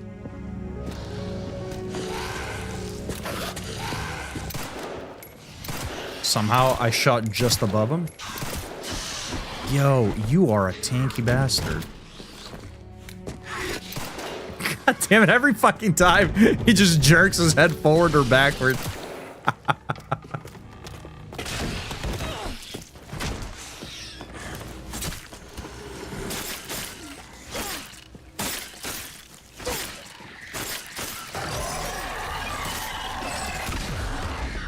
I was kind of hoping we could finish him off there. Ooh, a kiss. That guy changes no matter what difficulty you're on. Yeah, I'm well aware. I am very aware. Yeah, he's the first blisterhead you sort of encounter.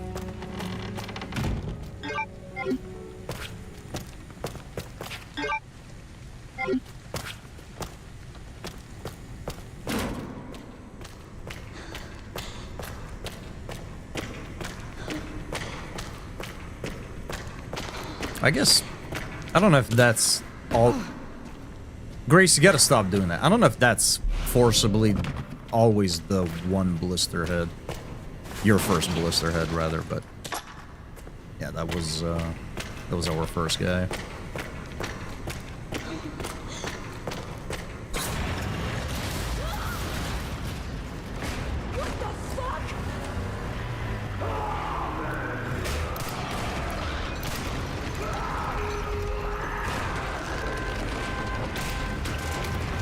Very passionate about his job.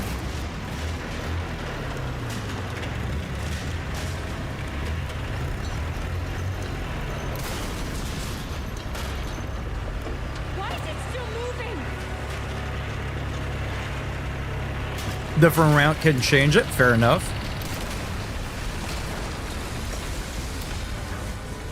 Give me a fucking break.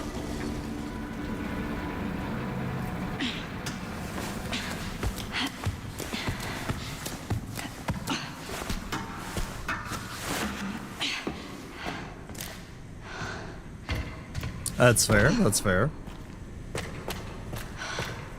Oh, fuck.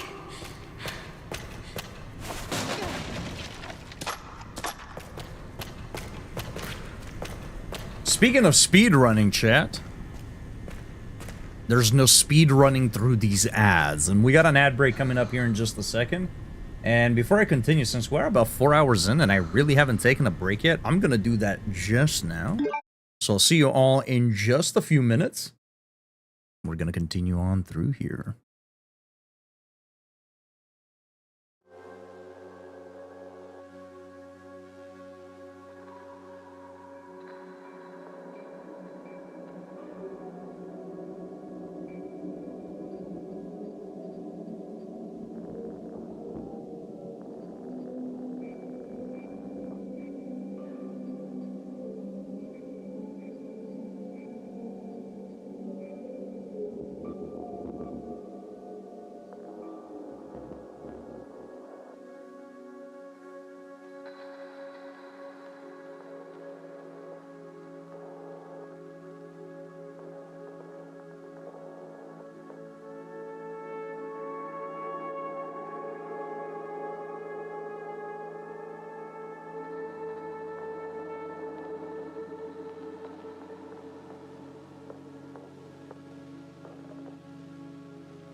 All right.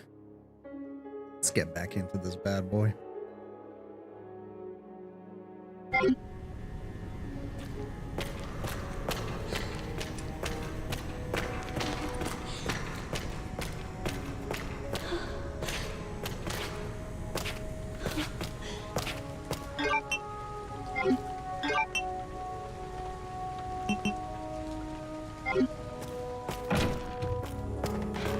Elvish, welcome in. How goes the replay? Pretty good so far.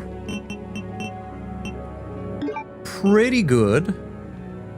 Hope your day is going well.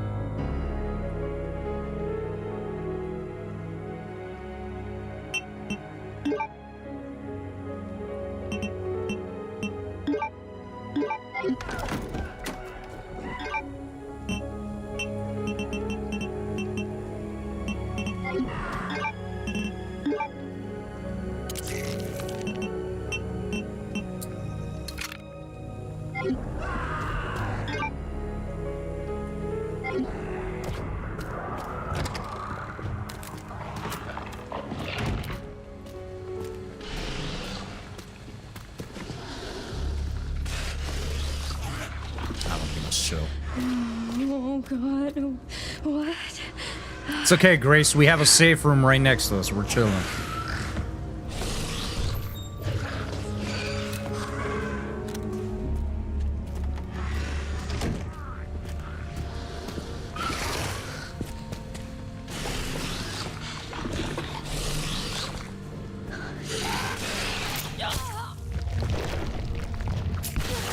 Man, you can vacuum onto them from quite the distance.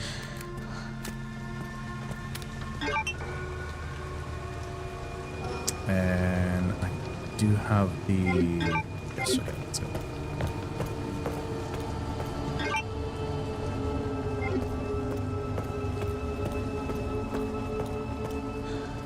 Have you modded Silent Hill 2 save room theme into that? I meant, I was like, Silent Hill?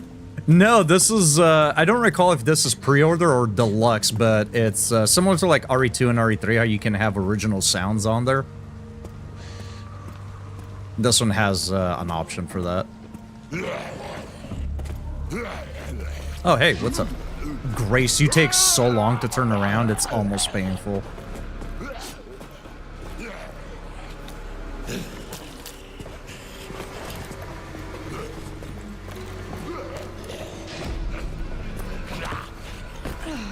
Oh, you're still around, unfortunately for me.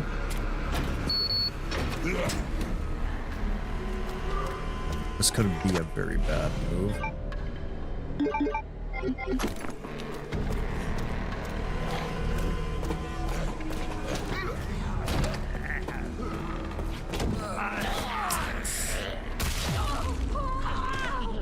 I was really hoping we'd push him away there. No heals either. This could be bad.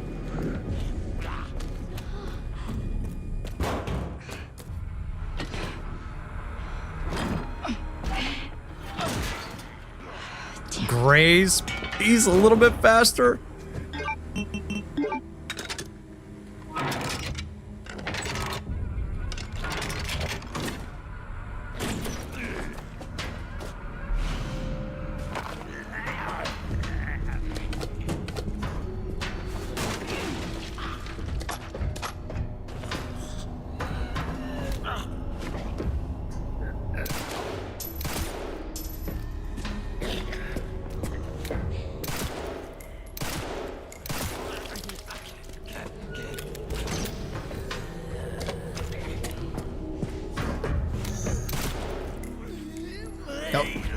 So long.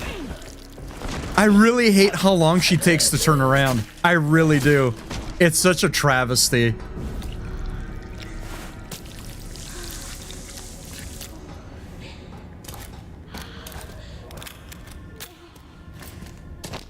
Okay.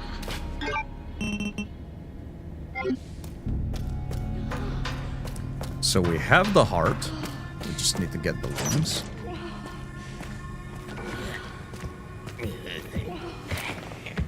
I'm honestly just gonna... we don't do.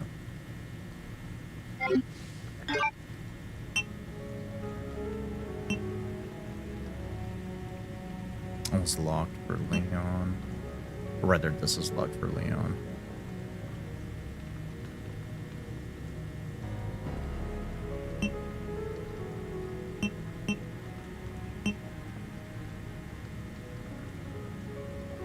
Okay, so for right now, we are done on this wing.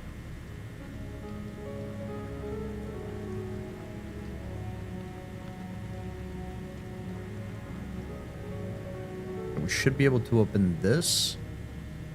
Should be able to open that.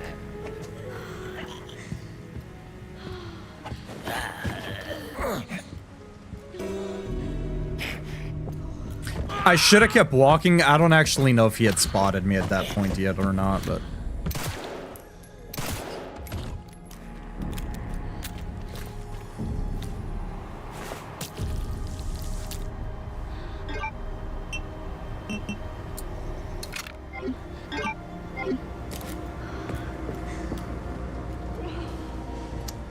I don't think this is an area we'll be traveling back through, so... If they're both in the room to my right, we're fine. If one of them happens to be out here, it could be an issue.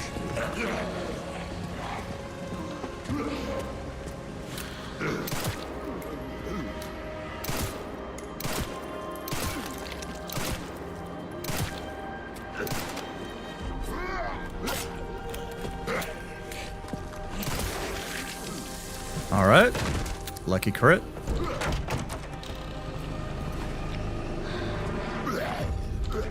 Can you pick up the knife, Grace? Dude. Yeah, let me juice up a little bit.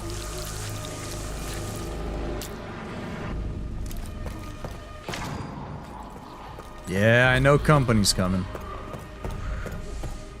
Sorry, fellas, but I got a reservation for one.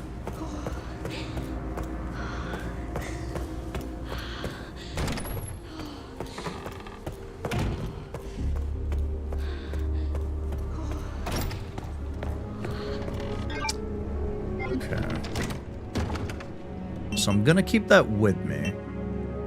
I'm gonna bank that. I'm gonna bank that for now. I'm gonna keep that with me. I'm gonna keep those. Let's make a pink ribbon.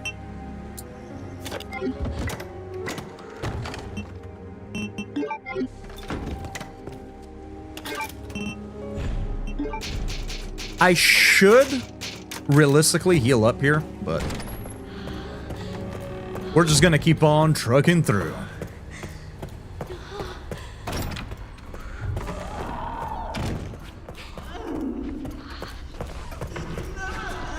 I don't remember if I took out... No, I did not.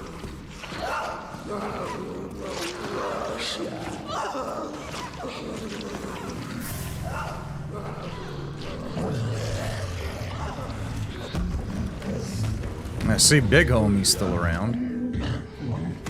Can we actually use the injector on him? Oh, we can. Ooh.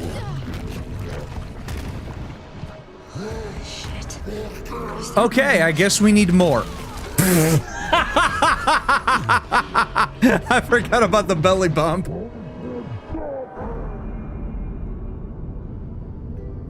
Miriam, welcome in.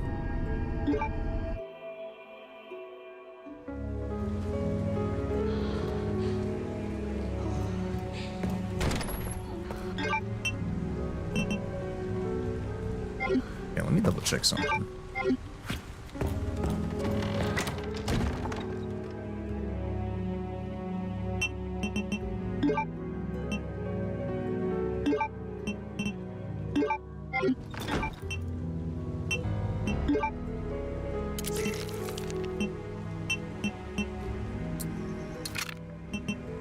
Okay, so we need 20 more, which we should be able to grab over here. Maybe 3 is the charm, you know what I mean? 3 times the charm. Since 1 wasn't enough, might as well make 3. 1's not enough. and 2 works, then we have a spare one, and if 2 doesn't work, then we got a 3rd one to try. Pretty sure we could get some of the body here. I started Amnesia the Bunker, and I actually think it's a really neat game. Probably won't finish it because I don't finish games anymore, apparently, but it's cool. I'm glad you're enjoying it. It's supposedly very, very short. You know why you were hearing that save room theme and why I was about to say, why the fuck is the save room theme playing when we were in the freezer? Because I had the save room themes playing during the break and I forgot to stop playing them. Yeah, the save room theme shouldn't actually have been playing in the save room because I think it's supposed to be only for the menus and for Raccoon City, but not for the save room here. Oh, I guess it is. It is actually. Okay, no. All right, we're good. We're chilling. We're chilling. We're chilling. I wasn't completely nuts. I wasn't completely nuts. Yeah, apparently, presumably rather, Bunker is really short. So I wouldn't count your chickens hatching yet.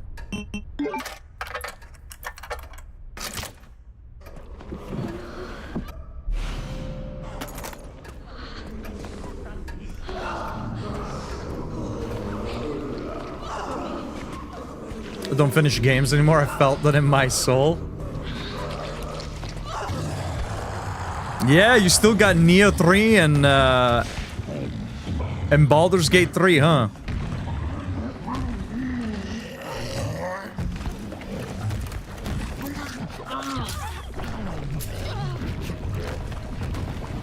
We can't, like, stab him right away. I'm dead.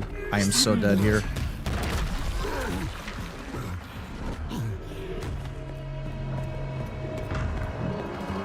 Oh, nice!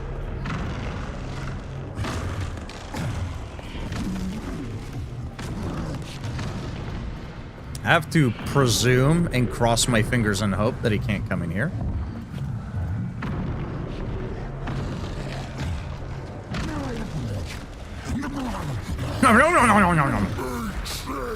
Whoa, whoa, whoa!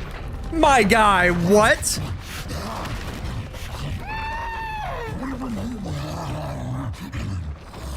What's your language?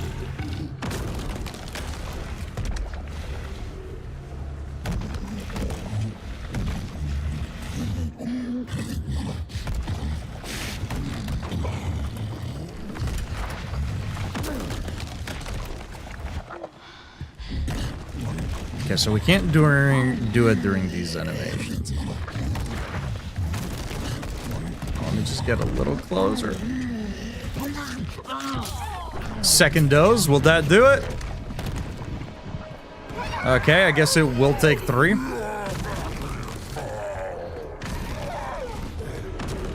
I have gotten an ending for Baldur's Gate 3.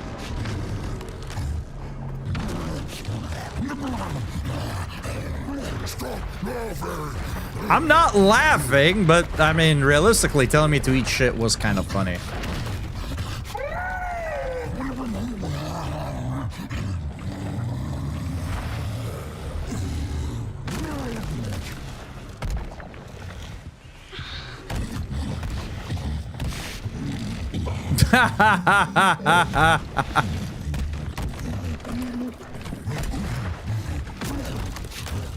Just may have, huh? Alright, if 3 doesn't do it, I'm reloading because otherwise this would be a waste. Although his skin does look a little bit more fucked up, doesn't it?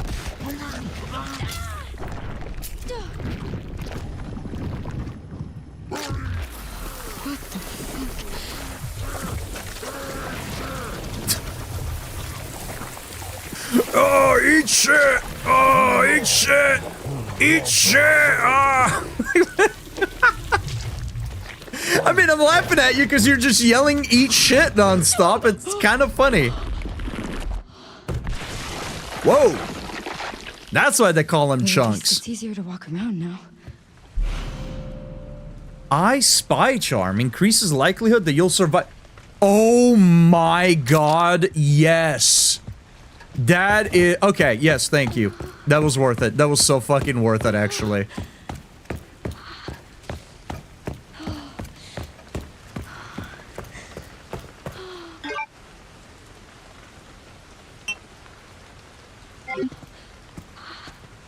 Okay. Although, problem now is we need to go, well, I don't really need to save. I mean, repeating chunks is kind of annoying, but whatever.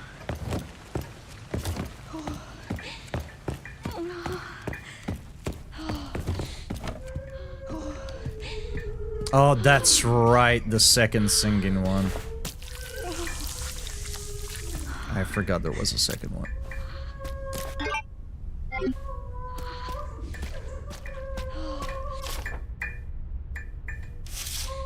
Which one was this for? Examination room.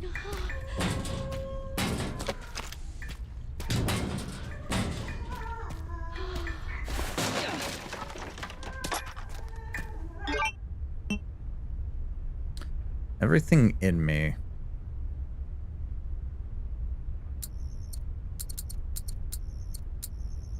It's telling me to just not go in there and go save.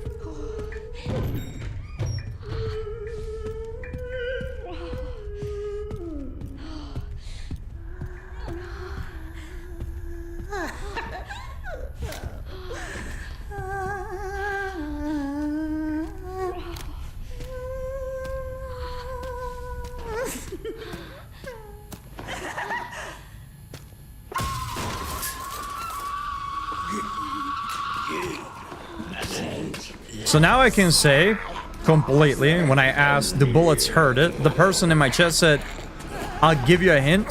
3 inject. Yeah, that's not really a hint. That's just telling you exactly what to do.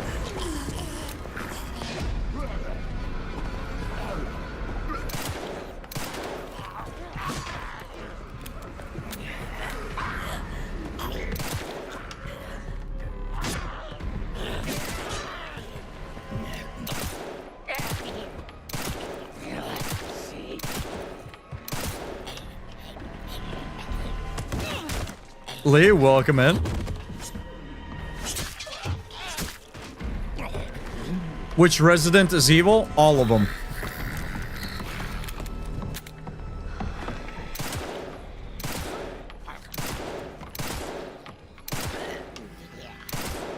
Okay, makes them stumble, but still isn't enough to stagger them.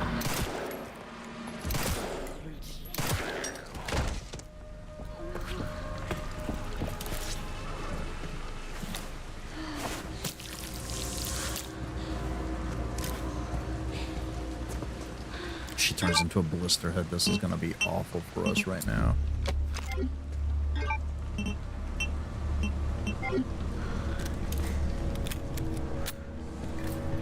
It's not the best. It's not the best. Yeah, that's a straight up answer.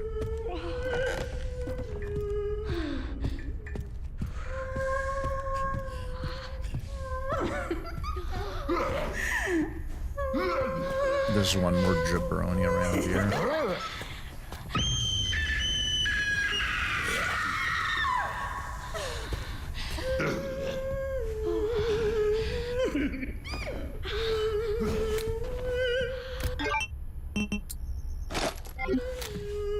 Man, crafting 8 is kind of a lot.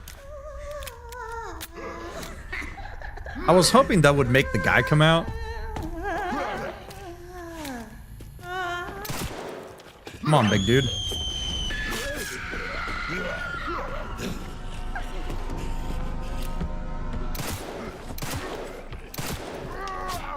Ooh.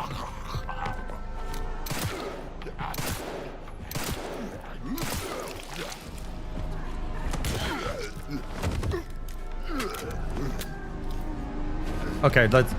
Right, we scrap the knife.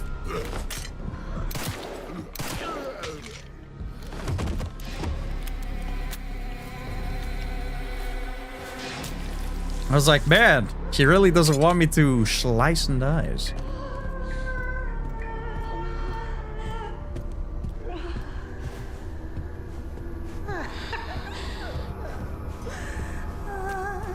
I don't actually remember what is here. We might not even have to do this, honestly.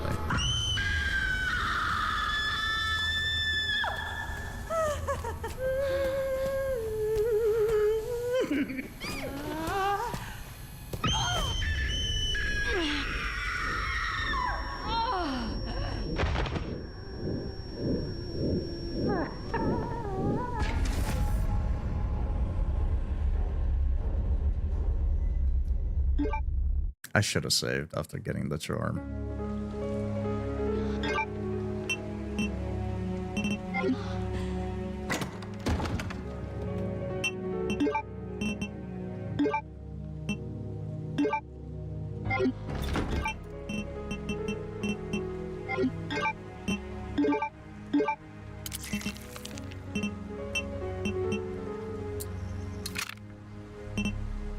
It definitely does seem worth to kill him, though.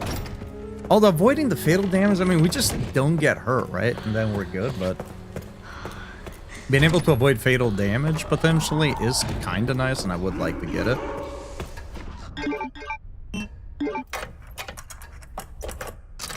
Scream Queen was? Yeah.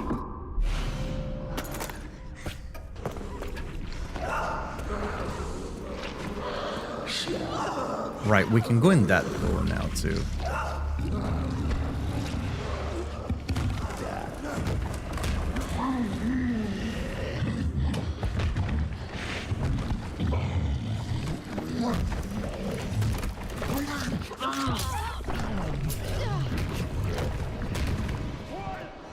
Shit. Was that not enough?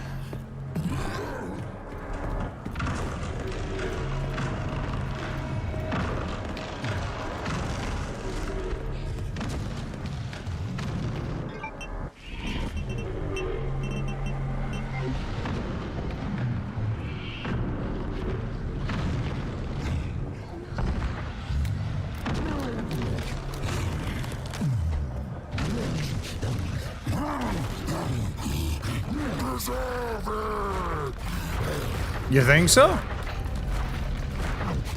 Is that really how you feel?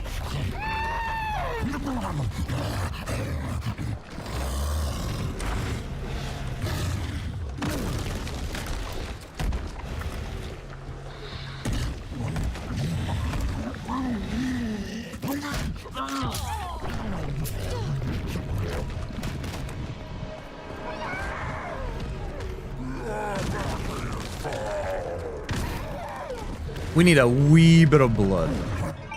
What even is the conference room?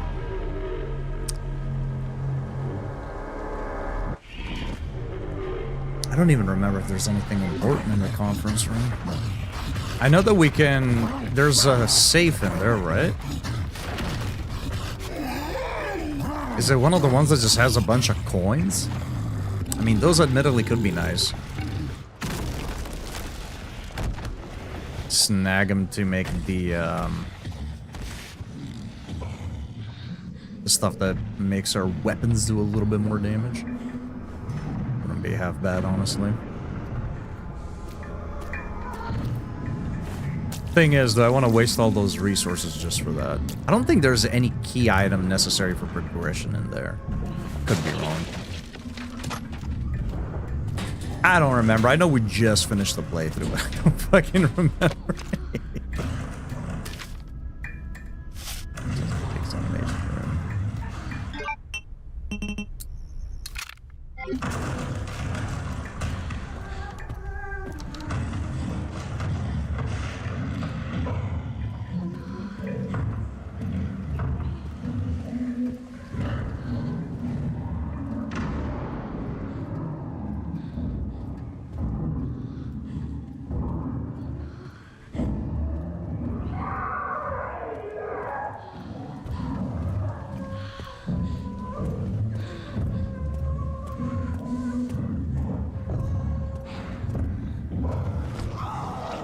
Sounds like he's turning back around here.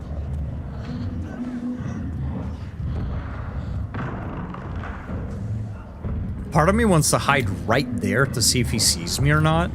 I'm gonna do it. I'm gonna do it. This is gonna be really stupid, but I'm gonna do it. This is probably really stupid.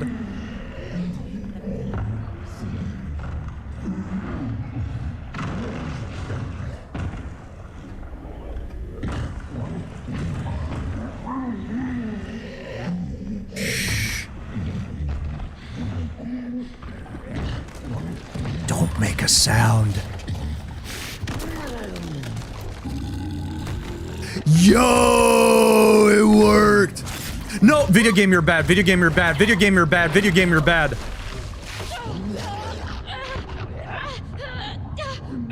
The fact that here we don't get the chance to stab him with the injector is a bit of a miss, I think.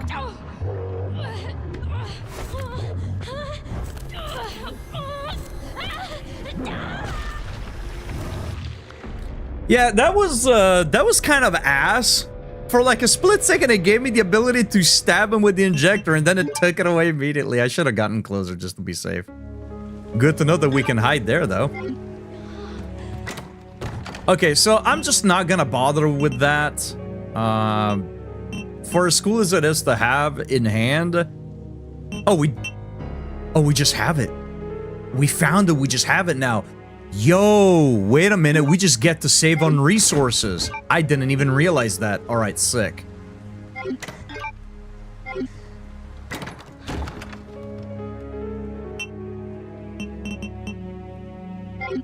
How many coins do we have? 2. Okay.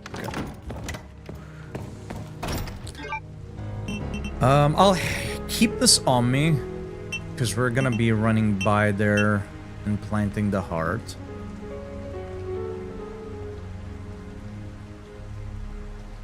We can pop up in the examination room save, right? We should still have the thing. I don't have to go back and get it again.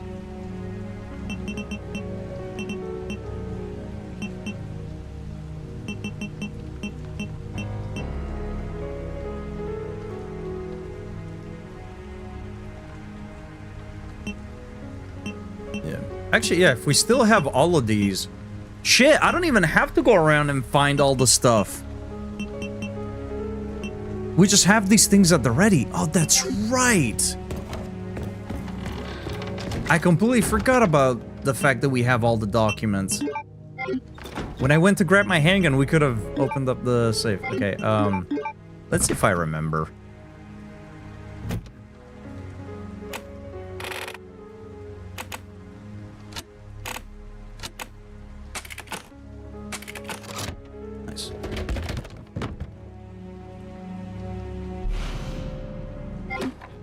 So now we have the heart and the lung.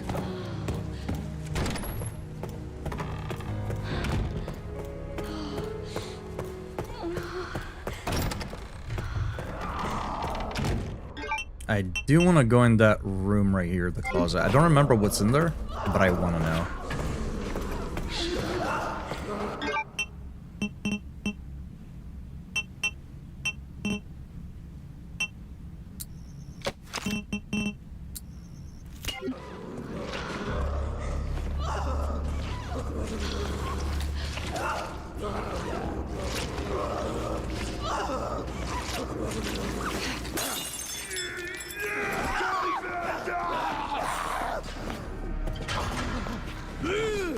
That did not work how I wanted it to at all, as a matter of fact.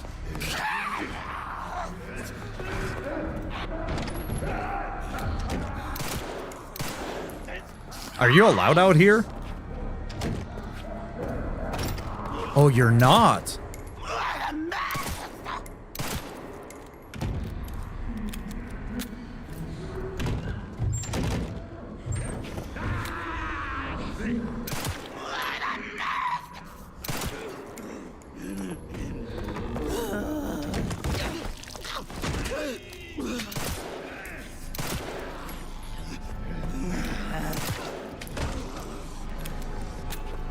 Big homie's coming over. Big homie's easy to avoid, though. We just gotta be quiet. But she was kind of right next to the door. I didn't want to risk it.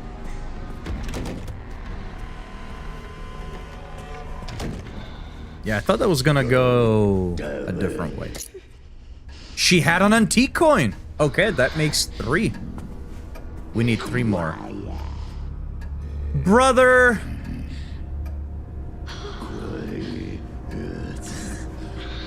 I am a little upset. I'm not gonna lie. Like, it's cool that we have the injector as, you know, a new mechanic introduced here. I really wish we could just execute with the knife, right, if we were stealthy about it. Oh man, that's an awkward spot to have him in.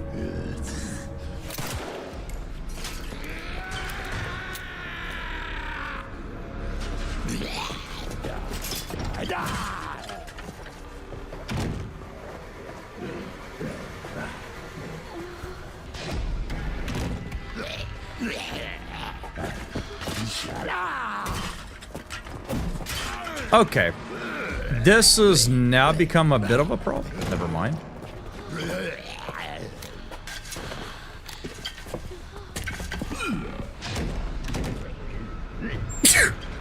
Shit! My bad! My bad! No! Don't sneeze if there are zombies nearby. Thank you.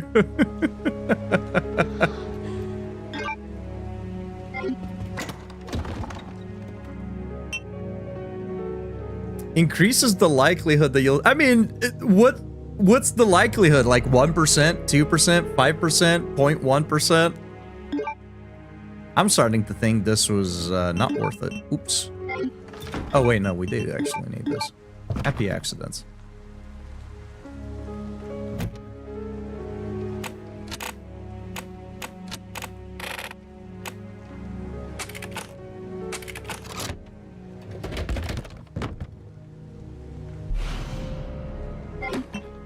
Okay, out of curiosity, I should just heal up, realistically. I just really don't want to. I do want to see if we can open the door without alerting the lady zombie. She does have an ancient coin, though.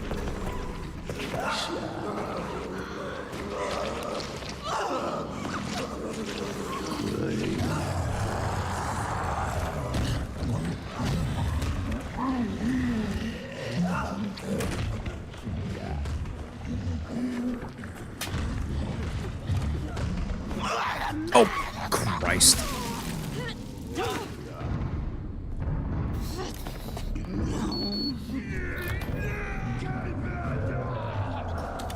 You know what? We're cool. We're chilling. We're chilling. There's no need for this. There's no need for this. No, she's gonna lick my face again. Hey, yo. Yo, why did Capcom make the zombies in RE9 freaky as hell?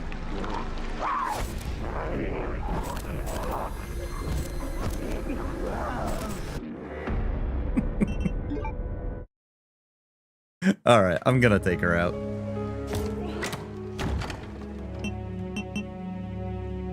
Because I knew I was gonna play it. You know what? W devs. W devs.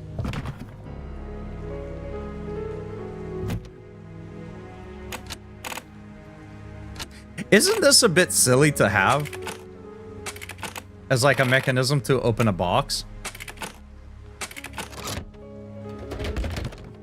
Right? Like these are organs you're transporting. Wouldn't you want to be able to just pop the fucking lid open? I mean, have it secure so like a gentle jostle doesn't just make it come open, but I feel like this isn't something that you need to like solve the Da Vinci Code to open, you know what I mean?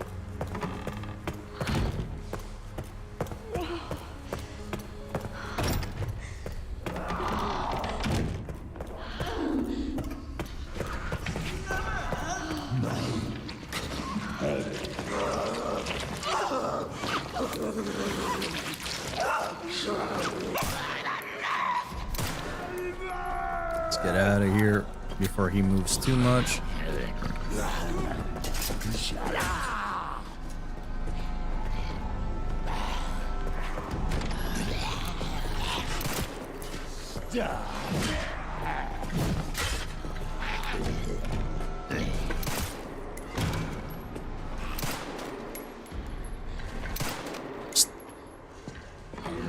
Dude, I love that they do this because every time that I think I have my aim down right, you know what I mean? Like, I'm like, okay, there's...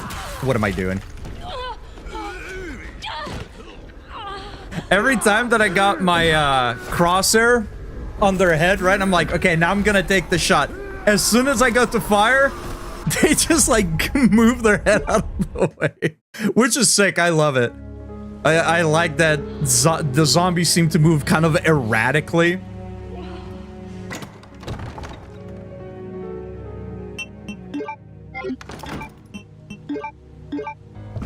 They're valuable organs. Might be the president's or something.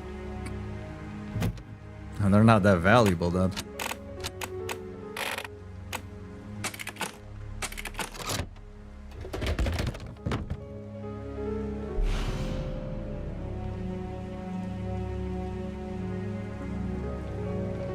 Nah, they're artificial. They have been lab grown.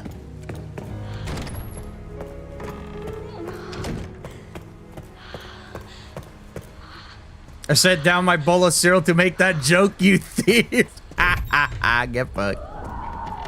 It is my joke now.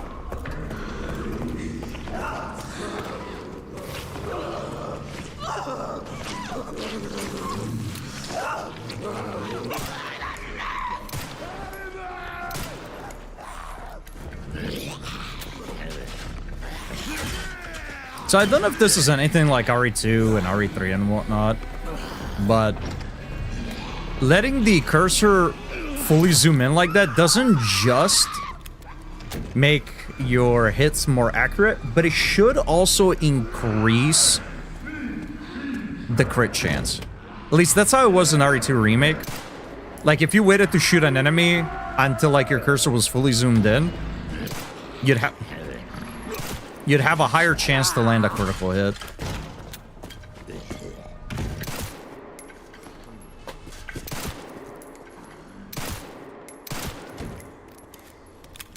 I don't quite know if it's the same here.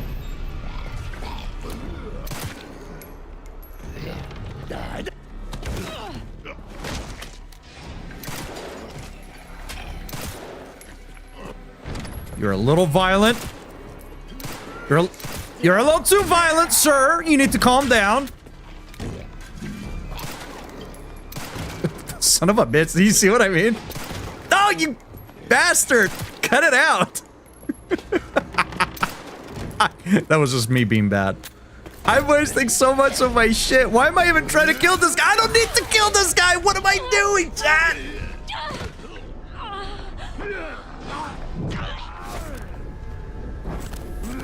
What am I doing? Okay, let's be a little bit more smart and a little less whatever's happening here. I think he just can't see where he's going. No, all of them move pretty erratically. Because even the maid one that we were fighting, she stumbles all over the place and whatnot. Which, by the way, these are all mocap too, so W acting.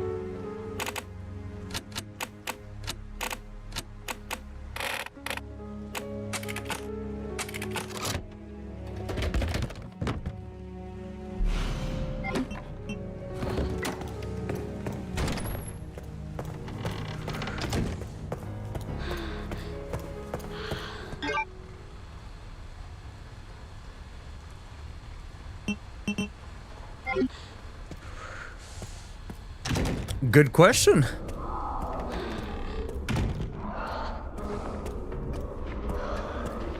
I can definitely answer that as one of the members of the crew. I think, me personally, the devs must have just fucking disliked me because I had to take a stumble. About 3,420 times.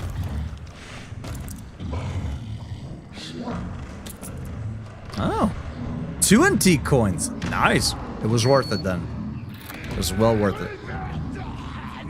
No, but... You gotta be kidding me. You gotta be kidding me. You gotta be fucking kidding me. You gotta be fucking kidding me. I'm gonna scream. I'm gonna scream. I'm gonna yell and shout and let it all out.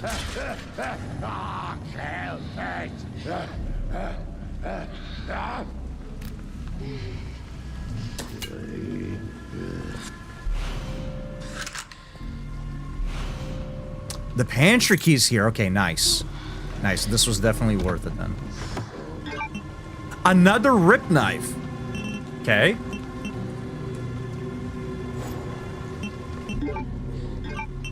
I wish they would allow you to access your crafting menu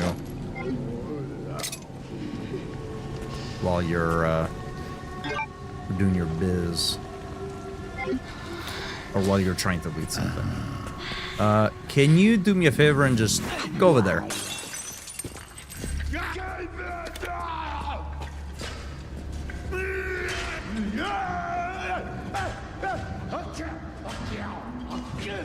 Get a load of this guy.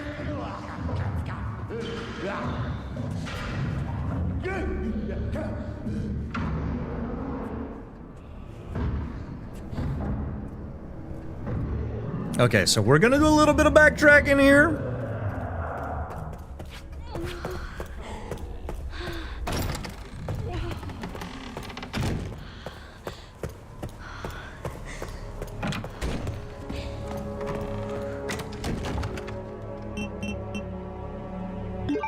We have 4. We need 2 more. We're gonna take the... Well, we'll come back for it. Yeah, let me do this for right now. I'm not gonna save yet, and maybe this is a mistake. There shouldn't be anything in the pantry door. If there is anything in the pantry, well, we're fucked. But there shouldn't be anything in there.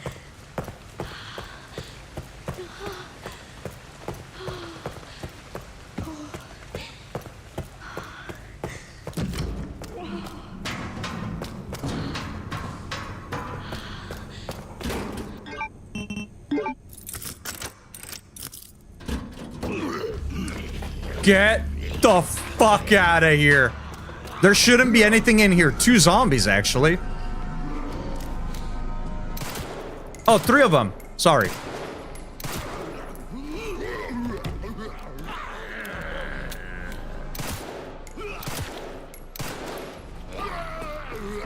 Grace! What are you stuck on, Grace? What are you stuck on? Is there Velcro on your shirt and the wall? Dude,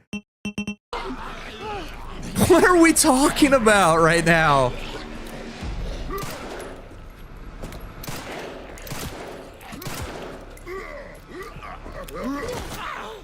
Again, I think when the zombies are lunging at you, I think it legitimately hinders your character speed, even before they grab you, because it happened again right there. He started to lunge, and Grace slowed down drastically.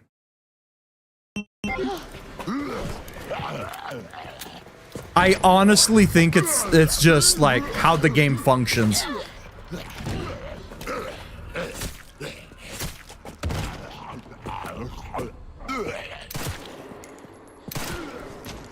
So now that they have 3 zombies in here, I am really curious to see what is in that pantry. They must have added some really dope stuff, unless they just want you to bait them out and then sneak in there.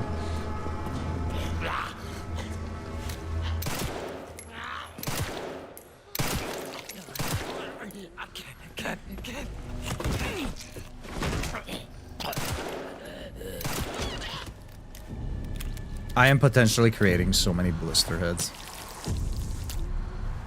Yeah, like, this stuff where, like... Because, like, look at this. I'm trying to recreate us getting stuck on this, but it's like... I legitimately think when a zombie's lunging at you, if it's close enough, Grace just slows down. And I don't think you're meant to see that. Because normally you'd be playing in first person, so if a zombie's lunging at you from behind, you're looking this way, you can't see how far it is. And I think they just do it so the zombies can snag you easier. And in third person, it just ends up looking really funky. I don't know if that's the case. Is it? It's happened so often that we just get absolutely just like robbed when a zombie starts lunging at us if they're close enough. Maybe I need to just shoot center mass.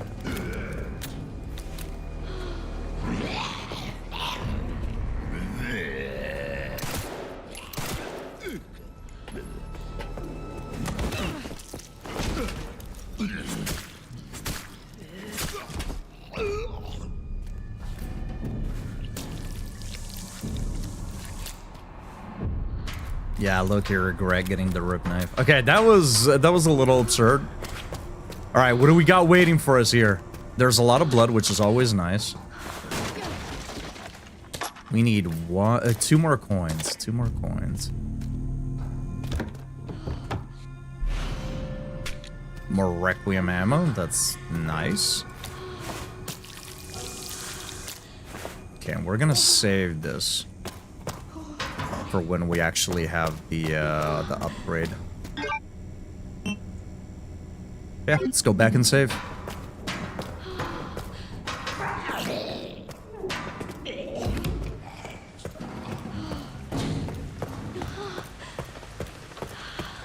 Let me double check.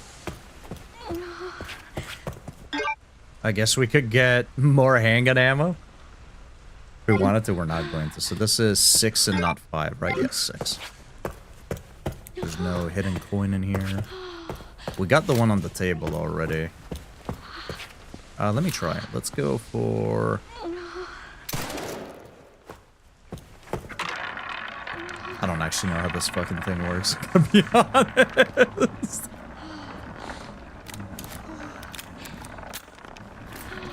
Maybe 15 is the only one that gives you the reward? I don't actually know. Hey, it did land on one.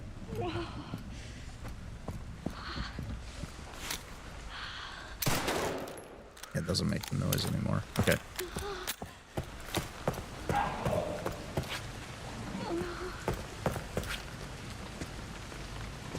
What was that?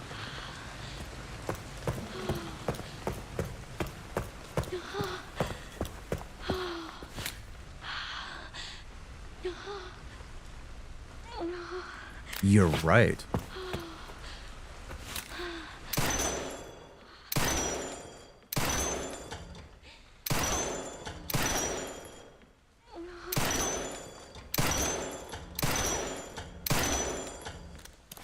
You don't... That's such a waste. I really wish I knew how this thing... If anybody does know how this thing operates, please feel free to let me know.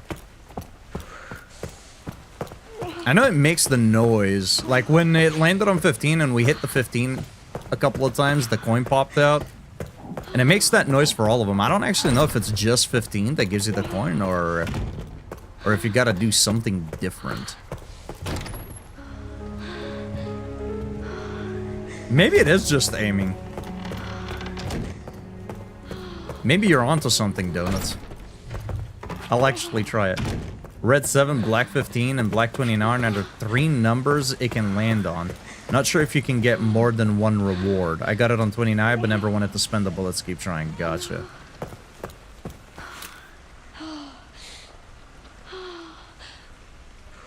Boing! Oh my god.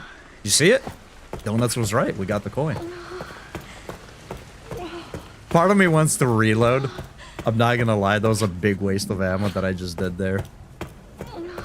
But, you know what, chat? Sometimes you gotta live with the consequences of your own actions, don't you?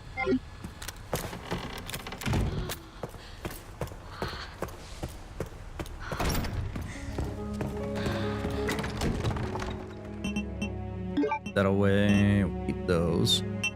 We'll bring that. We'll bring this. We'll bring that.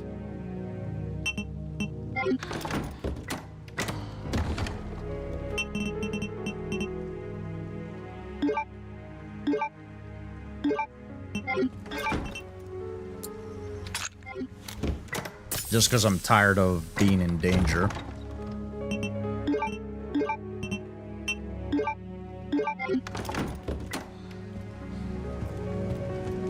Let us save. All right.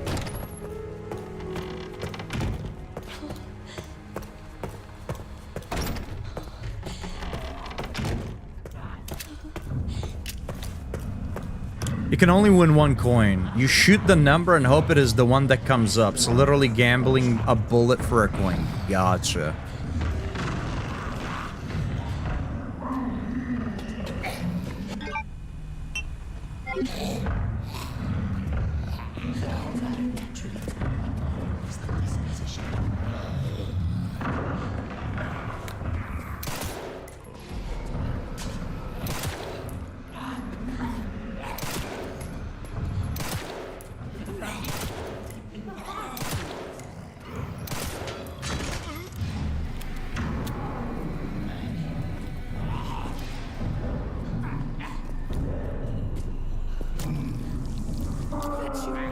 Another antique coin. Sick.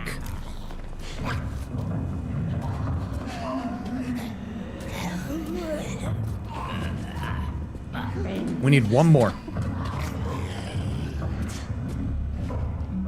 Apparently you can shoot all 3 numbers. Right, you can shoot all 3 numbers, but do they all give you a coin so you can get a total of 3? Or is it just... It can be one of those, but you can only get 1 coin out of it. Empty.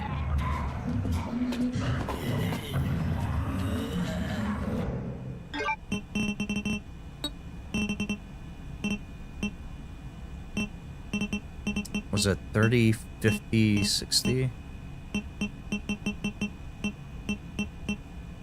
50, 30, 90.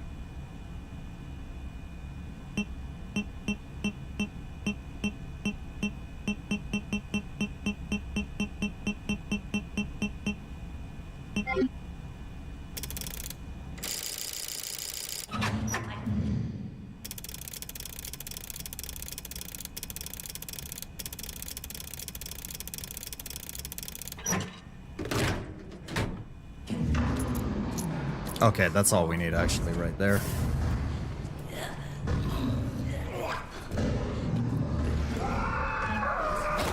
Oh, get the fuck out. You dropped to the ground, I took your blood and I got your coin. You're still ticking, brother?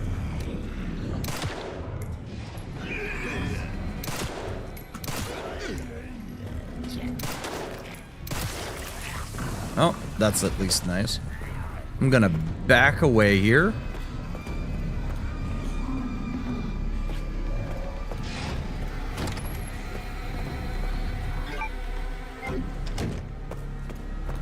The guy said shoot all 3, so you're guaranteed ace.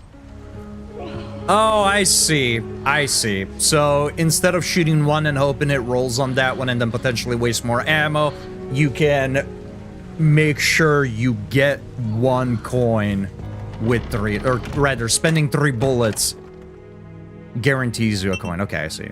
That's not bad, honestly. Like, that's... I feel like that's a pretty decent trade. 3 bullets for a coin? It's definitely worth it. I had to stop snacking on stuff in front of me. I'd be nibbling on one of those M&M cookies for like an hour and did not enjoy it at all. I mean, who wanted to put M&Ms on a cookie in the first place? Just get normal chocolate chips. You ain't wrong. You ain't wrong. Yeah, I'm not a big fan of M&Ms. I gotta be honest. I like peanut M&Ms. I think those are great.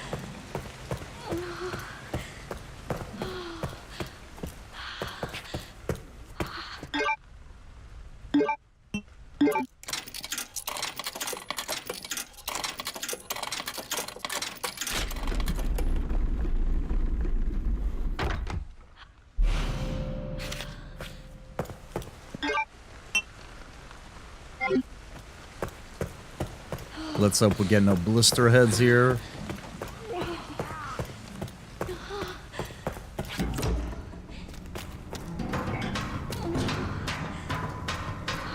Oh yeah, definitely. I love those, yeah.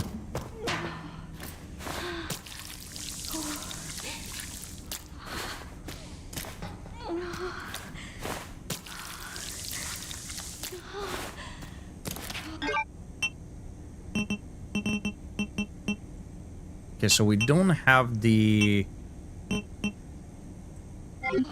I think that one might be it. We don't have the thing that we can actually... that allows us to craft it yet.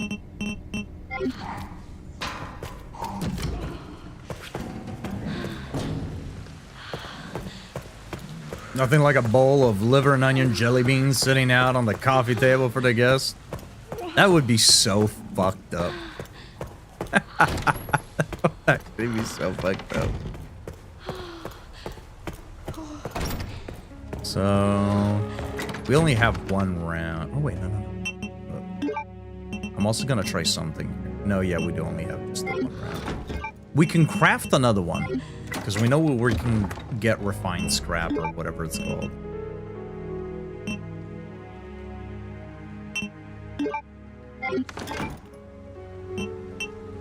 Yeah, we can't do anything with it yet. Let me just put it away. Oops. Wrong button.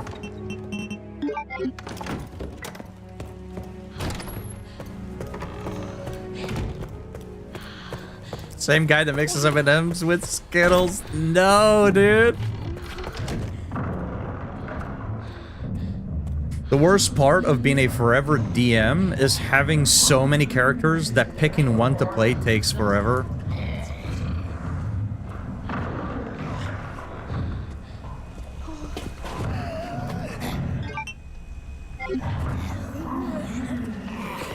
We definitely have a lot of blood and a few scraps. We could definitely make more ammo if we wanted to.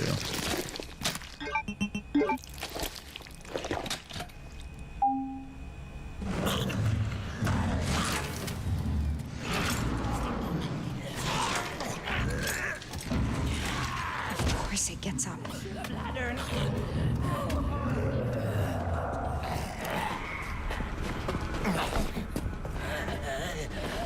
I have a plan. I got a plan.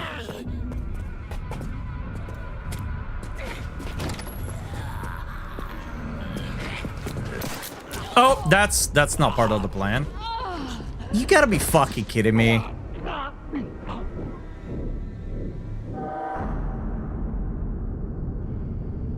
He just fucking died.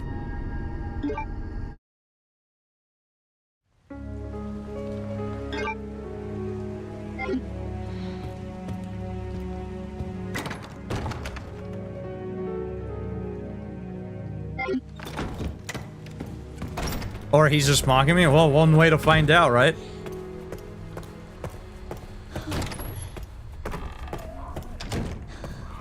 I did forget to mention the ads, but that's okay. I'm sure anybody who was going to get ads is going to realize there's ads.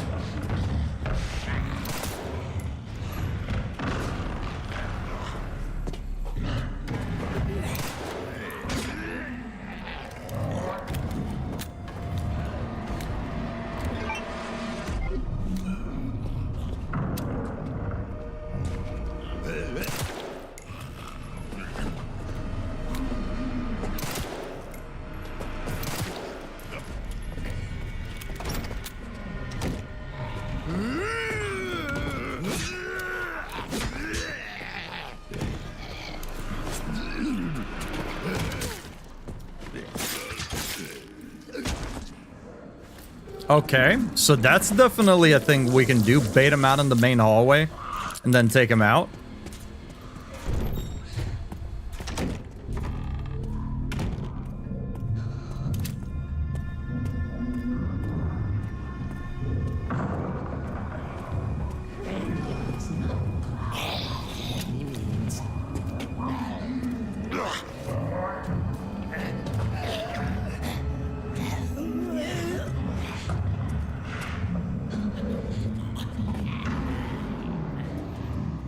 Why is the other one here too?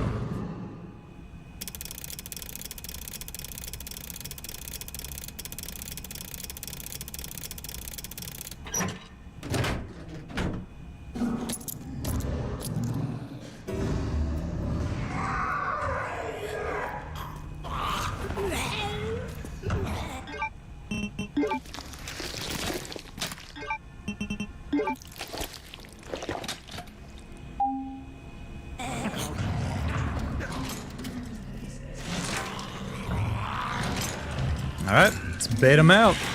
Of course it gets up.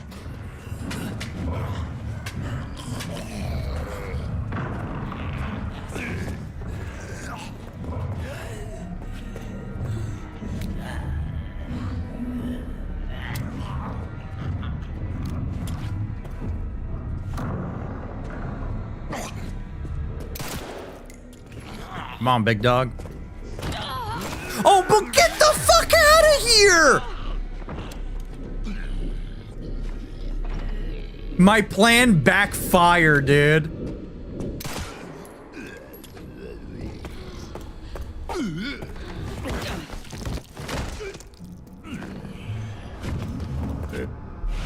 Okay, so this guy just dies if you wait it out, because it's like a dissected corpse, basically. It springs back to life, but it's on a timer, it seems.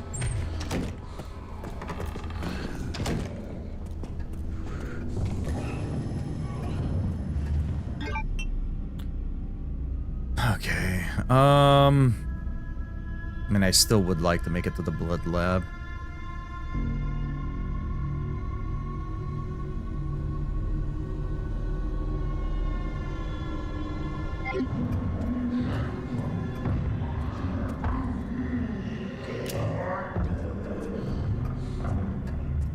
I get the cute Ashley armor suit for OG4 Professional now, though. Nice. OG Separate Ways was ass. Yeah, I don't think you're gonna like the new one all that much either. He bit me twice and I got really mad when he just leaned over and died on his own. My revenge!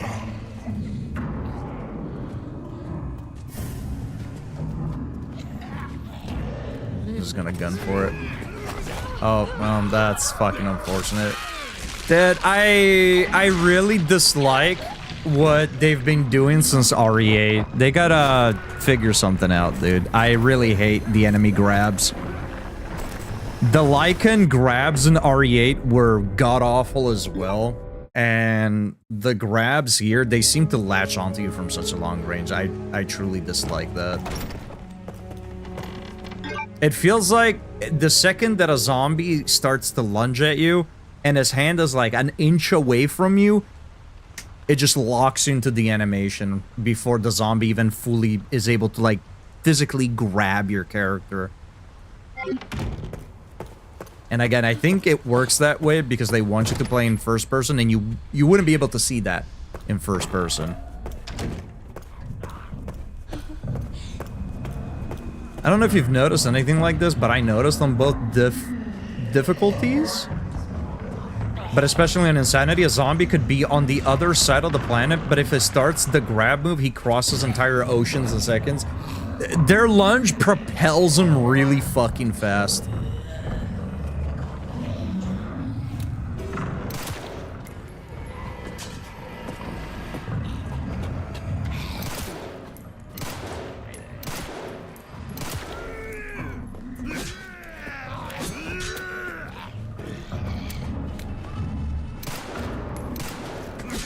I keep trying to parry attacks as Grace, dude. Stop missing, Cannoli. Get back in there, dude.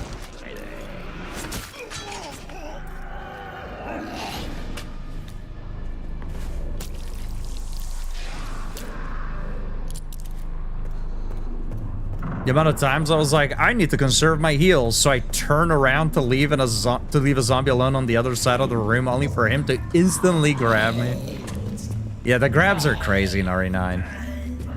Like I mentioned at the start, it's one of those things that like, on the easier difficulties, it's like, oh, I got grabbed, whatever. I'll shake him off, kill him, move on. But on Insanity, it's like, wow, he grabbed me, now I'm basically dead. And it sucks because he was nowhere close to me. No, on the oops, I went to 80.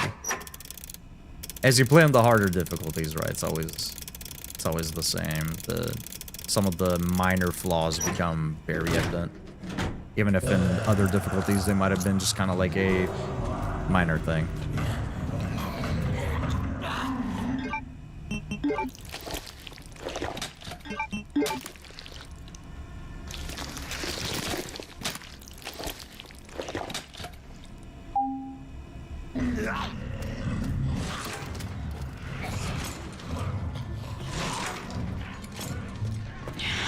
Of course it gets up.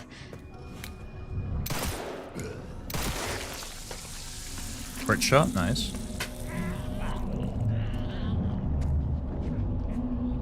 Yeah, that was really why Insanity was so miserable in my case. I don't mind dying 140 times, but dying 140 times, the things that felt like total bullshit or out of my control was really draining on my enjoyment.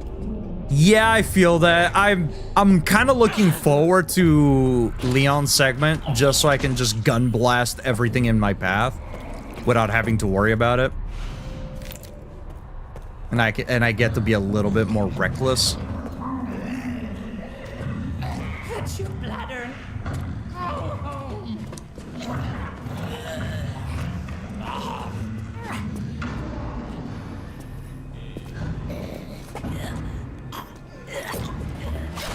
I thought I could get past. I thought I could get past there. This is gonna be bad. I might just die here.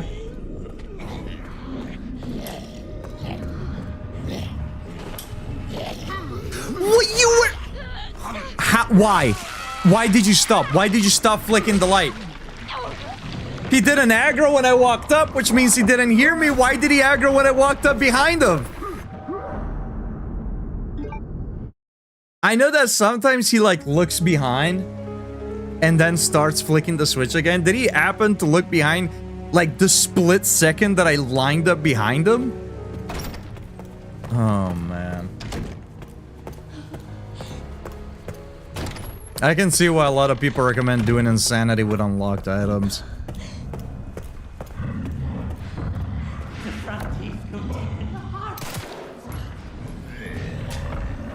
Oops, I thought he was gonna walk past there.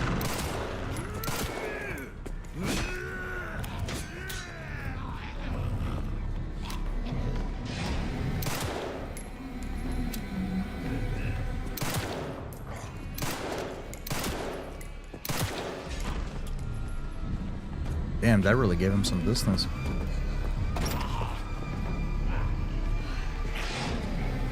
That's lame. I don't want to have infinite ammo and ink ribbons on my first run at a special. Yeah, same. I mean, I'm gonna try and do it without it. If I'm not gonna enjoy it, I might just drop it altogether and leave it at there because I don't feel like I should need to.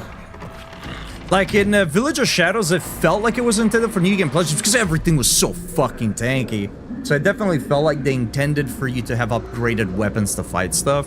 Here, like, they're kind of tankier, but, like, not tanky enough to want me to think that I should be using unlocked items. I know they're there for you to use, I just really don't think I should need to use them for this.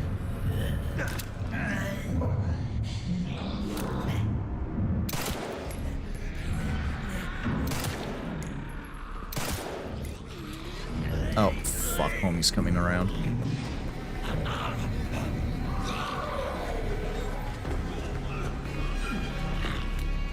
Like, I don't think this is impossibly hard, right? Like, I've definitely done harder things in games than this. I'm going to be doing something harder, as a matter of fact, once we finish Insanity Run, right? With the blood, trying to go for Bloodborne hitless. So I'm no stranger to challenges, but some of the stuff in this game are just, like, whack. Like, I don't know how else to describe them. They're just whack.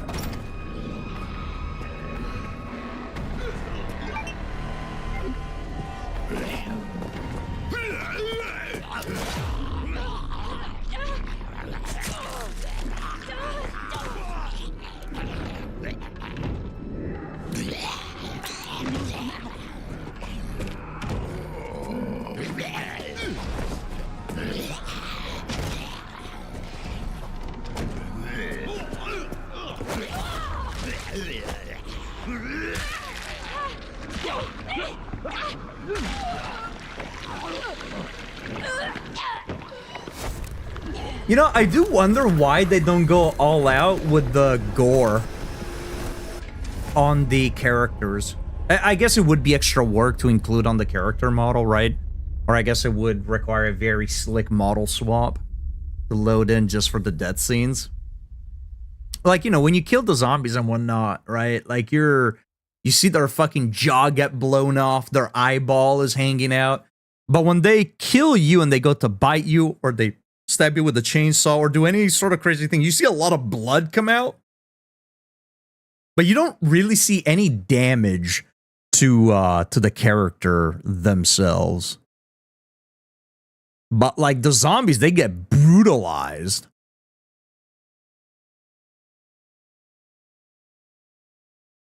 Even Village of Shadows, which was a huge downgrade from Madhouse, didn't feel this absurd. With this one, it felt like they expected you to be using the infinite ink ribbon and ammo and whatnot. Kind of lame, yeah.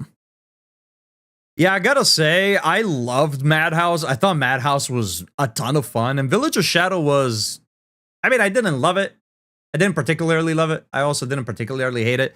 I'm not having a ton of fun with Insanity. Again, I think for me, primarily here, It's just the stealth of it. I really don't want to play a stealth game when I play Resident Evil, right? But here, when you're playing as Grace anyways, right? It really feels like you need to be stealthy. You're very limited on ammo, which I think is fine. I don't think they should shower me with ammo as they do with Leon. But, man, it's too heavy on the stealth. I think it would have worked out fine. I mean, like, Leon can stealth kill. And I'm not expecting Grace to be some kind of like tactical genius or anything, but the fact that we need to craft an item for stealth kills feels very off. I really wish we could just use the knife. Yeah, it can eat up durability, right? Increase the durability usage, right? Like triple the durability usage when you go for an execution, but at least allow me to, like, if I sneak up a zombie, let me use my shiv to just, like, you know, take down a zombie. I don't know. Maybe I'm asking too much. Maybe I'm just bitching for the sake of bitching, just because I'm not really having fun with Insanity right now, but...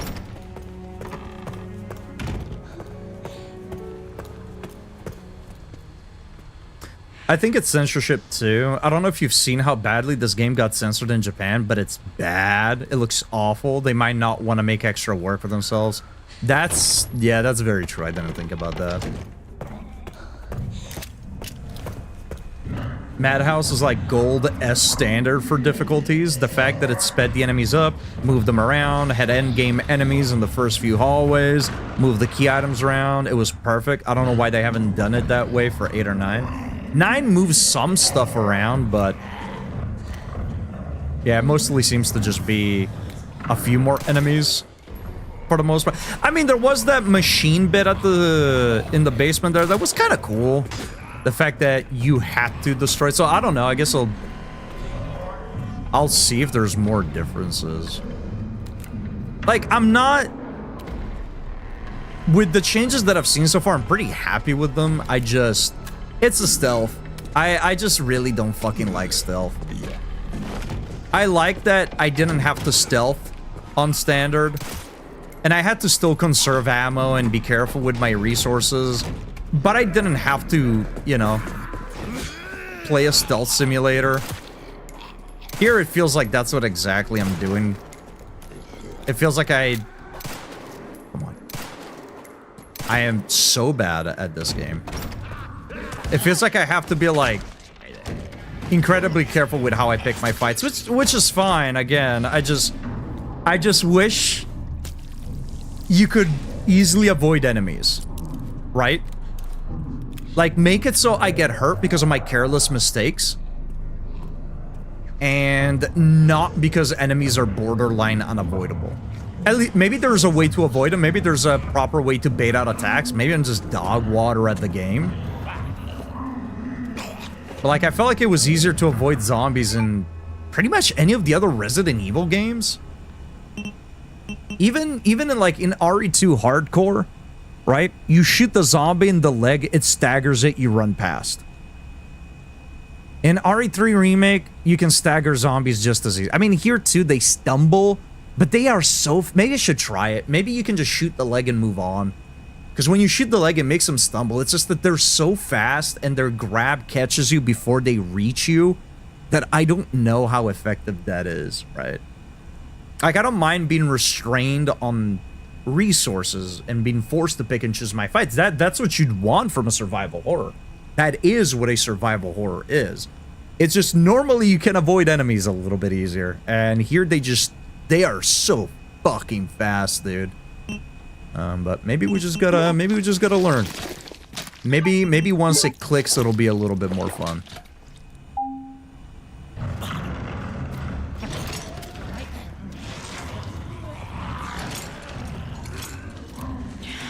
Of course it gets up.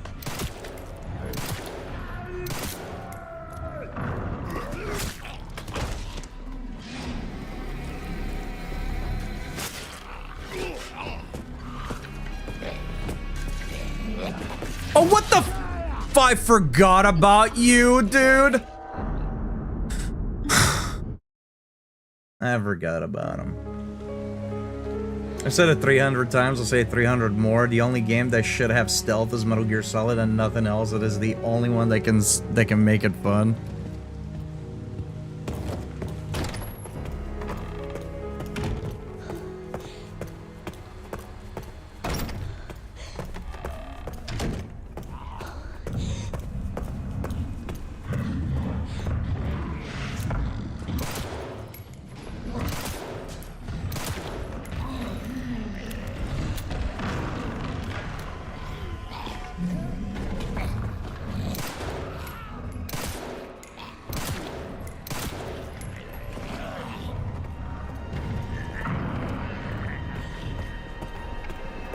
Like, stuff like this right now where I have limited ammo, and I gotta watch out because there's 2 zombies in one room, I'd be cool with this. I could also then just bypass enemies. That's always been the case, right? Pick your fights. Use your resources or use your heals. Sorry, use your ammo or use your heals, alright? I mean, I do have a lot of herbs. I shouldn't maybe be so stingy with them. I'm not the guy who I wanted to come out. I gotta be careful because Jabron is right there.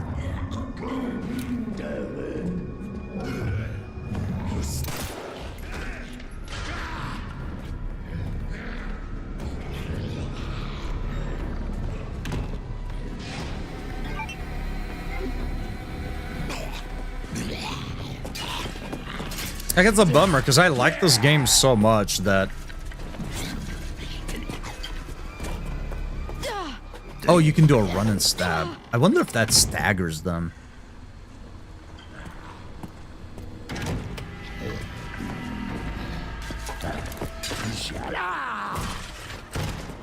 Maybe that's the trick.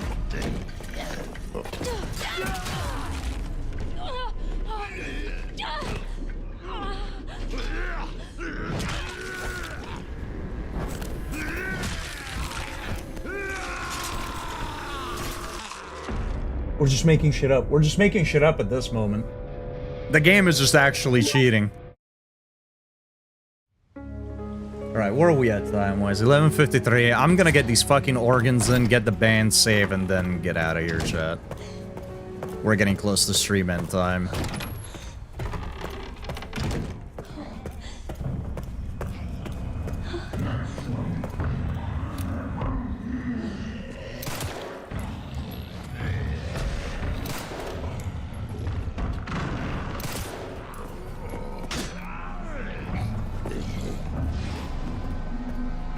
I also really don't like that the doors open both ways. If they only open one way, you could better use them to, like, block enemies. Like, I understand that making one-way doors can be a little bit difficult in games. That's why usually they're either always open or they go both ways in games, right? Unless they act as, like, a load screen or something, but...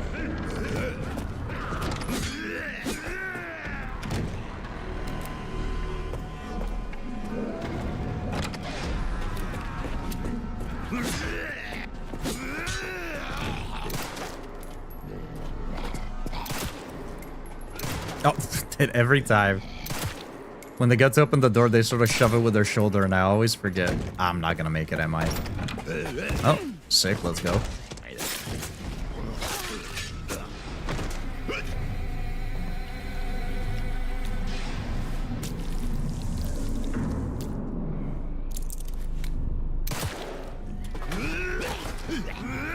Are we fucking joking, dude?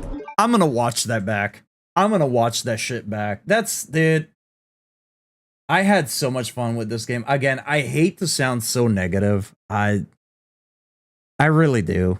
I really do, because I thought RE9 was a boatload of fun all the way through. But, like, dude, this is getting on my nerves right now.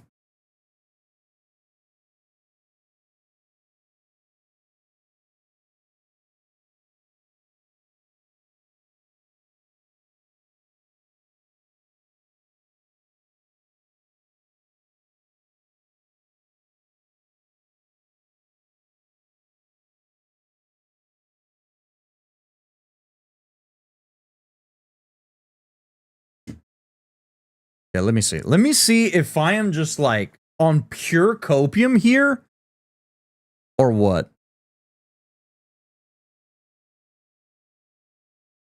Use your heals. Oh, sorry, use your ammo or use your heal.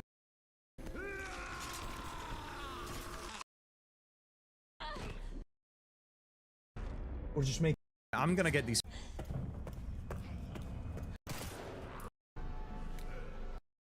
Golden games. That's why usually they.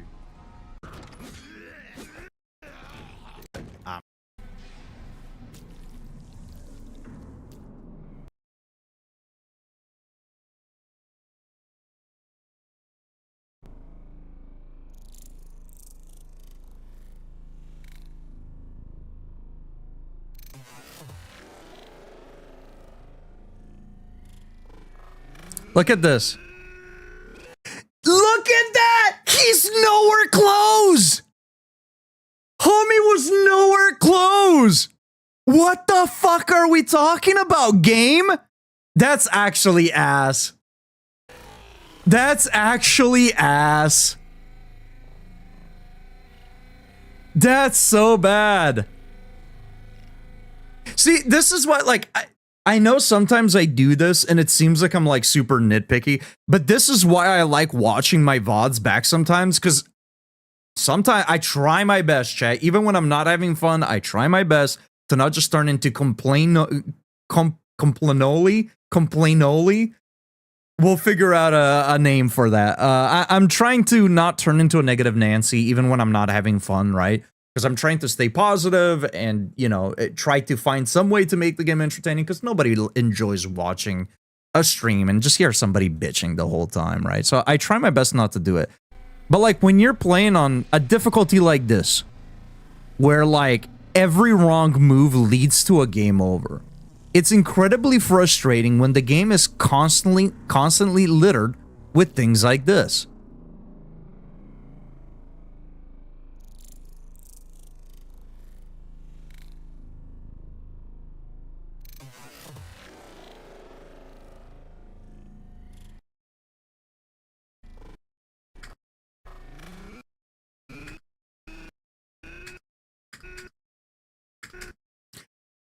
He didn't reach me. His hand, he's like lunging out and his hand is not even making contact with my character, much less full grab. At the very least, the Lycans, when they had their command grab, right, they were in your face and they would lunge out and grab you. And it would suck because sometimes I just felt like it was instant. There's nothing you can do about it. But at least it connected. That's ridiculous. The game just decides, hey, you're going to get grabbed now, and you're just going to get grabbed. That's not cool, dude. I think this really only happens because they figured people were going to play Grace's segment in first person. Now, I don't know if the grab is that egregious on Leon as well. I don't remember. I think the only times that I've complained about getting grabbed like that has always been with Grace. And I don't know if they did it this way because they expected people to play in first person. So again, during that grab, he would have been behind me and I wouldn't have been able to see it. So it's going to grab you and you just assume the zombie was really fast or close enough. But in third person, you can clearly see it's just nowhere close to me.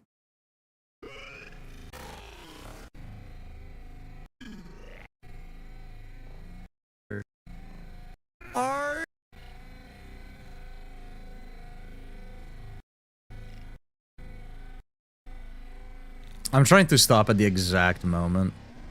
I wish that when you were playing at like 0.5, when you went back, it didn't go back like a fool. Can we do frame by frame in this too? No.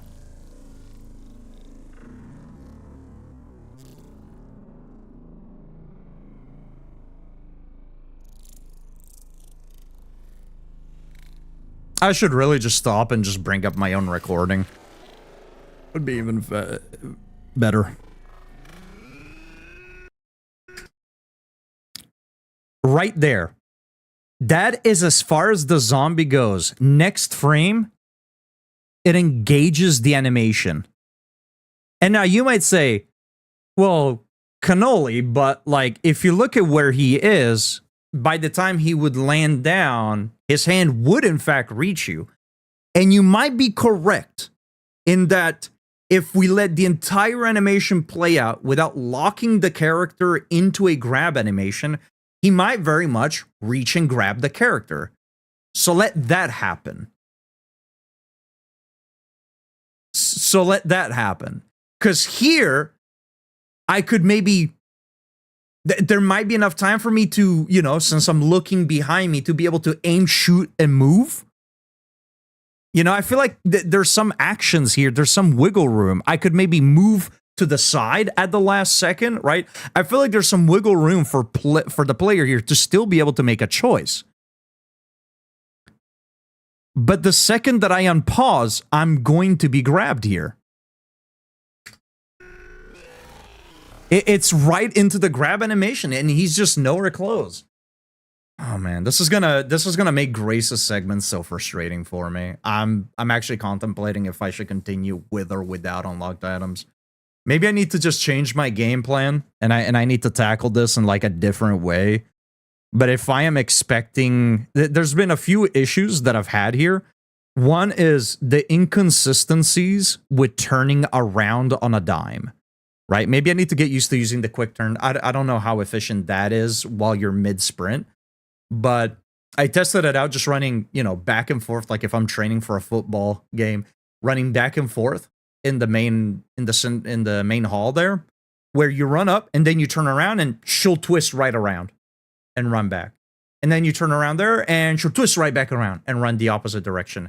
And then you go to turn back around and she just doesn't. She stops, turns around slowly. Why does that happen? Is it a timing thing? Is there a hidden stamina bar? That if you sprint for too long, she can't take certain actions as quickly? Do I just need to run for X amount of time before I can do a quick turn like that? The fact that when you walk around corners, Grace just seems to get like hung up on nothing sometimes. Grab animations that just lock you into a grab before the enemy even reaches you. Like, this just makes a hard difficulty frustrating and not fun. Cannoli, it's called insanity. It's meant to be difficult. There's a big difference between frustrating and challenging. And right now, this is like very much on cross the line of frustration.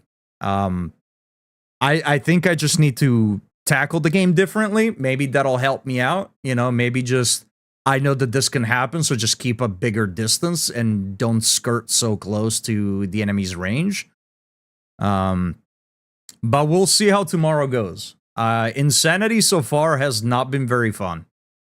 You know, I've done speed runs. I've done level 1 runs. I've done other crazy difficulties for other games. And we're going to be doing Bloodborne hitless after we're done with RE9. So it's not that I'm a stranger to difficulty. It's not that I don't like challenges. I seek challenges out. This is just janky. This is janky and just doesn't allow for a very fun experience. So I'll see how I feel about it tomorrow, chat.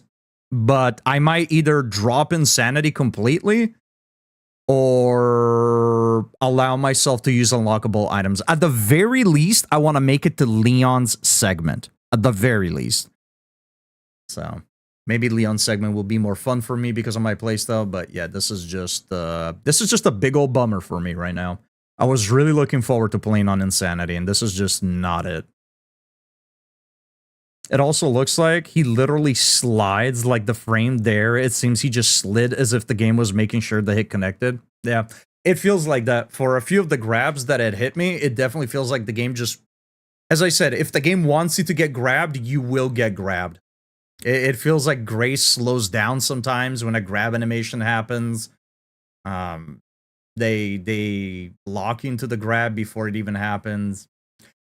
What's funny is I think the issue is mainly with the grabs. Like, yes, I complain about the fact that some zombies can tap your shoulders without doing anything other than just tapping your shoulders and you take massive damage. I think that's really silly. But at least there's a hit happening. At least the enemy's connecting. I don't really have any issues with like hitboxes in this game overall. You know, like when I get hit, you know, like I am clearly getting smacked, clearly getting stabbed, clearly getting shot. I don't really have any complaints otherwise when it comes to like hit detection. But with these grabs, it's so egregious. Like it's really bad. It's really bad. Anyway, so I'm gonna stop complaining and sounding like a broken record. I'm gonna get out of here. I'm sorry that the end of the stream was just nothing but me bitching. However justified that bitching was, I'll let you decide. But yeah, that was I don't like when a difficult mode is difficult because of jank like that. So we'll see what happens. Chat. That's not what I don't stop. I think I'm just gonna get out. The ender just kind of put me in a very sour mood. I don't feel like raiding people when I'm in a sour mood. Even if it's just raiding and running. So I'm just gonna dip out. I will see y'all tomorrow at 6 p.m. Pacific Standard Time with more Resident Evil Insanity difficulty. Again, sorry for the bitch session at the end there. We'll try again tomorrow. Maybe with a different mindset, different strategy, and it'll maybe be more fun. All that said though, chat, stay safe, stay creamy, have a fantastic rest of your day, and until next time, toodles.